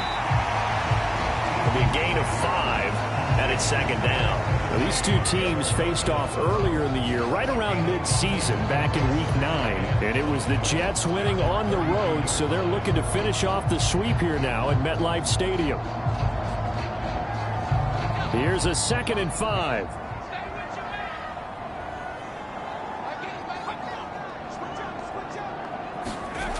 Eason going to throw it out of the shotgun. And that's caught inside the 35. And all the way in. Touchdown, New York. Terry McLaurin with his 2nd touchdown of the afternoon. And the Jets are able to strike quickly to add on to their lead. In order to lead in a game, you're going to get plenty of contributors, but that's his second touchdown catch of this game. He's one of the key guys in this one. And you better believe he'll be looking for the hat trick here as this one continues to go.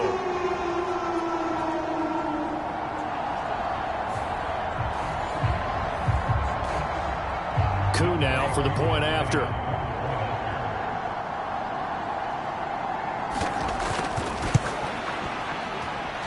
And he's been a busy man, 5 for 5 now as he knocks another one through to extend the lead. The long touchdown pass gets him 6 on a very, very tidy two-play drive that time. The Jets kick team out now to boot this one away. And this will not be returned. It's a touchback, and they'll begin at the 25. So here are the Patriots now. They get ready for their first possession of half number 2. They make their second half debut here, and things are looking a little bit tougher now. You give up the points there, Charles, that touchdown drive on the other side. So now it's a 2-score game here. Got to be careful. They certainly do, and I'm just wondering at halftime if those guys just looked into each other's eyes and realized what they've got to get done and come out a little bit more charged up, because if they don't get some kind of points here, that next drive, that can make this a 3-possession game. A good pickup there, 26 yards. But when you hit him on the move like that, and he's able to get into open field with a full head of steam, oh, boy, it's going to be tough to get him down. Yeah, there was a big window. They're lucky they did get him down.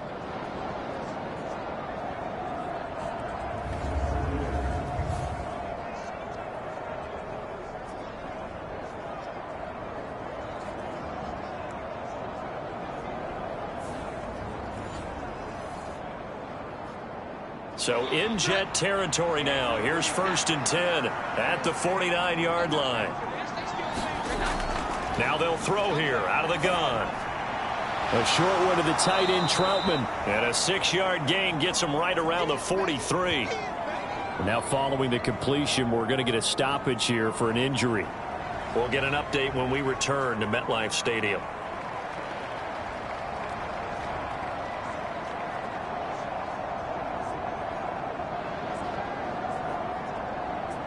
Line of scrimmage, the 43 on 2nd and 4.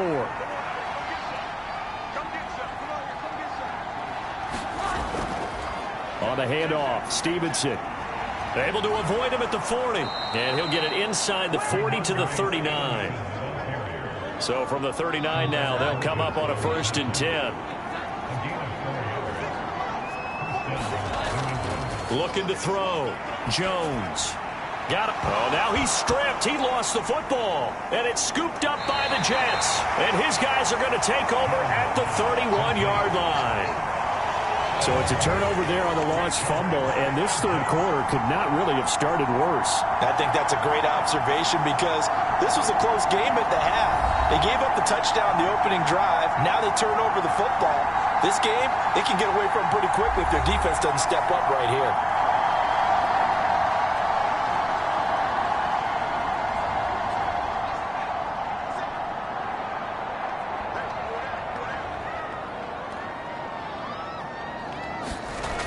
They'll start on the ground. Hall. And not a whole lot of room to operate there on the first down run. He gets maybe 3. From the 34-yard line, here's 2nd down and 7. From the gun is Eason. Looking for McLaurin, and he's got him. And they bring him to the ground just shy of midfield. He's been big. 2 touchdowns earlier. Now he's got a 1st down here. This offensive game plan has just been sensational. I mean, when you think about all the different ways they've gotten their receivers open so far, it's really been impressive. Scheme, design, execution.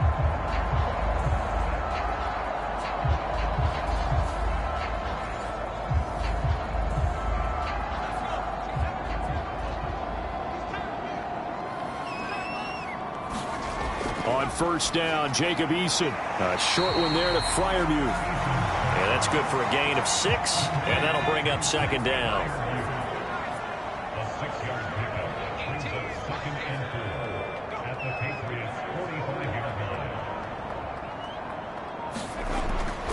Back to throw. Eason. A short one here, caught by McBride. 2nd catch for him today, and it'll wind up a 1st down.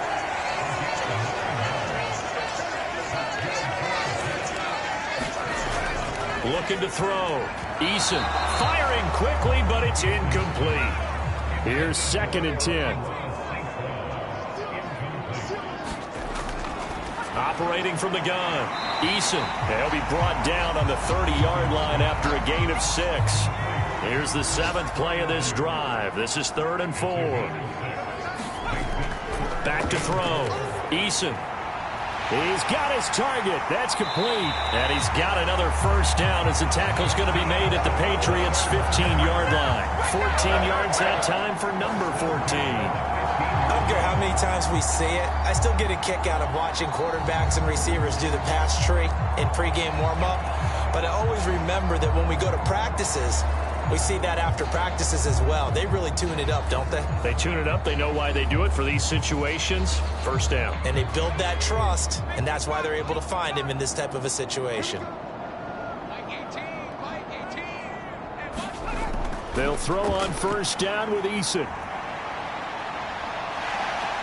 And he'll protect himself at the end here as he winds up getting pretty decent yardage. He'll wind up getting 9 after tucking it and running, so it'll leave him with 2nd and a yard. I do think it's fair to say that they were caught off guard a little bit when we decided not to throw it on first down. But give them credit. They recovered in time to deny him the first down yardage. But it's only 2nd and short, so that run is still likely to lead to a new set of downs. And he'll be stopped just outside the 5 at the 6. The Patriots going with a dime package here. 2 extra defensive backs on 3rd. Looking to throw. Eason. And he's going to take it in for a Jets touchdown. Jacob Eason. A 6-yard touchdown run. And the Jets are able to stretch out their lead. Nothing like understanding where your escape hatches are as a quarterback. Here he's looking, but he knows he doesn't want to force anything. So when nothing avails itself, he slips past the rushers, takes it right up the middle, and takes it into the end zone.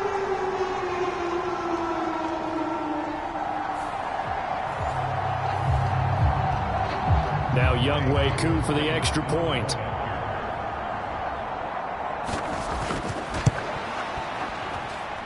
And the lead is up to 18 now. So that one a pretty time-consuming 10-play drive. And it's capped off by a touchdown run of 6 yards.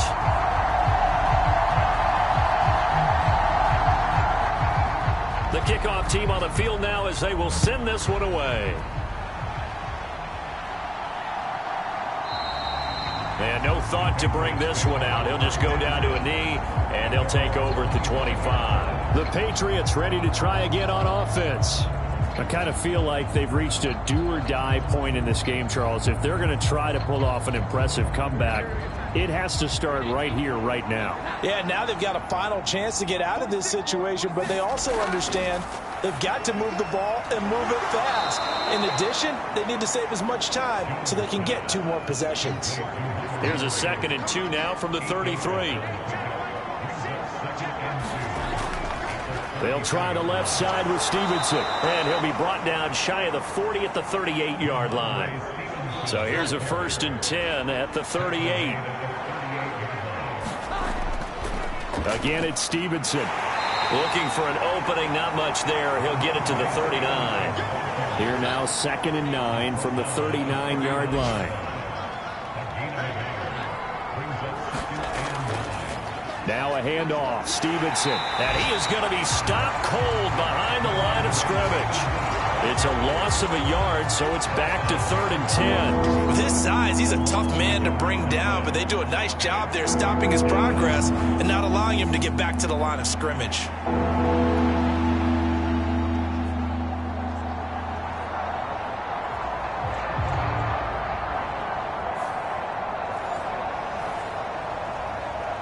This offense in desperate need of a conversion as they come up on 3rd down. From the shotgun, he'll look to throw. He's got his man, Thornton. Down the right sideline. And all the way in. Touchdown, New England. Tyquan Thornton. His 2nd touchdown of the afternoon. And the Patriots are able to make some inroads here to that deficit. Well, if you've got him in your fantasy league, you like his production, his second touchdown of the game. But right now, his team is trailing. Fortunately, he's playing pretty well and trying to keep them in it. Yeah, they might need a little more from him here. Yeah, I wouldn't be surprised if they continue to call his number. Right now, he needs his defense to step up and give him a chance. York now for the extra point.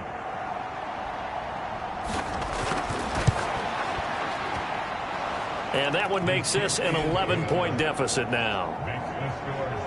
That time, 75-yard drive, 5 plays. And it was Tyquan Thornton who brought in the touchdown reception to cap things off. Out is the kickoff unit as they run up and send this one away.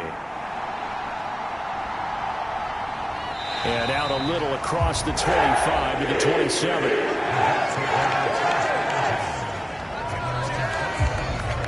There's Terry McLaurin, such an exciting pass catcher as this offense comes out for their next drive. And I know that they've double-teamed him a couple times, but not a ton. Whatever they're doing isn't working. He's up over 100 yards. We'll see how they adjust. And when they do that, they weaken their defense in other places as well. And how many times have we done games where we've seen a guy have a big game like this?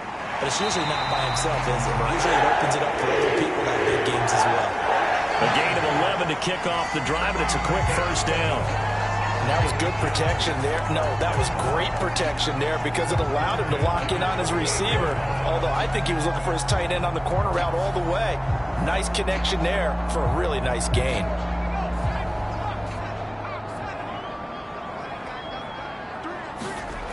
On 1st and 10, Eason. And that's going to be incomplete. Too tough to hold on to that one. It's 2nd down.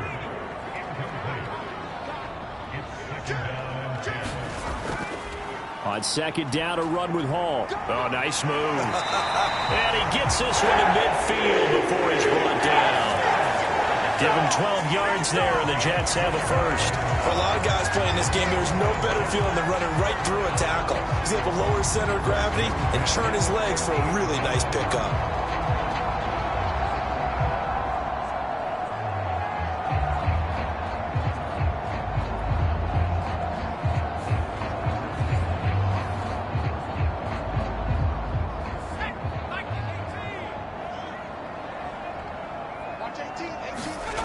From the midfield stripe, they'll look to throw. And that'll be caught by St. Brown. So the completion good for 6 yards. And it's 2nd down. Back to throw. Eason throwing left sideline there, but it's incomplete. Now they face a 3rd down and 4 after that incompletion on 2nd down. Looking to throw. Eason. He's going to get that to his running back out of the backfield. And he is out of bounds, but not before he's inside the 30. The Jet passing game in rhythm. They've got another first. And with that last play, he's now up over that 300-yard mark. And in today's NFL, it almost feels routine. And I hate that when you talk about a 300-yard passing game.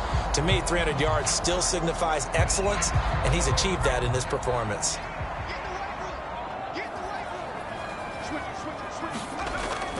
Straight ahead is Hall. And he's going to take this ahead for right around 3 yards, but no more than that. 2nd down.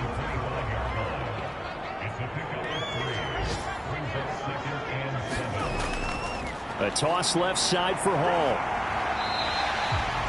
48 yards rushing for him now to this point. So 3rd and inches, and this will be the 9th play of the drive.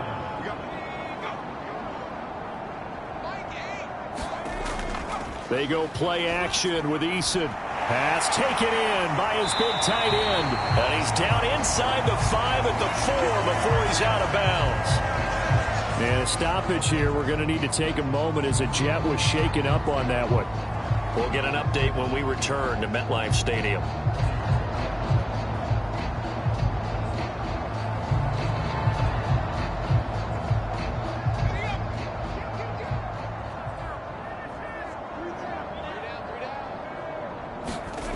Operating from the gun, Eason. And he'll be brought down here at the 3-yard line. So the ball position now at the 3. Here's 2nd and goal. And they're not not going to get to the line to run another play. So we will switch ends as the third quarter has come to a close. You are watching the NFL on EA Sports. They'll go again from the 3 here on 2nd and goal. Back to throw. Eason. And this is caught. For the moment, it's a touchdown, but multiple flags down, so let's sort this out.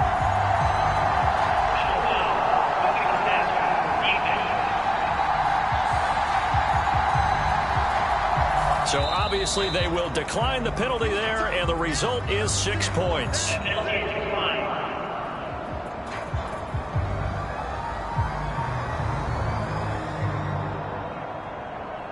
Coup for the extra point.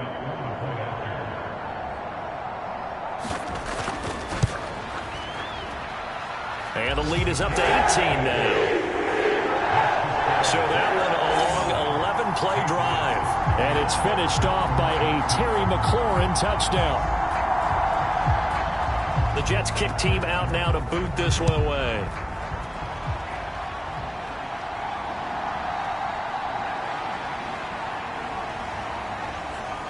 And able to get this across the 20, but not much further as he's dropped it to 23-yard line. New England's offense set to go. We certainly had a sense coming in here that these guys were in for a tough one on the road. That has been how this ball game has played out. They trail big as we continue on now here in this fourth quarter. Now Jones throwing on first down. On the throw, led him too much that time. It's incomplete. Once again, they'll go from the 23-yard line on 2nd and 10. Looking to throw. Jones. And this throw incomplete. Well, the defender all over him that time, and it's going to lead to 3rd down.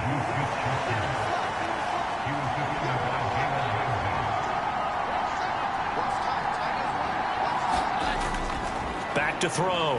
Jones. And that will be incomplete. And they're indeed going to go for it here on 4th down. So trailing here in the last quarter. Let's see how this plays out. Desperation time now. Here's Jones. Open man, the tight end, Henry. And he is going to pick up a Patriots first down as the defense nowhere to be found there. A gain of 20 on 4th down. Felt compelled to go for it there on 4th down, trailing in the 4th quarter. They got it done. And there's always a lot of pressure on a 4th down call. Doesn't matter the distance. You still have to get it done, as you noted, and they did.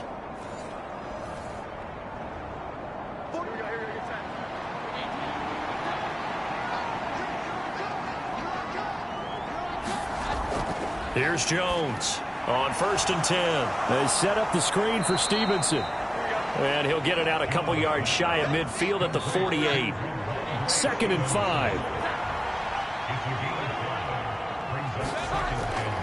5. Looking to throw.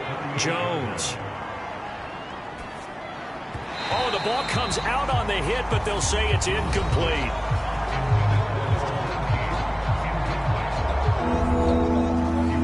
The offense on 3rd down, they're hitting at 60%, 6 out of 10 thus far. This will be 3rd and 5. On the draw is Stevenson. And he gets this one across midfield for the first down to the 46. 52 yards rushing for him now as he's carried it 16 times. A lot depending on the spot there, and he got it.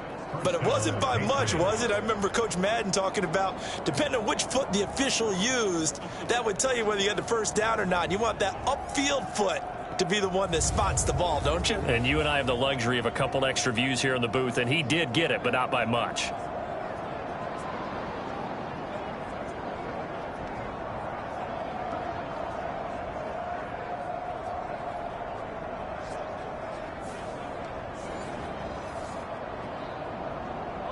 So in Jet territory now. Here's 1st and 10 at the 46. Now a shotgun snap as they'll look to throw. Looking for his running back, and he's got him. And he'll go out of bounds after taking it a little further down inside the 40. From the 38, Jones. Now he'll dump it underneath to his running back, complete. And that's going to be another first down as the tackle made at the Jets' 24-yard line. Operating from the gun, Jones. And that's off the mark, incomplete. So after the incompletion on first, now 2nd and 10. Throwing again, Jones. Throwing quickly there, but it's incomplete. This offense was on the move. Now 2 straight incompletions have them looking at 3rd and 10.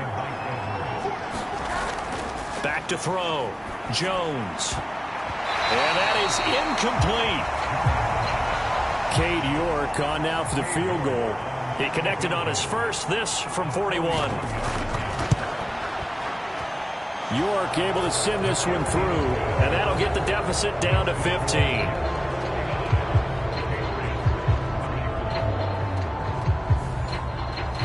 Well, with that field goal, you can argue they needed to get back within 2 scores, and they did indeed do that, but still a pretty uphill battle. Still going to take 2 fourth-quarter touchdowns to get back into it. And as you and I know, that's a tall order against any NFL defense. They're going to need their own defense to make some plays as well to give them an opportunity. There's Terry McLaurin, such an exciting pass catcher as this offense comes out for their next drive. This defense, they wouldn't mind not seeing him again for a while. 3 trips to the end zone. How about that? I think right now they would happily go to their general manager and say, is there any way you could get a trade for him, bring him over to our team so we don't have to cover him anymore? Because he is really having a heck of a ball game, isn't he? Boy, he is. I don't know that a mid-game trade's going to happen, but good thought. And that's good for a pickup of 10 yards. And they'll be left with a 2nd and about a foot. Looking to throw. Eason. He'll go right back to St. Brown. 5th catch of the afternoon, and that gets him a first down. And defensively, they were in zone coverage there. Do you have to be a little careful? You're losing, playing against a good quarterback like he is, to not play too much zone? Yeah, you have to be careful about how much time you're giving up. I think it's a good point you just brought up. So maybe if you still want to play zone, you go to a zone blitz scheme. And you can drop anyone out of your defensive front. Defensive end, defensive tackle. It doesn't matter. You just exchange someone to bring more pressure towards the quarterback and still try and cover downfield. So into Pat's territory now. Here's 1st and 10 at the 45-yard line. The 20. And all the way in. Touchdown, New York. Terry McLaurin, 45 yards. And the Jets add on to their lead, and it's looking like that win streak is going to extend another week. Boy, he has been fun to watch throwing the football in this one. It's certainly not fun for that defense, though, Charles. Now up to 4 touchdown passes in this ball game. Yeah, we're supposed to be neutral, but I'm feeling their pain right now because he has absolutely carved up this secondary. A clinic on how to attack a defense and take them out of the game. Koo now for the point after.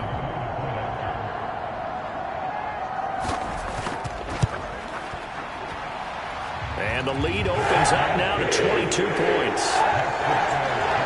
The drive summary, 4 plays, 75 yards. And it's finished off by a Terry McLaurin touchdown. The Jets kick team out now to boot this one away.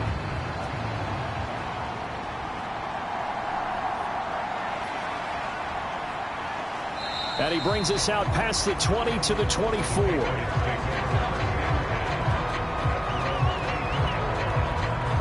Well, the Patriot offense back out, getting set to go. And they unfortunately are staring at a mini losing streak developing, trailing here in the 4th quarter. This would be their 3rd straight defeat. Jones and the Pats now with a 1st and 10 at their own 24.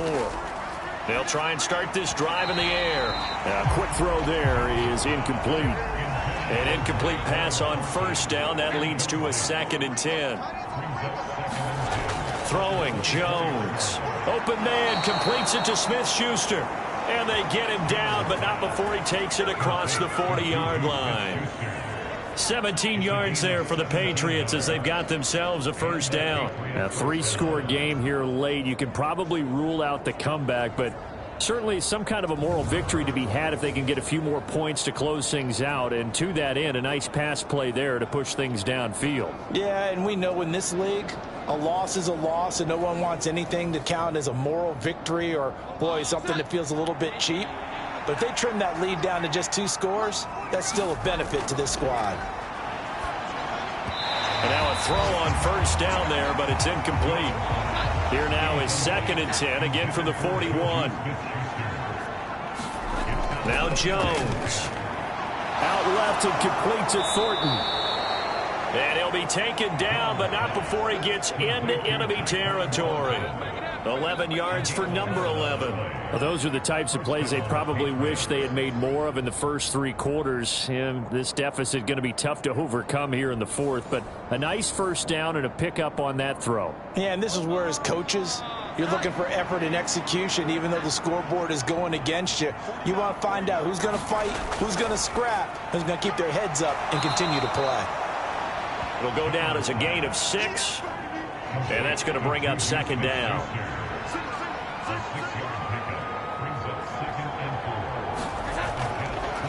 Off play action.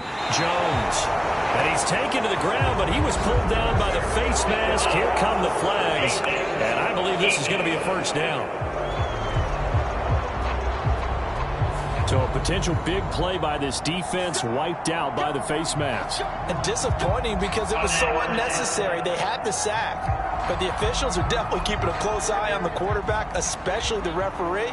They were able to spot that one immediately. Jones now on first down. Short pass caught by Henry. And down right around the 32-yard line, 4 yards on the pickup. 2nd and 6. Operating from the gun, Jones. He finds his man, complete. That's Burns. And that's going to be another first down as the tackle made at the Jets' 20-yard line. This is Stevenson. Give him 3 on first down. It'll set up a 2nd and 7.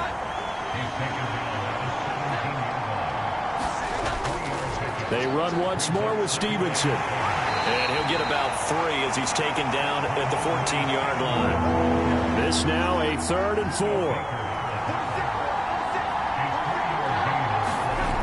Back to throw. Jones. He'll be hit and taken down at the 21. Myles Garrett, he's the one to get him, and that is sack number 7 for him on the year. You can just see it in their body language. They're starting to see victory on the horizon now, and if it comes to fruition, they got to give a game ball to the front 7. Defensive line has taken charge and controlled this game. Face a challenge of stopping this opposing offense, and they've done so with ease. All right, they're going to try and keep hope alive here on 4th down. They're going for it. As expected, they're going for it to keep the drive alive. And a big turnover there as his guys will get the football back. Well, I guess an interception at this point on 4th down is just as bad as an incomplete pass. Either way, the ball goes over to the other side. Yeah, it's a tough spot to be in this late in the game, and there's not a whole lot he can do there. And he winds up giving the ball away. There's Terry McLaurin, such an exciting pass catcher as this offense comes out for their next drive. What a game for him, Charles. 4 touchdowns. Heck, for a lot of guys, that's a good season number. You're exactly right. And let's face it, we have to stand up and applaud this one, even though we're supposed to be neutral, because this doesn't just happen by accident. This isn't 4 times where the defense just falls down or breaks coverage. He's worked awfully hard, changing routes, changing areas, changing angles, and getting open for touchdowns. We knew he'd be part of the game plan in a big way, and it has been in a very big way. So they'll walk him back half the distance. Hall on a give up the middle, and he's up past the 10 to about the 12. 2nd down and 6 now.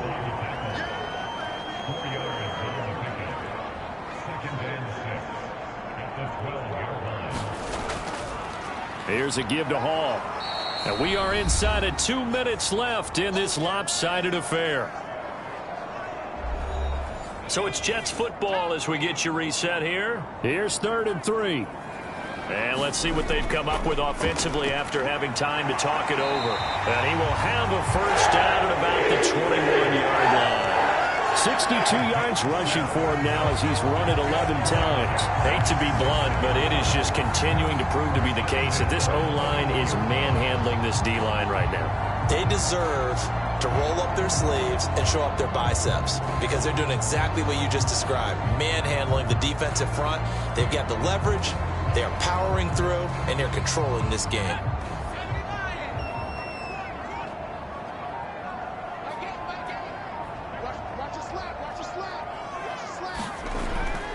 Ball again.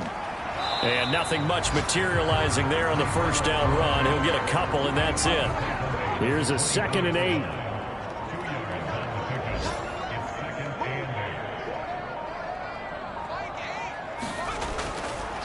A handoff for Hall. And he finds some space past the 25 to the 27. Here is 3rd down and 4.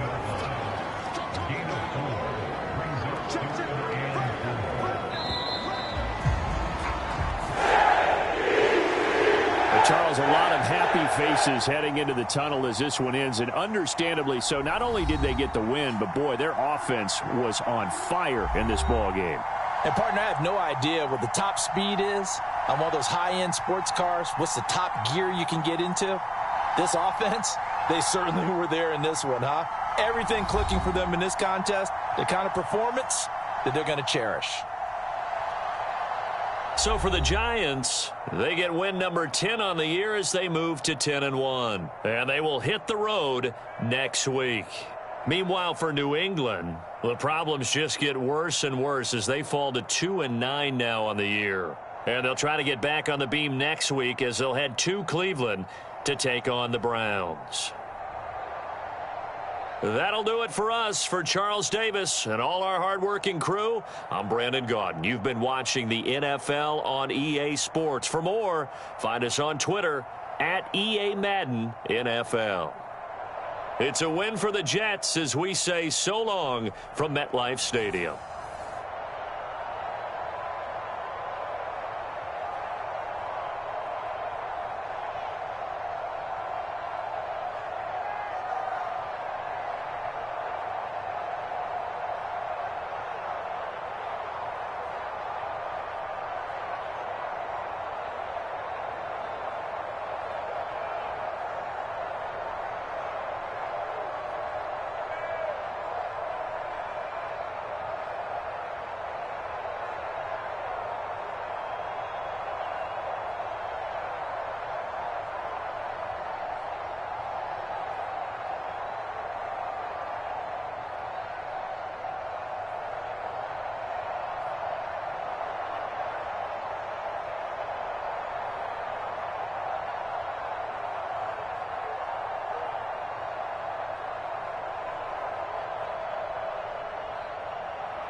Tonight, from Lucas Oil Stadium in Indianapolis,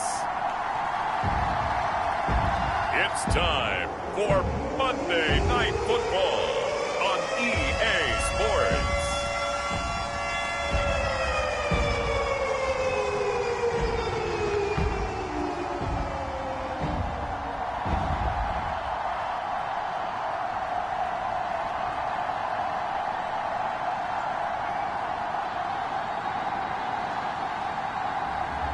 It's the Indianapolis Colts taking on the Cincinnati Bengals.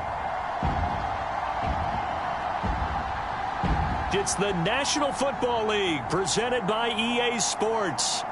Tonight we wrap up Week 11 with a great Monday nighter, as it'll be the Cincinnati Bengals taking on the Indianapolis Colts.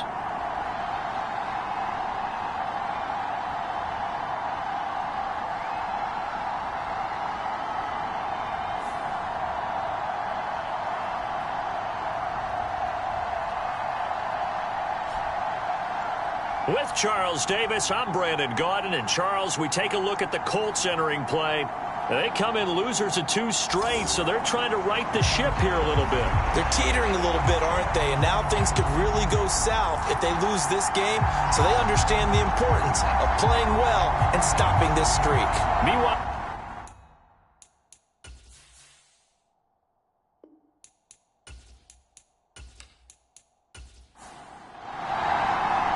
the NFL season has hit high gear, and off we go in Week 11 on EA Sports.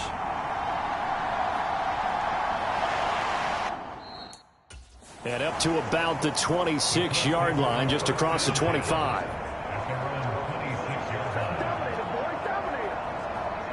So the Colts now coming out for their opening drive. They will be led out by the 6-foot lefty from Alabama. It's Tua Tagovailoa. Would you say that last week's performance by him, workmanlike in terms of numbers? 1 touchdown, 1 pick, but obviously a loss. Yeah, and that's the bottom line for him. All he cares about is how do we find a way to win the game. Maybe he leans on a few other parts of the offense and hopefully springs a receiver or 2 free. Tua to throw right away. Got his man complete over the middle. That's Peterson.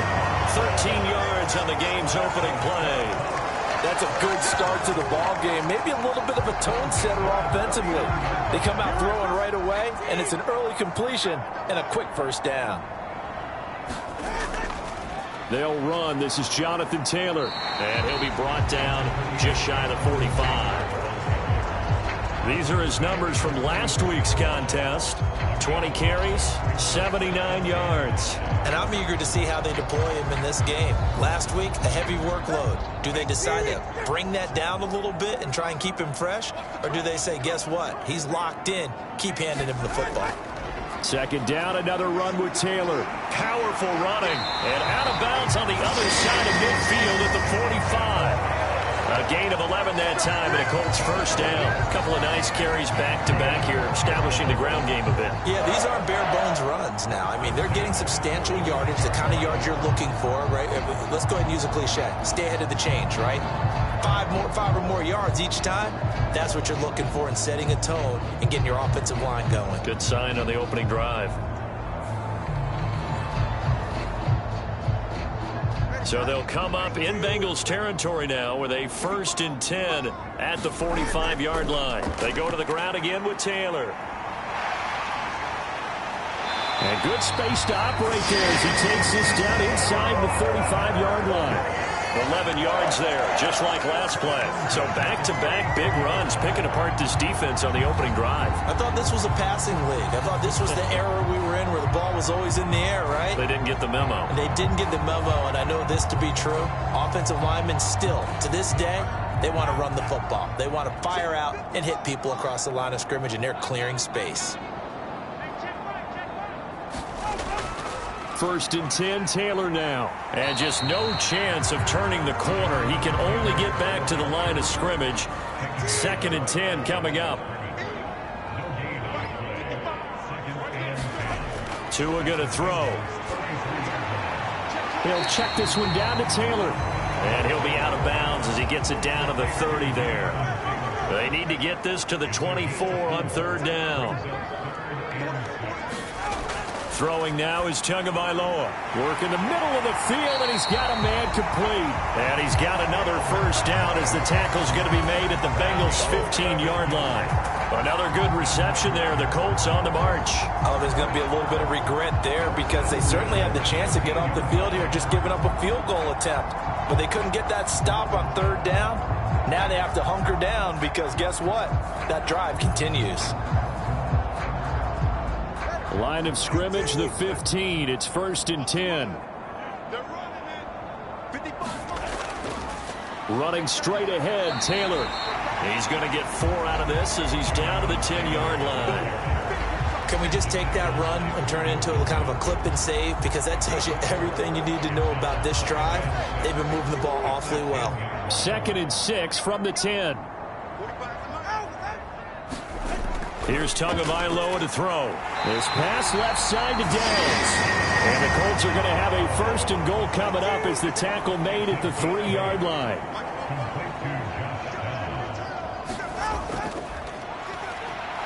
And he'll go backwards, losing yardage to the 5. That sends him 2 yards in the wrong direction and leads to 2nd down. This defense is a difficult one to prepare for, one of the best in the league. They'll come at you from all angles, and they did a nice job there stopping him for a loss.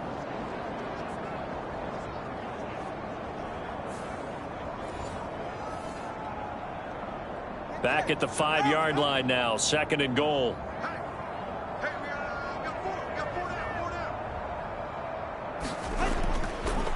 Up the middle, here's Taylor. And he's into the end zone. Touchdown, Indianapolis. Jonathan Taylor with his 4th rushing touchdown on the year. And the Colts put the Knights' first points on the board as they take the early lead. And that caps off what was really a balanced opening drive for them, Charles. They work in the rushing game and the aerial attack, and they end it with a touchdown. Strong in so many ways, wasn't it, partner? Their ability to throw it and run it and accomplish their goal, they've got to like the way that they started this ball game. Harrison Butker is on for the extra point.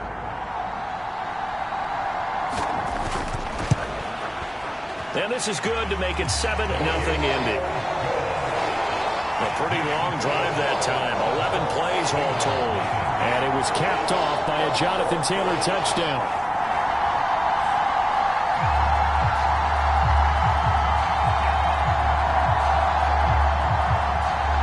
After the touchdown, here's Butker on to kick it away. And he'll just sit on this one as their drive will start at the 25. So now the Bengals get ready for their first drive. And a glance here at their quarterback standing 6'3". And it felt like in watching the game tape, he got everyone involved last week. He was a manager. He really was. That's a great way to put it because they ran the ball some. They threw it accurately. 1 touchdown pass, so he didn't, break the bank doing that, but he didn't throw any interceptions. That's the bottom line. That's why a defense loves a quarterback like that. Doesn't put them in bad situations. A throw left side to start the drive is complete. And he gets this up just shy of the 30 to the 29 before he's out of bounds. The numbers a week ago for Chase. 5 catches, 70 yards. And he's able to pull that last pass in, but this is usually a pretty tough unit to try and maneuver against. They're in the top 10 in the league against the pass, and you and I both know there's not much difference between 1 and 10. And he will slide to a stop. He does have the first down. It's a 9-yard gain, and it keeps the drive moving. And that's an early scramble that can be viewed positively by either side. From the offensive point of view, it begins to establish him as a possibility to keep it on certain plays.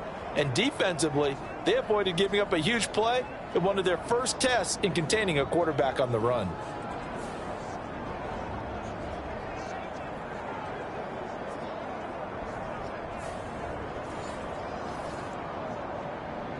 Clock rolling as we hit the midway point of this first quarter. They'll look to throw here on first down.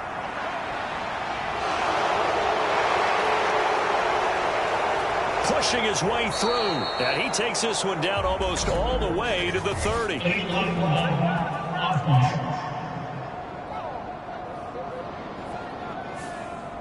Well, penalties don't usually hurt as much as that one does. That is a monster gain wiped out by the flag. And you and I both know that an offense only gets a couple of those big moments in a normal game. You've got to take advantage of them. When you give one away because of an avoidable penalty, that's a major disadvantage. It just steals away every bit of momentum you just generated with that play. Now whistles and a flag, and I believe a Bengal got going a little early there. The offense knew it. They were already starting to walk back as that one is accepted. So after the penalty, heading in the wrong direction, 2nd and 15.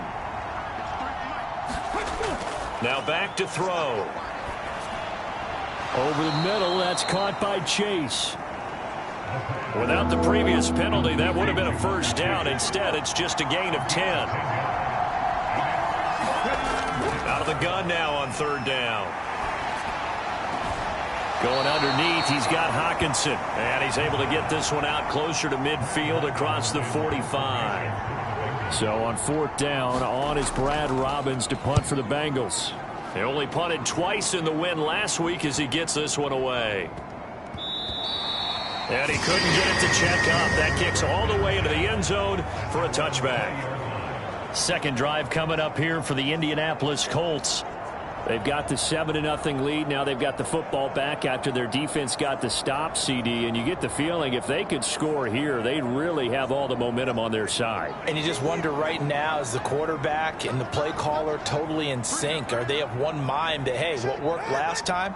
Let's keep doing it until they stop us. Or do they go to a different section in the playbook, show them something different? Either way, they want a repeat of their first drive.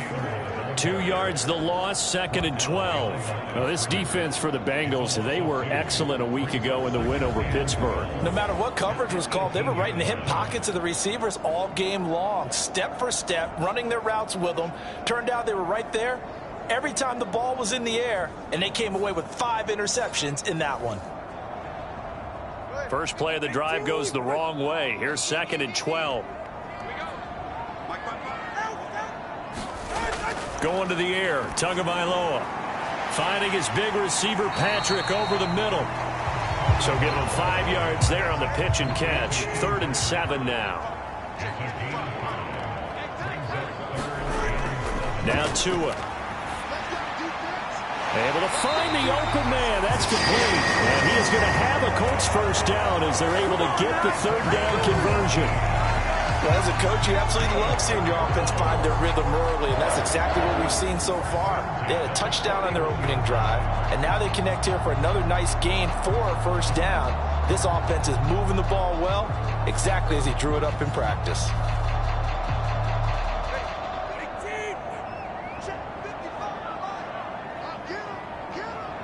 In motion, the tight end. Now a give to Taylor. A nice little juke. 5 yards is the tally on first down. That brings up 2nd and 5.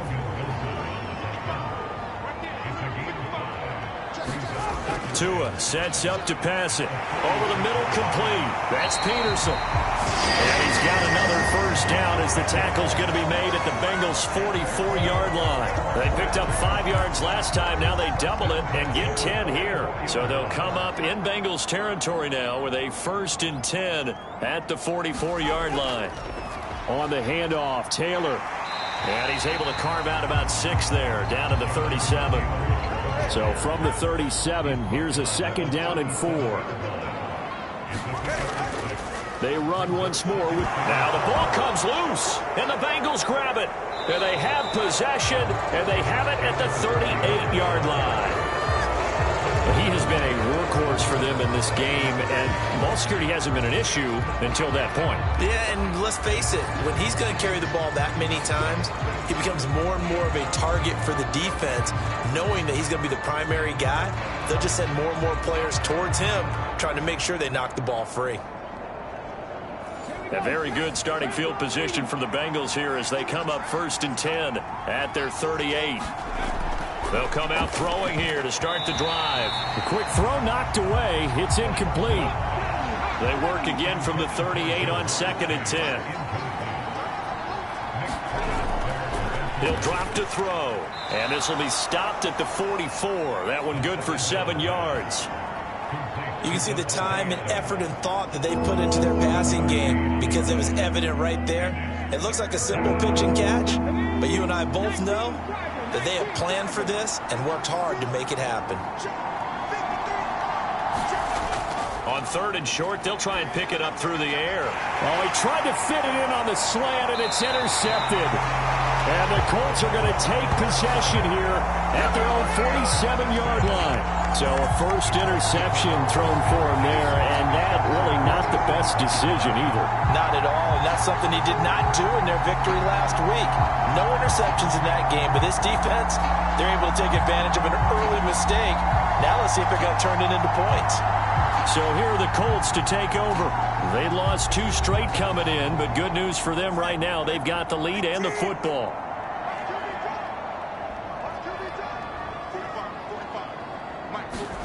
After the turnover, it's Tua. A short throw pulled in by Woods. This a 2nd and 8. On the handoff, this is Taylor. And across midfield he goes and into Bengal territory. After one, 7-0 on EA Sports. Second quarter now from Indianapolis with the homestanding Colts in possession. A couple extra tight ends in the formation here as they line up 3rd and 2. They'll try and run for the first with Taylor. Well, they hit him in the backfield, and he will not escape. And that is not going to get it done. A loss of a yard, and it brings up 4th. Sometimes you just sit back and marvel at what he can do defensively. Speed, strength, quickness, he's the whole package. And that package just wrapped up the runner for a loss.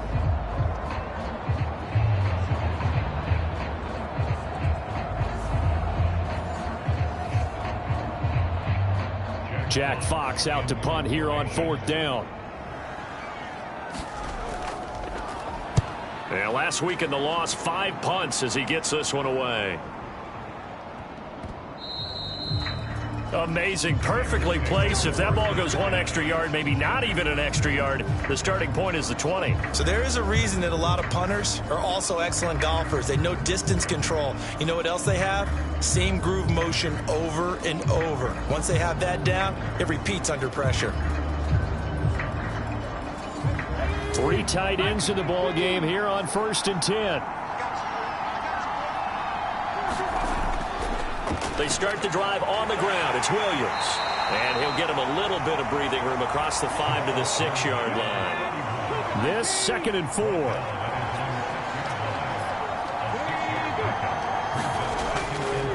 They run it again with Williams. And that one blown up quickly as he's going to be stopped before he could even get started. That's a big loss of 3, and it brings up 3rd down. Another example right there how this defense really is winning the entire game at the point of attack. Yeah, right there at the line of scrimmage because they're dominating it. It allows their interior guys to get upfield and spill into the backfield. So how are you going to combat that? You know, because they bring in your tight end, keep him in. Your running backs, they have to step forward. Bottom line, your offensive line has to block them first to give yourself a chance. They'd like to avoid punting from their own end zone so they could use something here on 3rd down. Now a give up the middle to Williams. And he's able to get this across the 10 before being taken down.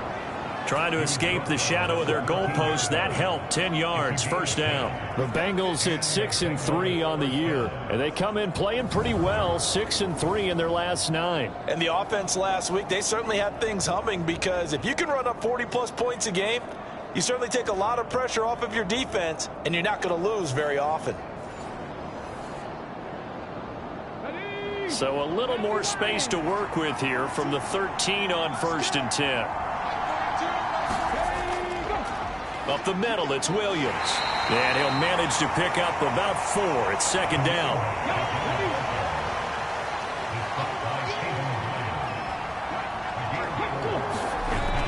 Now they'll switch it up here and look to throw. The slant connects with Devontae Adams. And way up past the 35 before he's taken down. that one a gain of 20 and a first down. Quarterbacks love slant routes because the receivers are breaking right into their line of vision, and receivers love them as well because they're getting the ball on the move and able to catch it and try and get upfield and gain additional yardage. This offense finding its legs now. Here's another 1st and 10. On play action, they'll throw. He'll get 5 out of the scramble. It's 2nd down. They made a nice effort to stick him with a loss for that play, but it's going to take more than that to keep him from advancing the ball. Should be an entertaining battle anytime he tucks and runs over the second half of this contest. 2nd and 5. Caught on the right side by Adams. And he'll be taken down, but not before he works it past the 50. It's a gain of 13 for number 13, and it gives him a first down. To win any route, you've got to break down the defender, and that's exactly what happened here on this really nicely executed curl route. They go play action here on first down. He will find his man Chase complete. And he works it past the 30, almost to the 25. Another big gainer that time. This one goes for 19 yards. Seems as if the passing attack's starting to heat up a little bit here in the second quarter. You can sense and you can see the momentum because now they're reading their patterns downfield, they're understanding the coverages, and they're finding the open holes in the defense.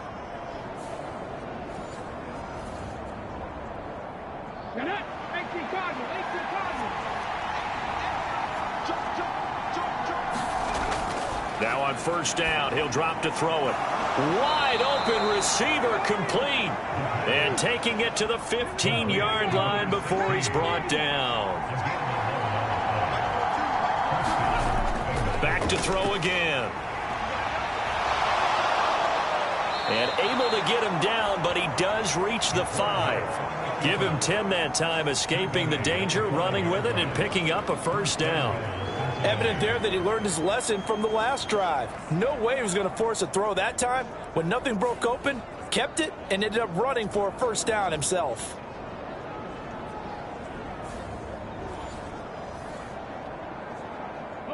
It looks like a jumbo set with 3 tight ends here for 1st and goal.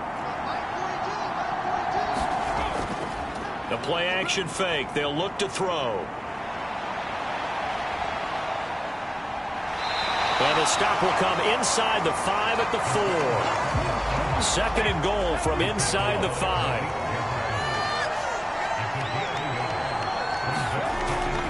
Williams is not going to get a whole lot, maybe a yard down to the 3. This Colts D up to the challenge so far, but they need another stop here on 3rd and goal.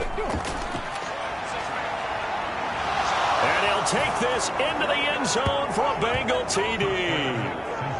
A 3-yard touchdown run. And the Bengals go coast to coast and finish the drive off with 6 points. They were looking to pass the ball there, but they forgot to account for the man with the football. Yeah, I can hear people right now saying, well, why don't you have a spy in your defense, someone who will dance with him and go where he goes? Well, oftentimes if you utilize a spy, you've taken away someone in coverage as well. And oftentimes, the spy, not as athletic as the guy he's trying to keep up with, so he gets defeated anyway. And he turns 3rd and goal into a touchdown. Extra point by McPherson, up and good. And we are tied at 7. So that drive spans 13 plays. And it ends with a 3-yard scoring run.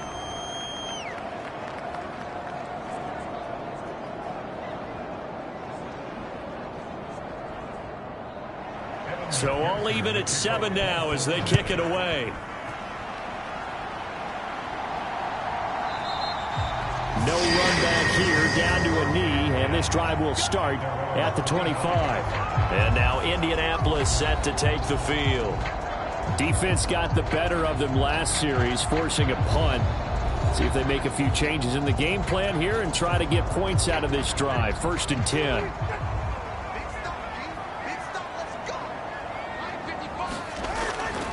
They'll run with Taylor to begin the drive. And a short pickup to about the 27. It'll be second down.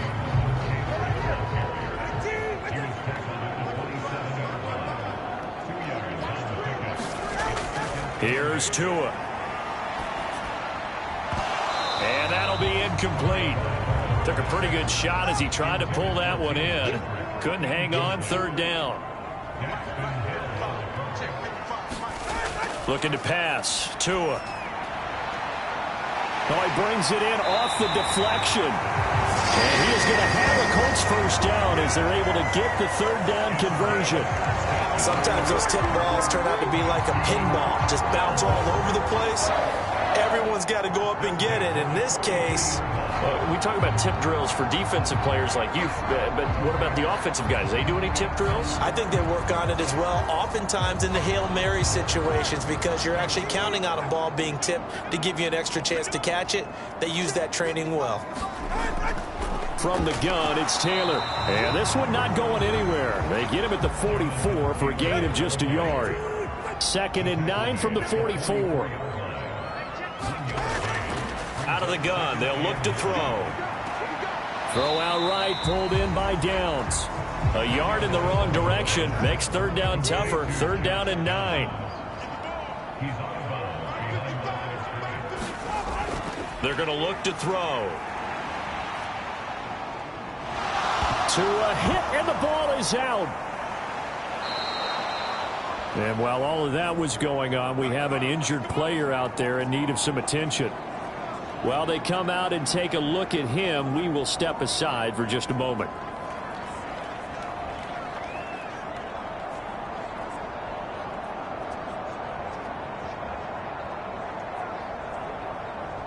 Here's Jack Fox on to punt. 46 on his first kick. This one in that neighborhood as well. And taken right on the 30. A very good return there. Give him an even 20 yards. And the Bengals take over 1st and 10. Now the Cincinnati offense ready to see what they can do here. The last time out, they had to march almost the full length of the field for their touchdown. So here, much easier, Charles, with this better starting field position. I love your sarcasm, but I love even more your observation because, look, what they did last time out, now with a shorter field, they should have a lot of confidence that they're going to put more points up on the board. And he's got this down to the 35. A nice job there on the escape and scramble. A first down, a 16-yard gain. I can't be sure how much of that was planned pre-snap, but it certainly opens up some avenues for their offense. And if he can stay a threat to break off those kind of runs, it'll pull defenders away from coverage and open up some choice throwing lanes for him moving forward. Here we go. Press on leading.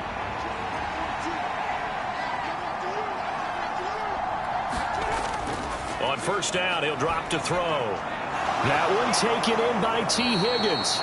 And he's tackled a yard short of the marker. Good gain of 9 on first down. So the completion results there in 9 yards. And that'll give him a short yardage situation here for 2nd down.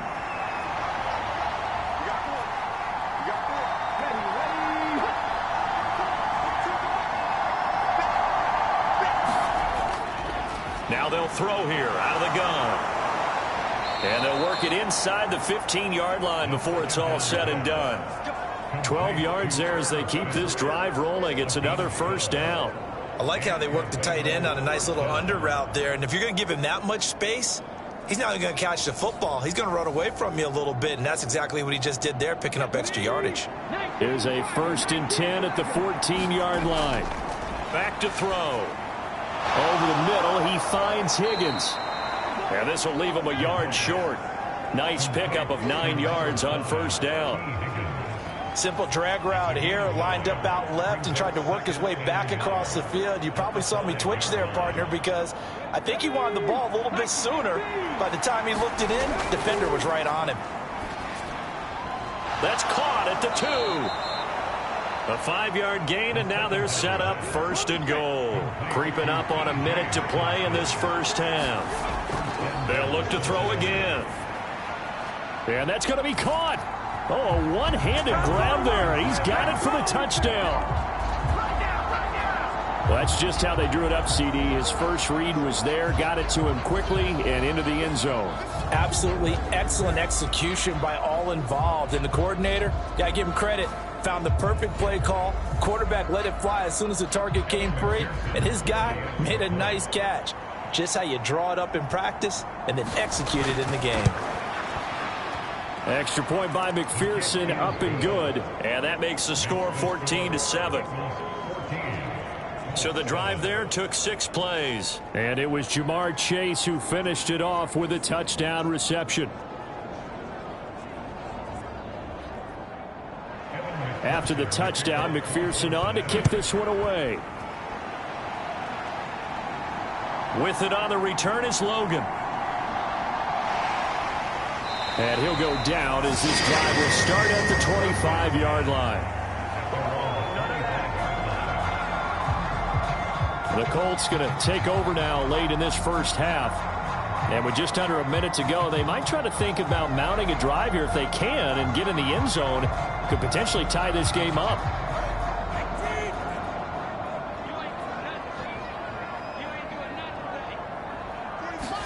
Here's Tagovailoa on 1st and 10. And his throw here is incomplete. So the incompletion, and now it's 2nd and 10, again from the 25-yard line.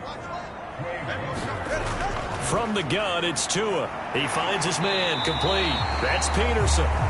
The Colts going to use the first of their timeouts as they'll stop it with just over 40 seconds to go in the first half. Tua looking to throw on 3rd and 2. He had a man open, but he missed him, and it's incomplete.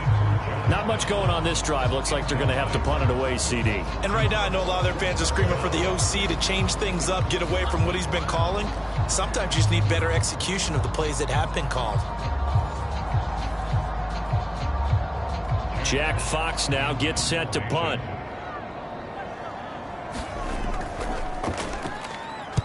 He's been a busy man here in this first half as he gets it away.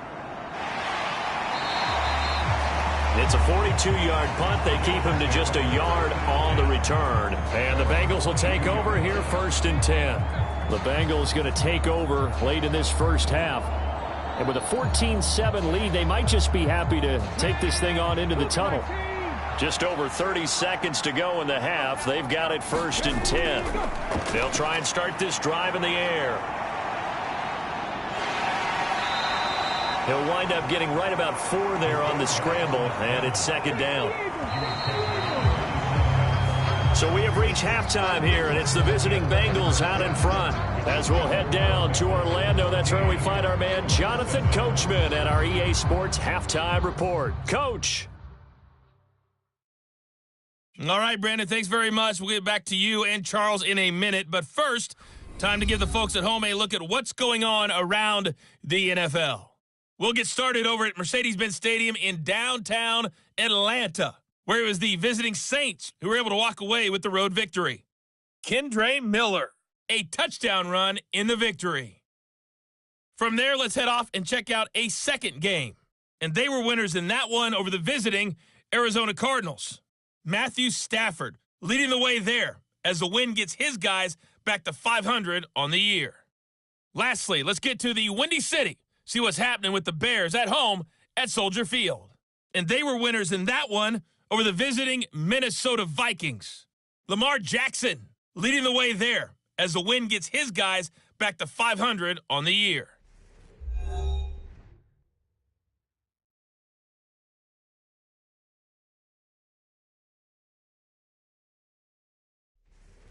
Okay, Coach, thanks as always. This one's still anyone's game as we welcome you back for quarter number 3. A one-touchdown ball game, 14-7 our scores. We get back at it on EA Sports.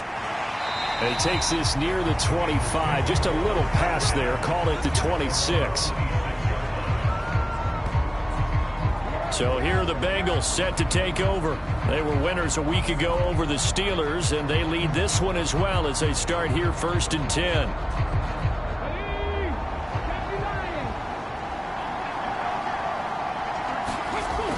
They'll look to throw here. And he'll take this beyond the line of scrimmage as he slides to a hole. He'll wind up getting right about 4 there on the scramble, and it's 2nd down.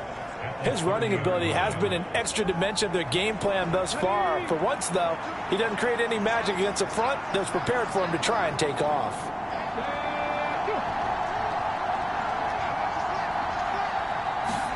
2nd and 6.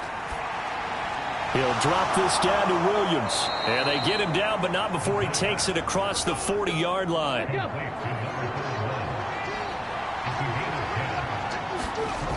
Back to throw now on 1st down.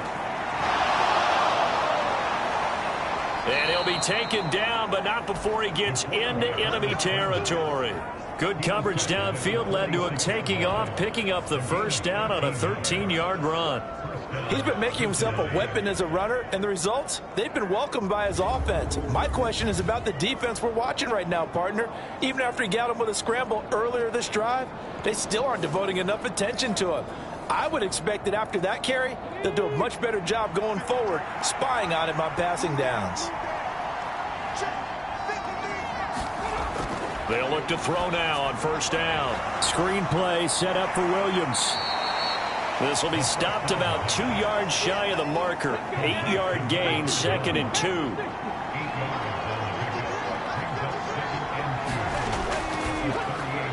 Slant to Adams. And they'll get him to the ground. He has another 1st down at the Colts 23. The Bengals passing game finding a rhythm. They've got another 1st. Was that a design pass, or what was that? It was built into the play call. He had the opportunity to either hand it inside, keep it himself to run it, or do what he just did. Throw that pass inside, hitting a receiver on the run.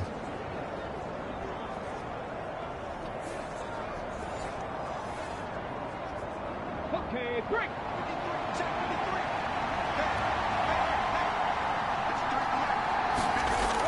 He'll look to throw. A quick throw knocked away and incomplete. Now a 2nd and 10. Now a handoff. Here's Williams. And he's going to get this pretty close to a 1st down at the Colts' 15-yard line. They're trying to keep the drive going. This will be play number 8. It's 3rd and 2. Looking to throw. That's to the sideline and incomplete.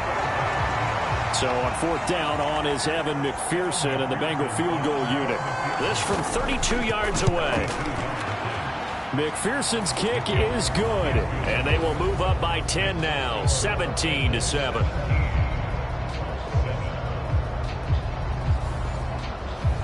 So the lead grows here incrementally, but I think the way their defense is playing, you feel okay with just getting 3. They've definitely been stout so far, but now that could all change because if one guy gets loose for 70 yards, this is a different game. But as it stands, field goals are good.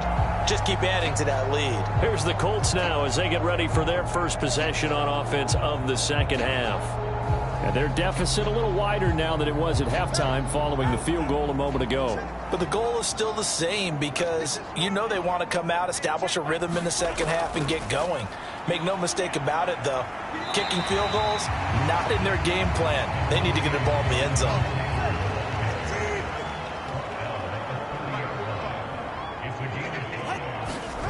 Throwing now is Tagovailoa.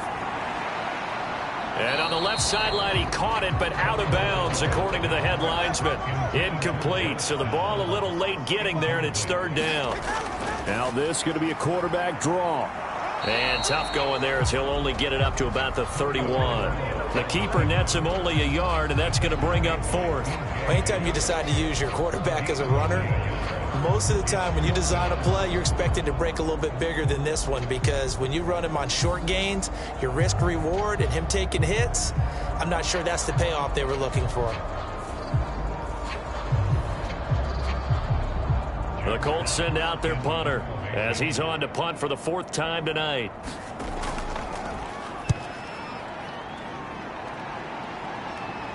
Fair catch signaled for and taken just shy of the 30-yard line. 37 yards on the punt with no return. And it will be 1st and 10 as they take over. Cincinnati now ready to take the field. And they're not going to play this conservative, I don't think. They had the field goal last time, and they're up, but they're looking to put a drive in the end zone. Oh, I agree with you totally. No one goes out on the field and says, all right, let's just settle for 3, except in certain situations, trying to ice a game, that sort of deal. Most of the time, it's end zone, and that's what you're thinking, and I believe that's exactly what they're thinking as they begin this one. Yeah, no quarterback ever goes out there saying, hey, let's get 3, right? Not one that I've ever met. A short gain here, maybe a yard to the 29. Here's 3rd and 9. They'll set up to throw. And a catch right side by Evans. And he'll be out of bounds across the 30-yard line. He did his best to just get 4 out of that, but not enough. And now 4th down. We can make this one pretty simple. Locked up all of his progressions downfield, forced to get it to his running back. But how about the way they ran to the football and knocked him down to force a 4th down? The Bengals bring out their punter now as he'll punt it away for the 2nd time.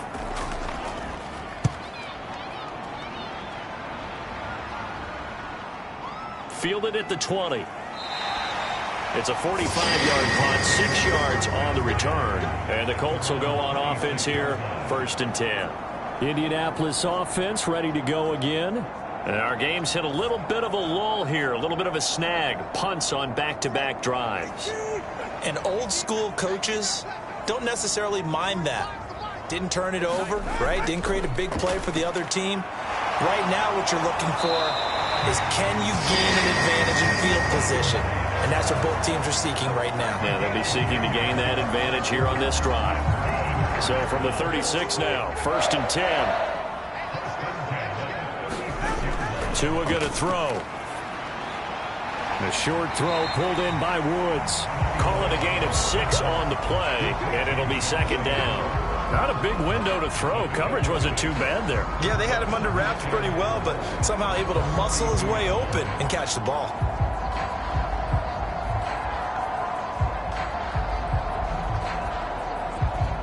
Second down and 4. Here's Tagovailoa to throw. A quick throw there going to be batted away and incomplete. This offense in desperate need of a conversion as they come up on 3rd down. They'll stick with the passing game as he looks to throw. And the pressure gets there, and Tua is going to be taken down. Max Crosby in there to get him, and that is sack number 6 now for him on the year. Now that was a passer's nightmare. The front door totally shut down by the defense, so he kept going backwards, hoping to find another avenue of escape. It didn't exist.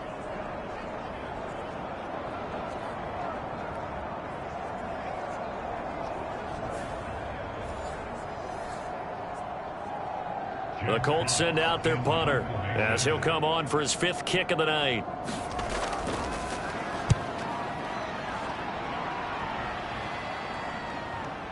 Pulled in at the 24. A good return there. Call it 13 yards. And they will take over 1st and 10. The Bengals offense now, they head back onto the field. The crowd may be losing just a little bit of the edge after back-to-back punts. They want some big plays. They want to see some offense. They want to see somebody break away, whether it's through the air or on the ground. Now it'll be interesting to see where the patience is on both sides. Each head coach, can you hang in there and not try and force something that could put your team in some jeopardy? Able to get away. And they'll get him down after a pickup of 8, 2nd and 2.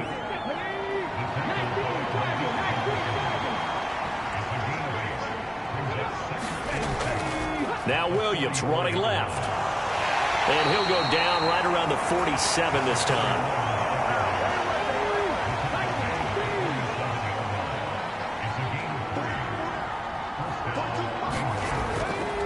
They stick to the ground game on 1st down. It's Williams. And he's going to take this one across midfield and into Colts territory.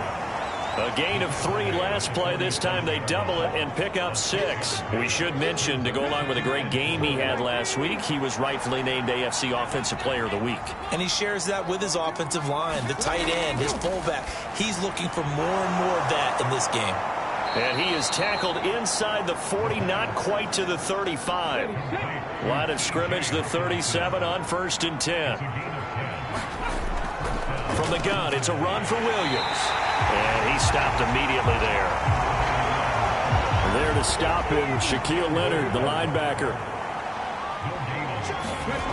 Now he'll look to throw here on 2nd and 10. Open man is Chase, complete. And they'll get him to the ground. He has another first down at the Colts' 27-yard line. Now a first down carry. It's Williams. He'll take it inside the 25. From the 24 now. Here's 2nd down and 7.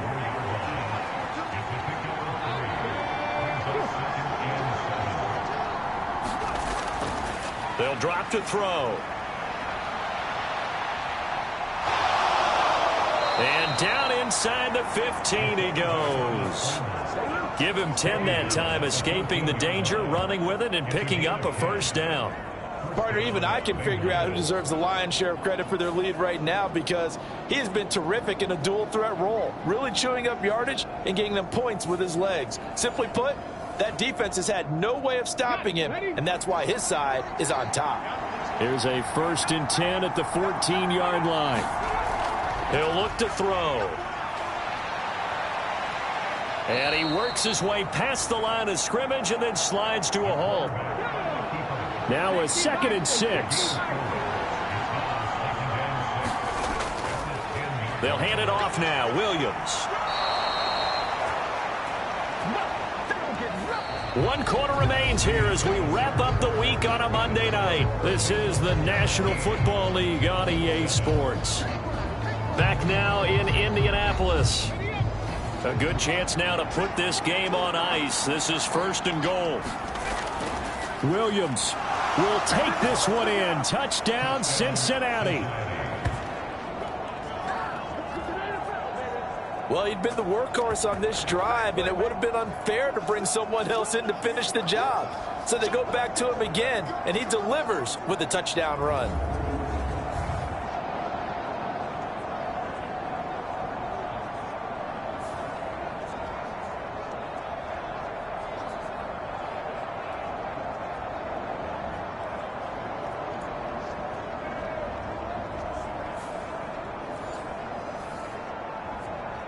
McPherson now for the extra point.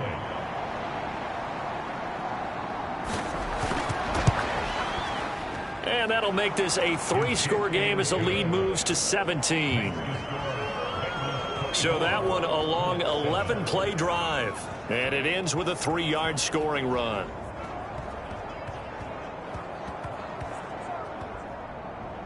After the touchdown, McPherson on to kick this one away.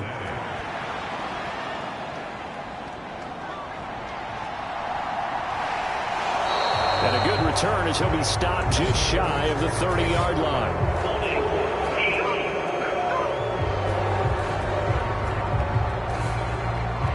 They were trying to create some space to run. They created the penalty. And you work on it so much. You work on it so hard. But it's tough to simulate game speed in practice. And that often runs you into a penalty. And that's good for a gain of 6. And it'll be 2nd down. You got the big lead defensively. Willing to give them that underneath stuff, right? And this is why you work on your tackling. Tackle them after the catch, inbounds, keep the clock running. Just go ahead and bleed the game out that way. The throw over the middle taken in. And he'll be upended at the 28-yard line. Just a 3-yard gain there. The Colts on 3rd down. They've converted 3 times in 8 chances. They're up against a 3rd and 1 situation. Oh, he tried to fit it in on the slant, and it's intercepted. And he's able to get it back to right around the 27. This spot in the 4th quarter with that deficit, had to throw the football. Unfortunately, there's the risk of big turnover. And you know you're going to be throwing against nickel, dime, all sorts of exotic defenses, but you have to do it anyway. Ordinarily, you might want to run the football a little bit, try and get them out of it. But as you noted, this time of the game, this point on the clock, had to throw it.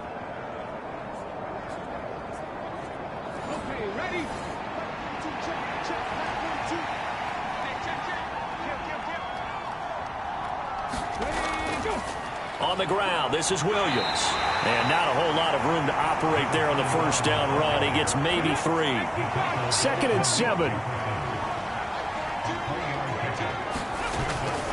The busy night continues for Williams. And he'll get it down this time to the 17.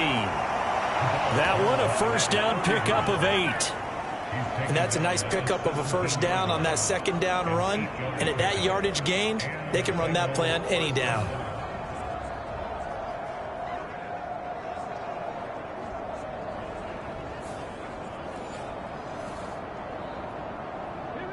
So from the 17 now, here's a 1st and 10. They'll look to throw. Over the middle, that's caught by Chase. And the Bengals are going to have a 1st and goal coming up as the tackle made at the 3-yard line.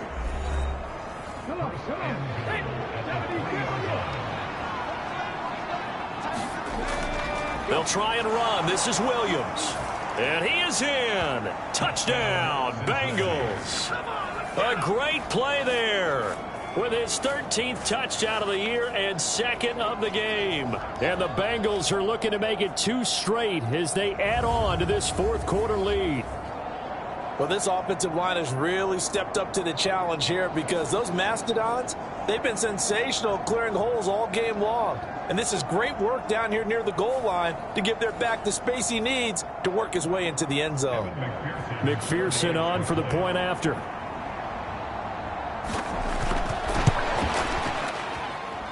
And the lead is now 24.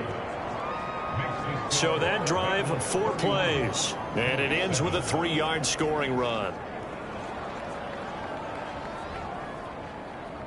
After the touchdown, McPherson on to kick this one away. From a yard or 2 deep, here comes a return. And ultimately cannot get this out to the 25-yard line as he's dropped at the 23.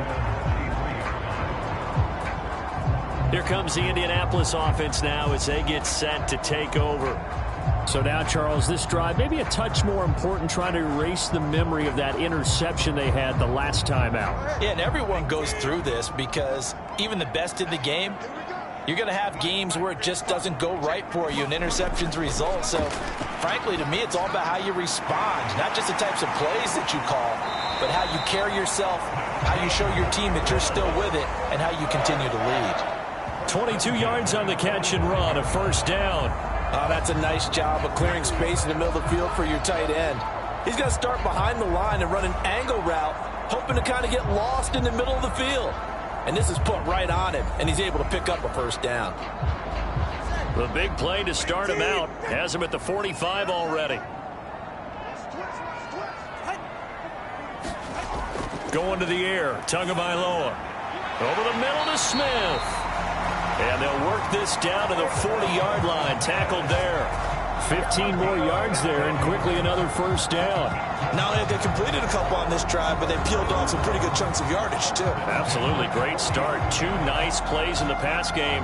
Now can they continue to feed off that?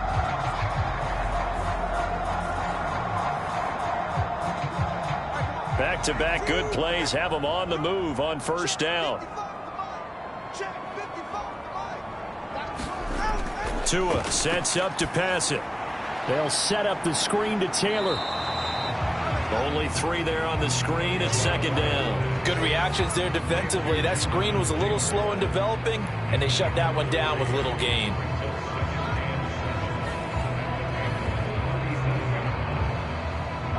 This a 2nd and 7 from the 37.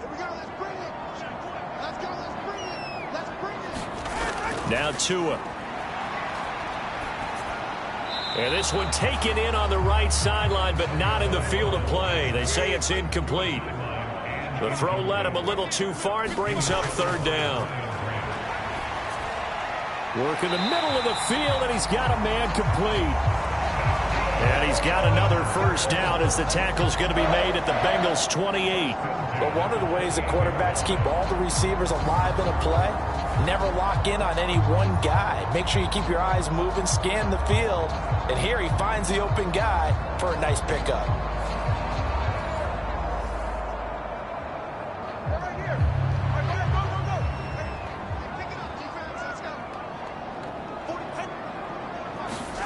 Tua now on first down. And he's going to be taken down back around the 35-yard line.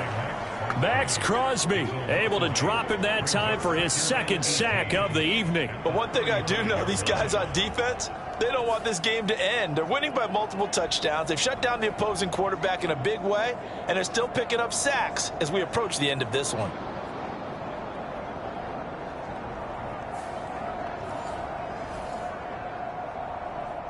So that complicates things a bit here. 18 yards to go now on second down. On the draw is Taylor. And he'll be taken down at the 34. And they only get a yard back there. They'll be left with a third down and long. Back to throw here.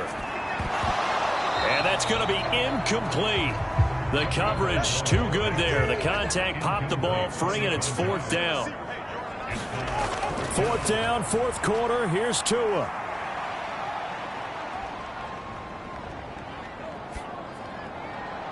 He's got his running back out of the backfield. And he is going to have a Colts first down on what will be a big play there on fourth and long.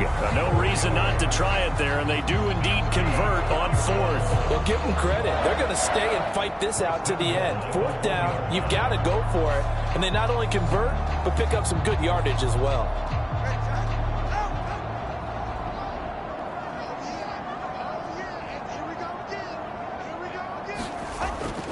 On play action, here's Tua.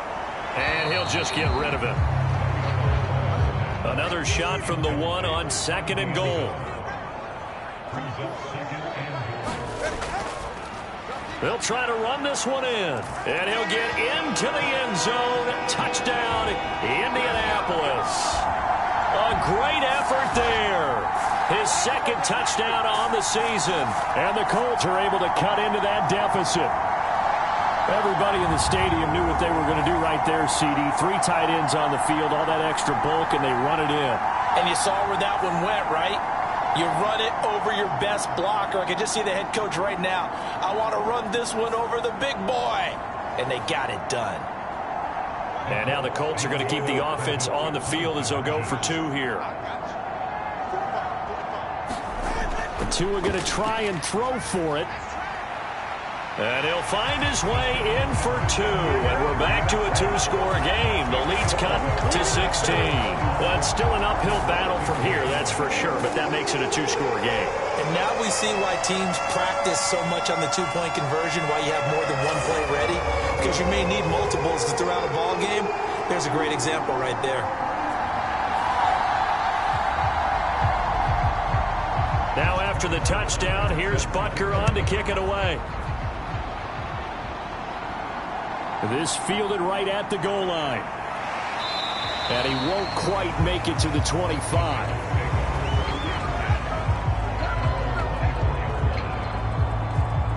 Ready to go on offense. Out come the Bengals.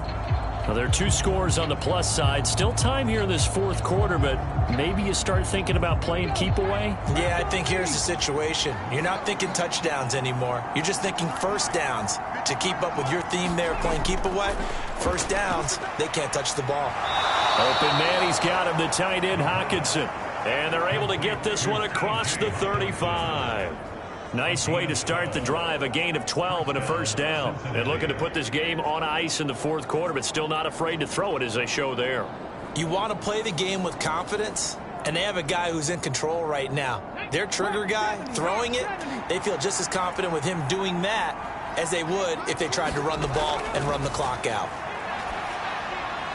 Over the middle, that's caught by Adams. And he'll be taken down, but not before he works it past the 50. That one good for 15, and the Bengals get a first down. Partner, I like that they're staying aggressive on offense because, to me, this drive is what is known as a put-away drive. You score here, that might put this one to bed. I like the fact that they're playing with confidence and not playing with fear.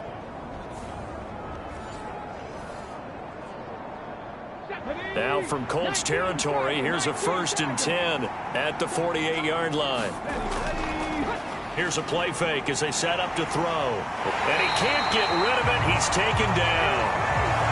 Samson Abuka just would not be denied. That's a loss of 7. Well, remember, they had the nice gain on the previous play, but they just gave a lot of it back right there on that sack. Yeah, they get the sack, get back some real estate. Felt like the type of play that could spark a defense and swing some momentum. Almost felt like a take that type of a play, didn't it, partner?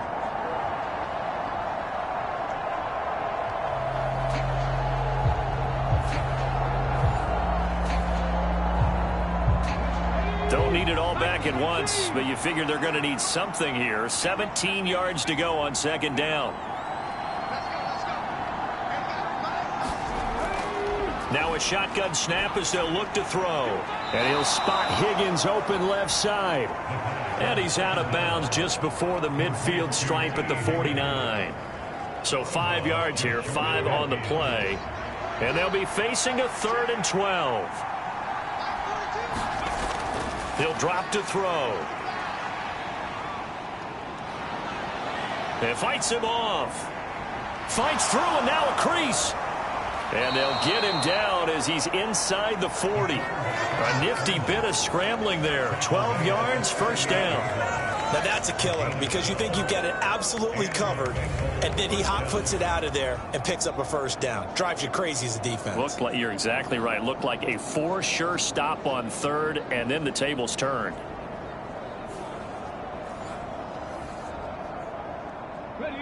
So here's a 1st and 10 at the 38.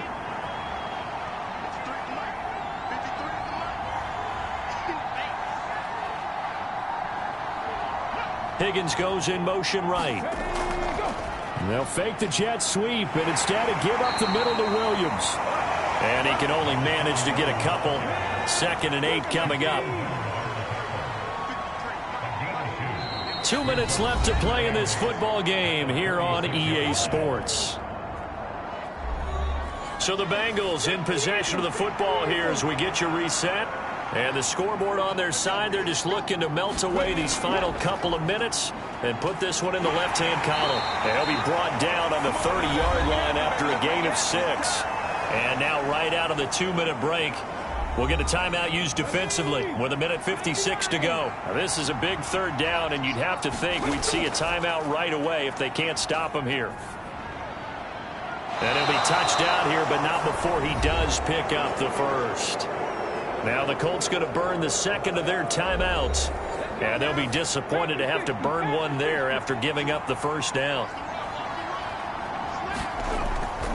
Going for the knockout punch. They'll try and run.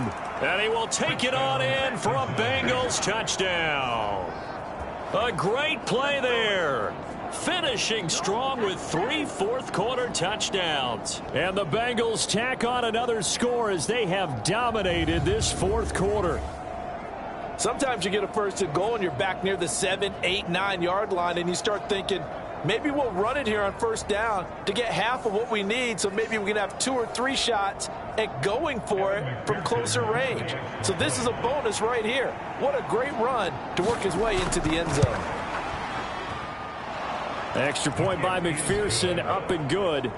And that pushes the lead up to 23.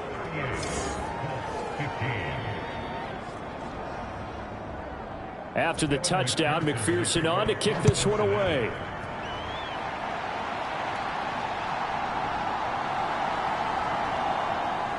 And he'll get it up across the 20 to the 21-yard line. Colts taking the field again. Running back Jonathan Taylor at center stage. And the numbers for him pretty solid, really. He's run it well. He's caught it pretty well, but they're still far behind the 8 ball on the scoreboard. Not able to use his talents, as you noted, to narrow the gap in the scoreboard. Sometimes it's a bend but don't break, right? He gets his yardage. That's cool, but it's not paying off on the scoreboard. They're not getting the points necessary. And if you're a defensive team, you'll give up that yardage for the kind of lead they have. That's what I was going to ask you. Sometimes you say, let this guy do his thing. Let's control what we can control elsewhere. Yeah, exactly. Take away the rest of the guys. Don't let them hurt you as well. But the biggest one is they've contained him well enough that they've been able to increase their lead. Looking to pass. Tua. Now this taken in by Downs. And out of bounds across the 15-yard line.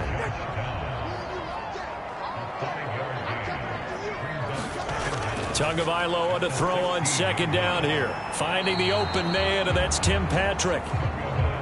Now they got to get to the line quickly. Tagovailoa going to try and throw on third down. Oh, he had him. He was open, but he couldn't get it to him. It's incomplete.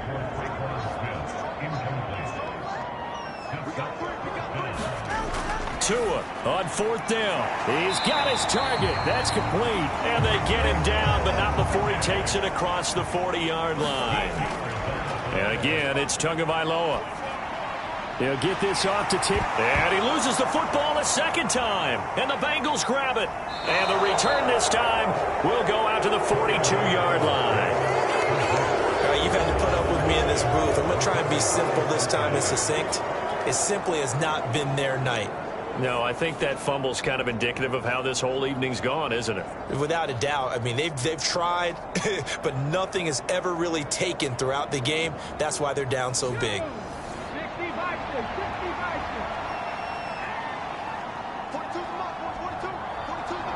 The D can only stop it one more time as they take the knee. 2nd and 11 now.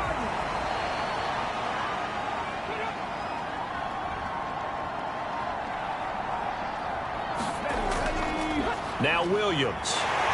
And he'll get it inside the 40 to the 39. Well, this was a very close ball game at halftime, Charles, but in the second half, that offense kind of kicked things into another gear, and they were able to pull away for the victory. And, Brandon, I think they're the type of team that just looked in the mirror and said, hey, ton of pressure on, but we're the type of team that can flat out handle it. They stood up with confidence, and made it happen for a victory.